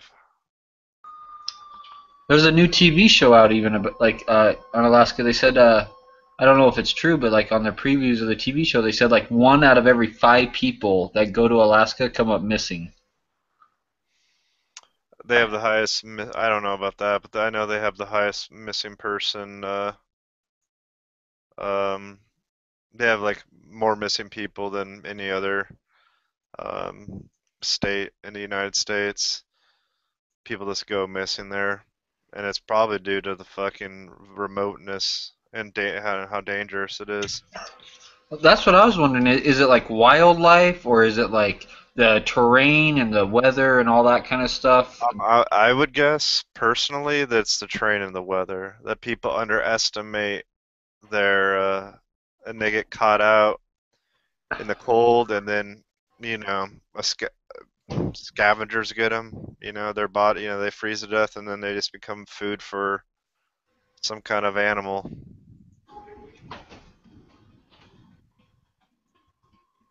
Do you own a Mosin Nagant? Dead horse? What's that? Do you own a Mosin? I sure do. Of course. Well, this was the they sold out of them in about 24 hours, but that's the link to Classic Firearms. And basically, like that AK that I linked earlier, like what I understand is that, and I could be wrong, and I hope I'm not, but the Finnish use a lot of Russian type rifles, not because they are a satellite state of Russia, but because Russians design some very durable rifles. But they take the Russian design, like that AK and like this M39, and they improve upon it until they get a weapon that is like hands down, like it's like, you know, superior, a superior rifle. But I guess one of the thought processes behind that is their enemy, the country that they're most like, that the, you know, the last country they got in a fucking war, a battle, you know, a war with was Russia, and that's the most likely country they would be fighting against would be Russia.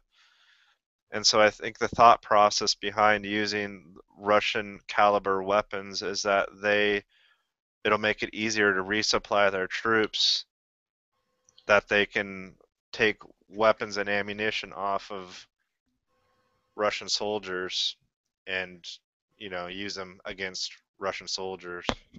And not only that, but, you know, weapon to weapon, their weapons should be superior. You know, that's probably what they're thinking too, is like, oh, our Mosins are better than the Russians. And Well, Well, yeah, no, they built this. This is easily the M39 is easily the most accurate Mosin Nagant you can buy. Cause I just have a regular 9130, and it's nothing special at all. My M39 shoots an MOA easily. It may maybe just a little, but like occasionally I'll get a flyer, but that I usually equate that to like my shitty marksmanship skills. But I get about an MOA to about under 1.5. It varies, but one MOA is and around one MOA, just over one MOA is what I usually get. Mine shoots about 3, but I've never put a scope on it to really try. Iron sights. I'm not even using. Wow. Yeah, that's pretty good then.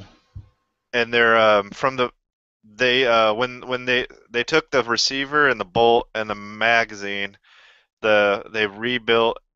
They made a completely new stock, new barrel, new everything else is theirs. They made new trigger, new sights, new everything. The barrel only contacts, if I remember correctly, the barrel only contacts the. It's not a free floating barrel, but it almost floats. There's the like barrel band or something. Is that like where? There's one. I can't remember which barrel band, but one of the barrel bands actually touches the barrel, but the rest of them, it only contacts the barrel at one point, besides where it mounts into the receiver, obviously. What are the bolts real sticky on those? Like my 9130, like after I shoot it, especially just like 5 rounds, like you gotta actually hit that bolt, like hit it, and like your hand hurts. It's not it's smooth. It's smooth as butter, and it they shim. They also they shim. There's like basically it's like an optimized Nagant from the Finnish factories. So and they didn't leave the factory unless they could shoot an MOA and a half or below.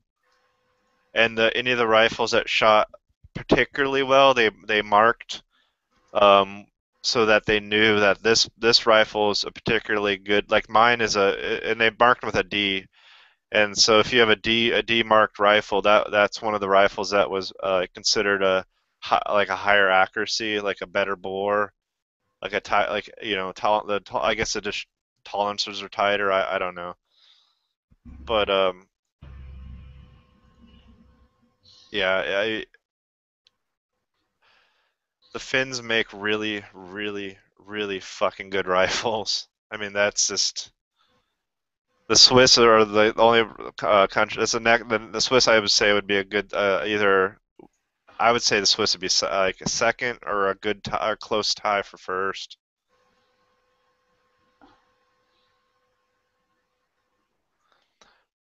Yeah, if you're ever at your local gun store and you see one of these and it looks like it's like in the condition like in the photos you see here, if it's really rashed out and beat to shit, I don't know. Like I'd be a little hesitant, but if it looks like it's in good overall condition, like it was taken care of, and it's not too expensive, and you have the money, buy it, and you will not be disappointed.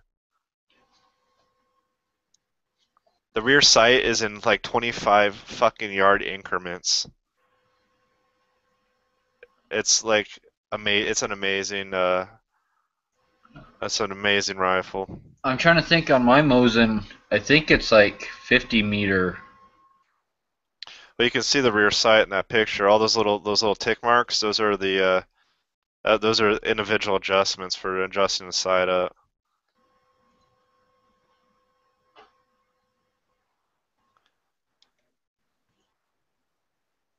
Yeah, Volmet I think got bought out by Seiko. I don't think they're a company anymore, but Tikka and Seiko are still in business, and I mean just. And Howa is owned by Seiko, right? They're basically just a cheaper Seiko. Yeah, I think so. Yeah. Pretty sure. Yeah, you look at Seiko, right? Like modern Seiko rifles, and they're effing expensive. Yep. Tikkas are a little bit less expensive, and my friend bought a Tikka hunting rifle, and that thing has the action on that thing out of the box is just like glass, and it was really it was not a very expensive rifle.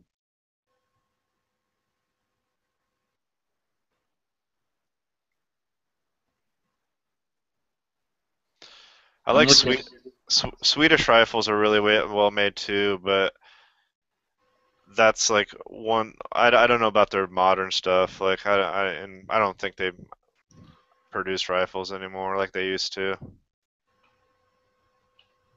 Do you know anything about HKs? A little bit, but not like a lot. Like the rifles or the handguns? The handguns? Not really. I know a little bit, but not like a lot. I was just trying to see. I'm looking for USP 9mm mags, and oh wow, yeah. I'm finding like polymer ones, but I don't see any steel ones. Like, are they all polymer, or did they make any steel mags, or? I don't know that. Definitely not. I know their magazines are ridiculously expensive, so. Oh, they're 31 round mag, $149. Yeah, I can't. Do you have a USP 9mm then? I just barely got it today. Oh, nice. Yeah, that's the one thing about HK handguns that never really sat well with me is the prices of their magazines. And I'm not. There it is, right there. I'm not really impressed with their mag. I'm liking the gun so far. I haven't shot it yet. I just got it today, and it was raining too bad to get out. Oh yeah, they're one of the best. I mean, honestly, my friend had a USP Tactical, and that was a great 45. Like, their mags aren't steel lined or anything. This is a factory HK mag, but it's not. It doesn't have a steel liner like Glocks or anything. It's just like strictly all polymer. And it feels kind of, I don't know, just kind of cheapish almost. And this mag's only a 10 rounder, which sucks. But I don't know. The mag just feels, I don't know. I guess I'm just not used to it yet. But it feels kind of cheapish almost. So I was looking to see if they made steel mags for them or anything, and man, the mags are expensive. I'm seeing 15 round mags for $50. Yeah, that's normal. $50 is the normal price for USP mags. I'm looking at photos and it's hard to tell like which. You know, one place to keep your eye out is like CDNN. CDNN gets a lot of random ass shit, like, and they'll have like, I'll see magazines that pop up on their website, or like they'll have the most random magazines, and every once in a while there'll be something that like is a really screaming good deal, so you might want to keep an eye out on them. And Metgar, I don't know if Metgar makes, here you go.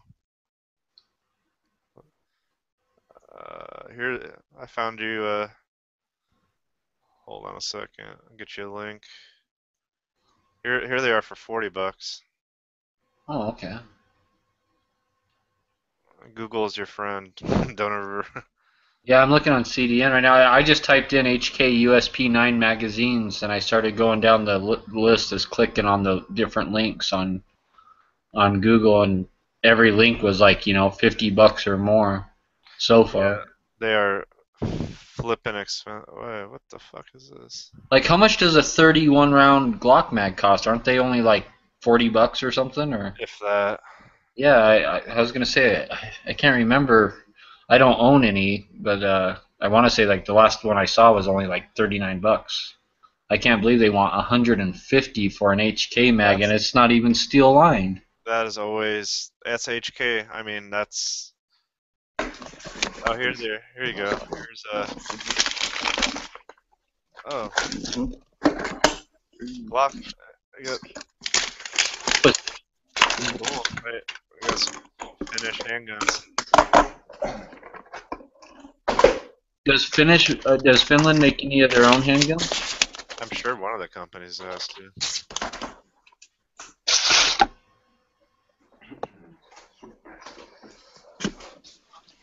What are the suppressors? Holy.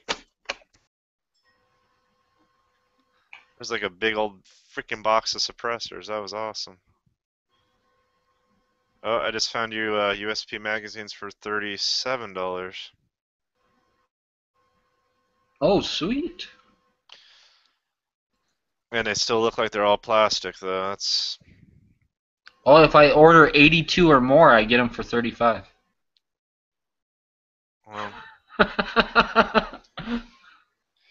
Yeah, I usually don't buy a firearm until I research the magazine, a handgun at least. Rifles too. You got to be careful with rifles sometimes. So are you broke now, Micah? Hmm? You broke? 2 to 3, 3 boxes, 159. Maybe better than so. Cellar and Bellet. Yes. I like that ammo. They make really good ammo. And then I got 3 of these, and then 1 box of these. Nice. Oh, nice. What do you have that's chambered in a 7.62 by 54R? I have 1 Finnish rifle, and it's 53, and then 2 from Russia. Those are 54. And then I took also 2 max, 1 regular. Oh, nice. Glock 19, 50 rounds, because I want 4 of these small ones for the IDPA, and I'm buying one at a time.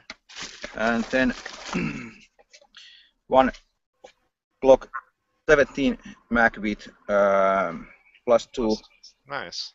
Yes, and then I bought something which I wasn't gonna buy today, and it was, but it's was most expensive. What is that? Is that a suppressor or no? Yes. Oh. Yes. Oh, I'm so jealous of you guys. Dude, like, you can just walk in and buy it and walk out. Yeah. It's like that in a lot of countries. What the? Oh wow, Yes. man. It's for air. Yeah, and I spoke the price a little bit down. It's 150. How much was that? And 150. Yes. Wow. And Yeah. these are quite good, made in Finland, and not the best ones, but quite good.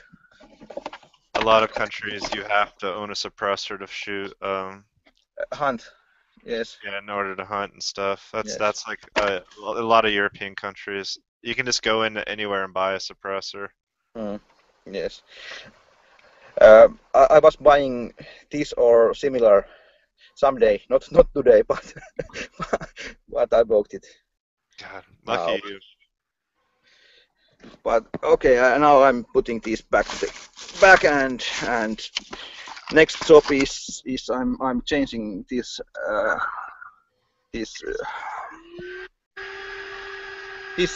the new one, but I don't think that that's something what you want to see. I don't know if you were listening, but I just got another 39 Seiko. Aw.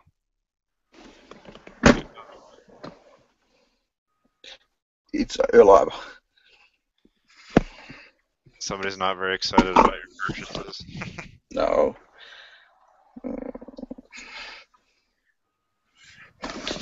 And now using some tape. I'm still waiting for it to show up in the mail. It should be here on Monday.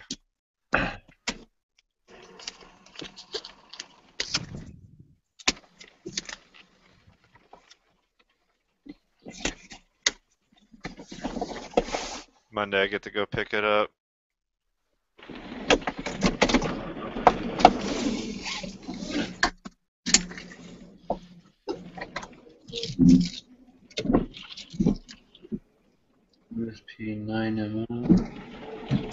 you see that new link I just put in Dead Horse? Yeah.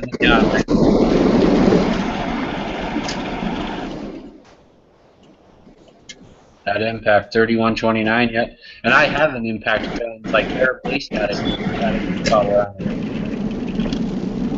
So like their home business is like an hour away from me.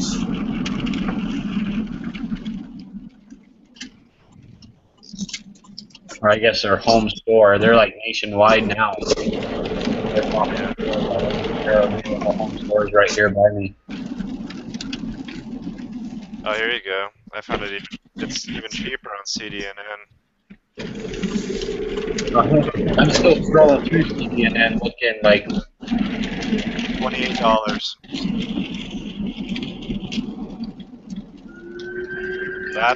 That's an actual price you can afford, like to buy at that price. I don't think you're gonna get any cheaper than that.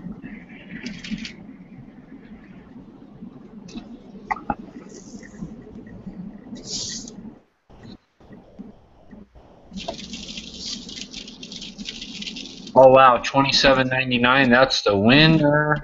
Yeah, that's what I was saying. I'm gonna buy 2 of those right now. CDNN is a place to like. I only need 2 of them. I'll have 2 15-rounders and 2 10s, and I can use the 10s for the range. Yeah. I don't need a bunch of mags for this gun. 4 mags is plenty, I think. Yeah, you never have too many, but yeah. They got a translucent USP 9X per 18 round. It's translucent.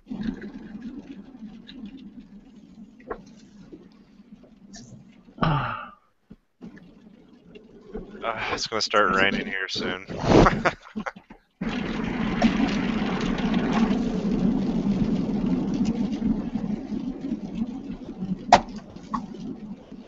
What's the jet funnel kit? I don't know. Saying will fit all USP 9s. This item can be used with or without the jet funnel mag well installed. Oh, I guess that's probably on the bottom of the thing. Yeah.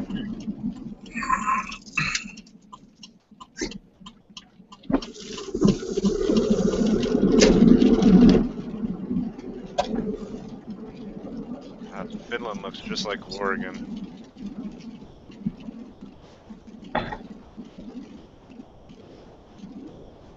That was like exactly what it looks like where I live.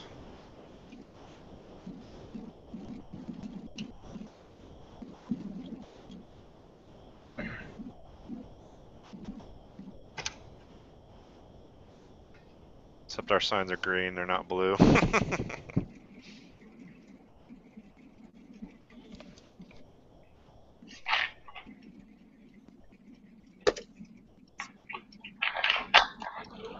And it looks like they even drive on the right side of the road there. Yeah. That would fuck me up driving through Europe, having to switch which side of the road you drive on depending on which country. I think it's really only England that drives on the wrong side. Oh yeah, get on it. No wonder gas is so expensive. Driving like that.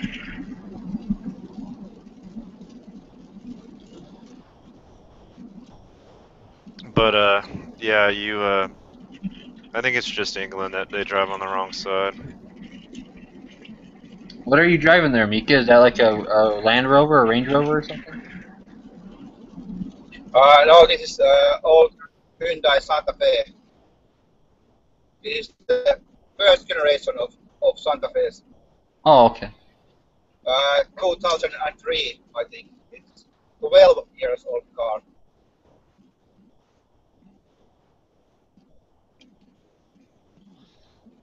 Somehow my money is going somewhere and don't have money to buy a new car, but it works.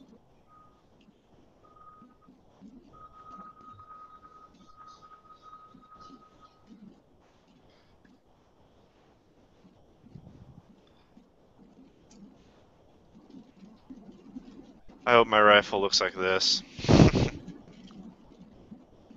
I tried to get one of the Tiger Stripe wood stocked, but they're people collect, the people that collect them. They demand a premium.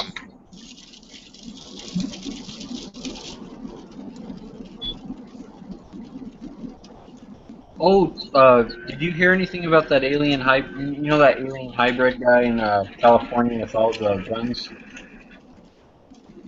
Yeah, yeah. Well, what about him? Someone posted on Instagram today. I was meaning to look it up. Someone posted on Instagram today that alien hybrid mystery solved. The guy worked in the movie business, and those firearms he had was part of, like, I guess, a prop company or something. He owned a firearm or a movie prop company or something. That makes sense. I guess that's what he did for a living. Was he basically rented out his guns to like movie companies, and that's why he had so many guns. Makes sense. That's my first guess or something like that. Did you look at that link, Dead Horse? Yeah, I did. That gun, that stock is absolutely beautiful. That's like normal. Like here's another one that's just like, it makes me wonder, like, the trees that they cut down to make these, like how old these trees must have been. Like they must have been like hundreds of years old.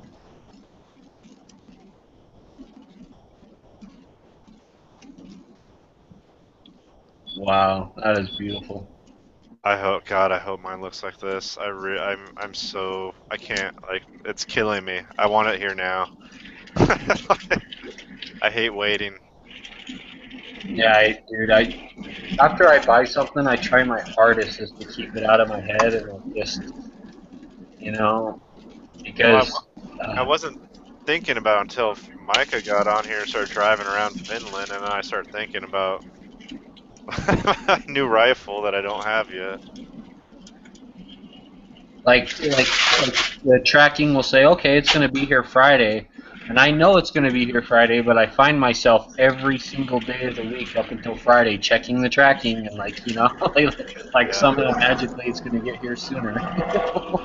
Sometimes mine does. I live in a weird, like, sometimes my stuff does get here earlier, and I've never figured out how that happens, but every once in a while, something will show up a day early.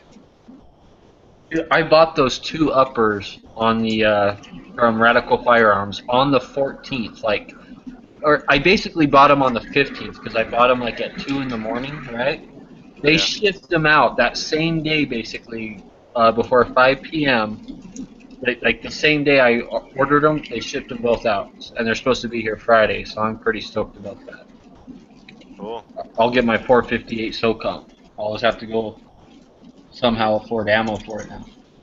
Yeah, good luck with that. I'm probably gonna shoot like one mag through it and be like, alright, I shot a 458 SOCOM and put it in the safe, and then it's gonna be a shits and giggles gun after that. I shot the 500 Beowulf, and I did not. I shot like, I don't know how many rounds. I shot like a few rounds. I'm like, okay, I'm done. It's too much. I don't have, mine didn't come with a cool Tiger Stripe stock, but mine's the one in the second from the bottom. The blonde, it has a really beautiful blonde hardwood stock. Okay, yeah. There's a bunch of K31 Swisses on sale here right now at one of my locals that they call the Blondie or something. Yeah, they came with a birch, I think, or a walnut. And the birch stalks are like a blonde, and the walnuts are usually more of a brown. That's another really good shooter. If you really want a good long range, like, tack driver, that's another good one. Well, ever since I saw the guy here do the open sight shot at 2,240 yards, over a mile, open sights. That's the rifle above the blonde K31 or M39 that's my K31. Yep, that's exactly what he was using, was a K31 straight pullback, just like that. And he made an open sight shot. He was making open sight shots consistently on a buffalo at 2,240 yards. Yeah, he has a whole series of videos of different open sight shooting different firearms at extreme ranges. I'd be, you know, I'll like honestly, like I'd be really hard pressed to say which rifle's better between the K31 and the M39. They're really close as far as craftsmanship and overall quality and accuracy. They're like. Oh yeah, his is all stock too. He didn't beef his up or do anything to it. Like it's a stock gun. I would say where the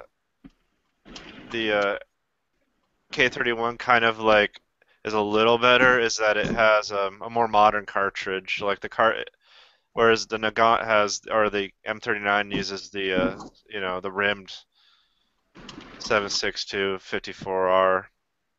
And so you could get rim lock if you were like not loading your magazine properly or something. Or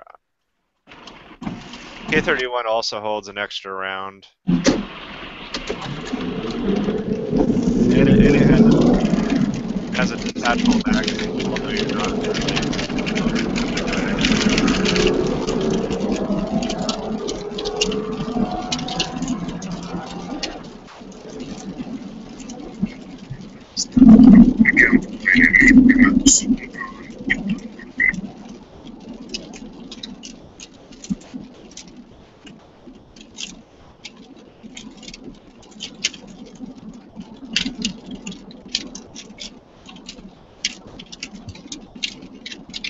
So do you have lowers to put, or are you just going to use a lower you already have? Oh, I have lowers ready for them already built. Nice. On the on the 458 SOCOM, I have a DPMS Panther roller that's not built right now, but until I build it, that's what's going to go on the 458. Until I build it, I just have an Anderson I'm going to put on it. But I'm going to do a fallout trigger on it, and I'm going to go a little bit more high end than what I usually do. Nice. On my parts for the 458, and then for the pistol, for the 10.5 inch pistol I built, I already have a lower, an Anderson lower built and ready for it. I got that 10.5 inch upper with a pistol buffer tube kit and a SIG brace for like $286 shipped. Wow, that's from Radical Firearms, yeah. So just that SIG brace is like $120. Yeah, no kidding. So, and then you pistol buffer tube kit, between 30 and 50. You know, so when you figure those prices up, I basically got that upper for $100. So I'm like stuck. Wow.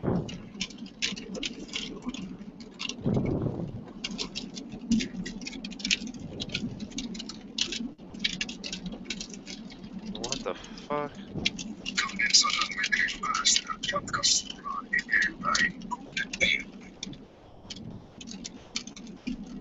There, I posted the link there, that 10.5 inch.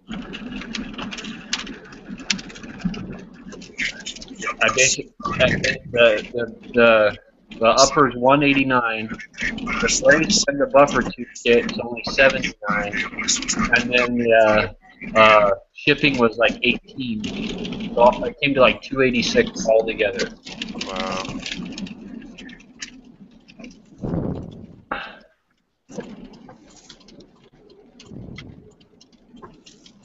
And it's not just, you know, and that kit, I don't know if it's an M-LOK rail or not. It kind of looks like it might take M-LOK attachments. I'm not sure. Yeah, if not, I'll just swap it out when it gets here with a different rail or something. But the rail kind of looks kind of decent on it.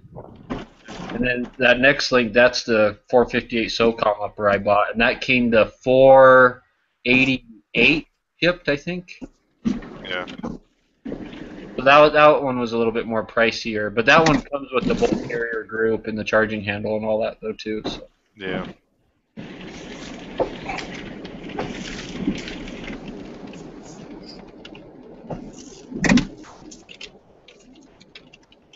Yeah, I'm excited. I ordered one of the Fallout triggers from eBay. I got it for $80, and it's a drop-in trick.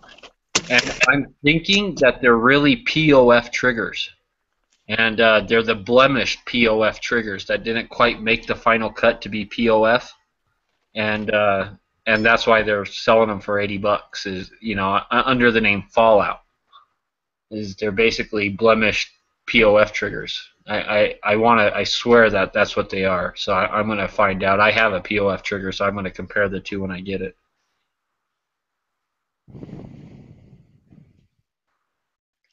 Wow, this kid in Texas that's in some kind of program for engineering and mathematics in high school built a homemade clock, like as part of one of his school projects, and he brought it to school, because it's a school project, and he got arrested, and they're saying that he was trying to make a bomb, but he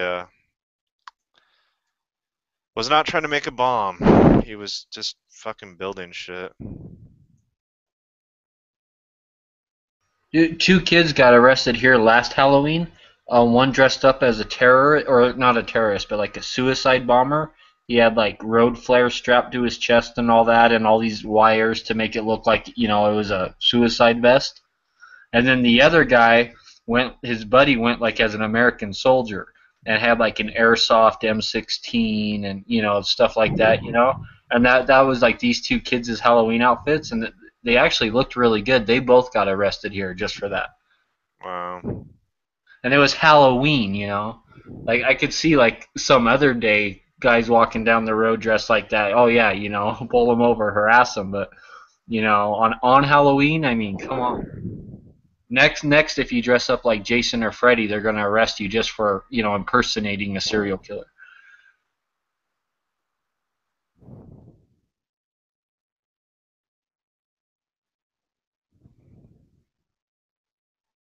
Wow, this is so fucked up.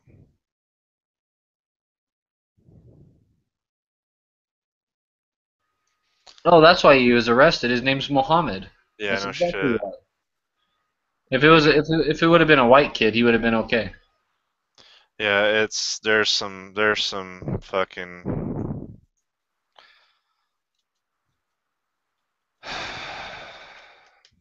and like really, how many kids are smart enough, to make a clock, I'll tell you right now, I don't think I'm smart enough to make a clock. I'm damn sure I don't think I'm smart enough to make a clock. I mean, those things are I think it's a pretty complicated thing. I've watched some shows about watches and stuff like that, and it looks like it's not like just some simple thing you can just do in your garage in an afternoon. I mean, like, you got to be pretty damn smart, I think. Yeah, considering he's in like a program for like engineering and robotics. He was interrogated by 5 officers. And it was threatened with expulsion by his principal unless he made a written statement.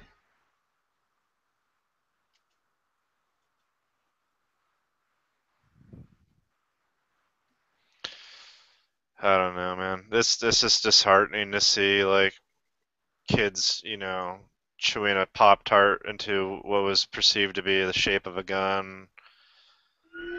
Could reasonably be mistaken as a device if left in a bathroom or under a car. Did he leave it in a bathroom or under a car? No, Did he like set it somewhere and like, It was in his backpack. Yeah, see? I mean, I could totally see if he left it under someone's car or just left it in some random bag outside the school. Oh, I could see something like that. But yeah, I mean, Yeah, this is the kind of shit that like stifles like American youth. Like, this is when you're like charging kids with assault for kissing a girl on a dare, or expelling them from school for making a gun finger thing, or in this case, arresting a kid for making a clock. Like, and he still got a 3-day suspension for a clock. So yeah, let's send a message to our kids like, oh, don't be creative and don't be smart and don't try and invent or make anything. Yeah. I never even heard of a kid that doesn't play cowboys or Indians or soldiers or doesn't do what boys do. So I don't. Oh god, when I was a kid, we did it, and our guns, we didn't have little orange safety things on them when I was a kid at the end of them to say that, oh, this isn't a real gun.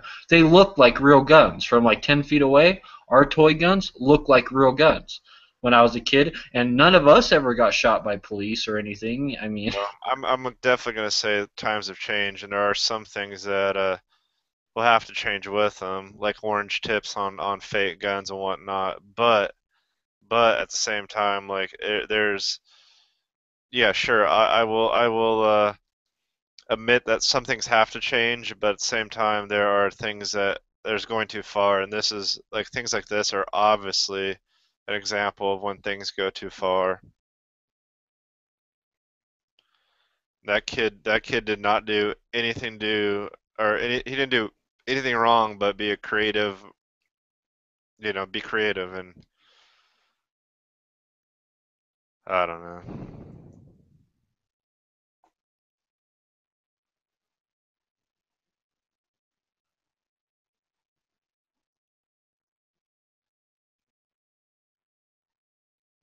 It's too bad.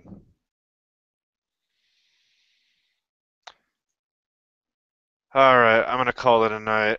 It was good talking to you. all right, man. Have a good night.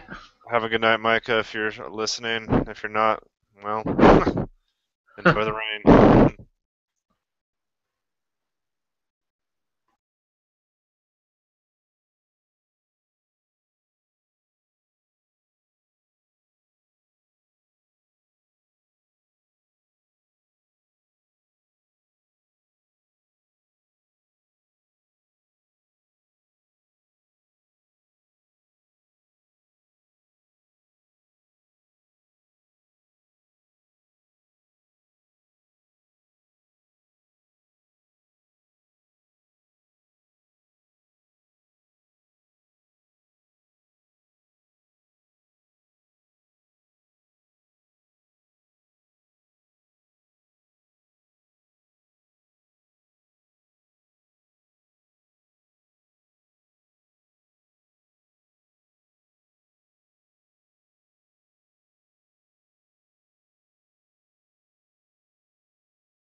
taloudellisesti että kotouttamisen näkökulmasta. PTR-uutisvirrassa ohjelma on katsottavissa MTVn nettisivuilla. Koko maanlaajuinen asunto, mökki ja työmaamuuttojen sarja on selviämässä. Poliisi epäilee 5 päätekijöiksi 3 pirkanmaalaista miestä, joiden se uskoo tehtaalleen viime vuosien aikana lähes 100 omaisuusrikosta. Ne ovat kohdistuneet omakotitaloihin, vapaa-ajan kiinteistöihin ja rakennustyömaille. Poliisi kertoo, että anastettu omaisuus on ollut poikkeuksellisen moninaista. Asunnoista on viety muun muassa kelloja ja koruja, rakennustyömaalta työkoneita ja lisäksi epäiltyjen käytöstä on löytynyt myös kylpytynnyri ja asuntovaunu. Kotimaisten simpukoiden syöminen voi olla hengenvaarallista. Suomen ympäristökeskuksen mukaan Naantalin matalaidesta otetusta vesinäytteestä on löytynyt ihmisille haitallista ja vaarallista panssarisiimalevää. Levän tuottamat saksitoksiinimyrkyt kerääntyvät alueella eläviin simpukoihin. Jos näitä simpukoita nauttii pieniäkin määriä, se voi johtaa pahimmillaan hengityksen lamaantumiseen. Turun Sanomien mukaan Syke kerännyt havaintoja Turun saaristossa havaitusta myrkylevästä.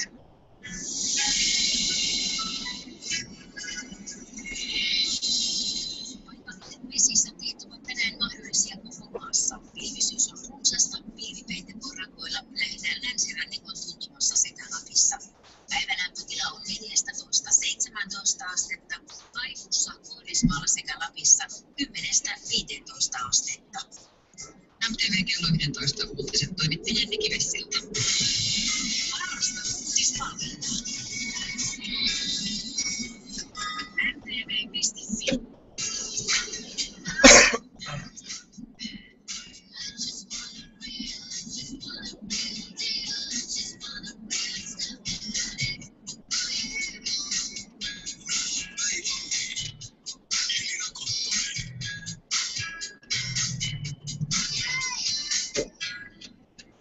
Tervehdys ja mukavata keskiviikkoa täältä Novan studiosta. 4:11 näyttää kello nyt ja meidän musiikkitoimittaja Samuli Väänänen on mun kanssa äänessä Spotify-listassa taas viikonloppuna.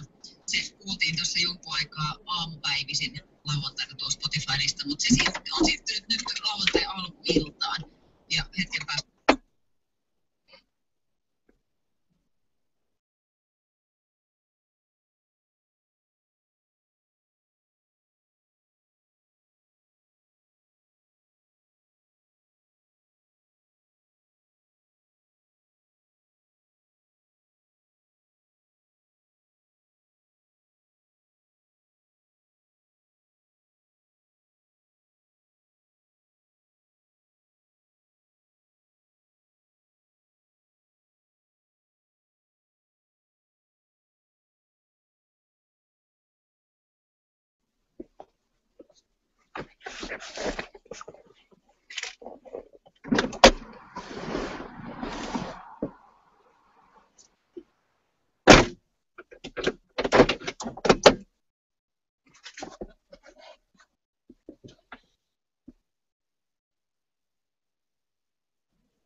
Minähän voin, että monitse ensi paljastus näistä kappaleista. Näitä ei ole kerrottu vielä kellekään, ei edes mennä.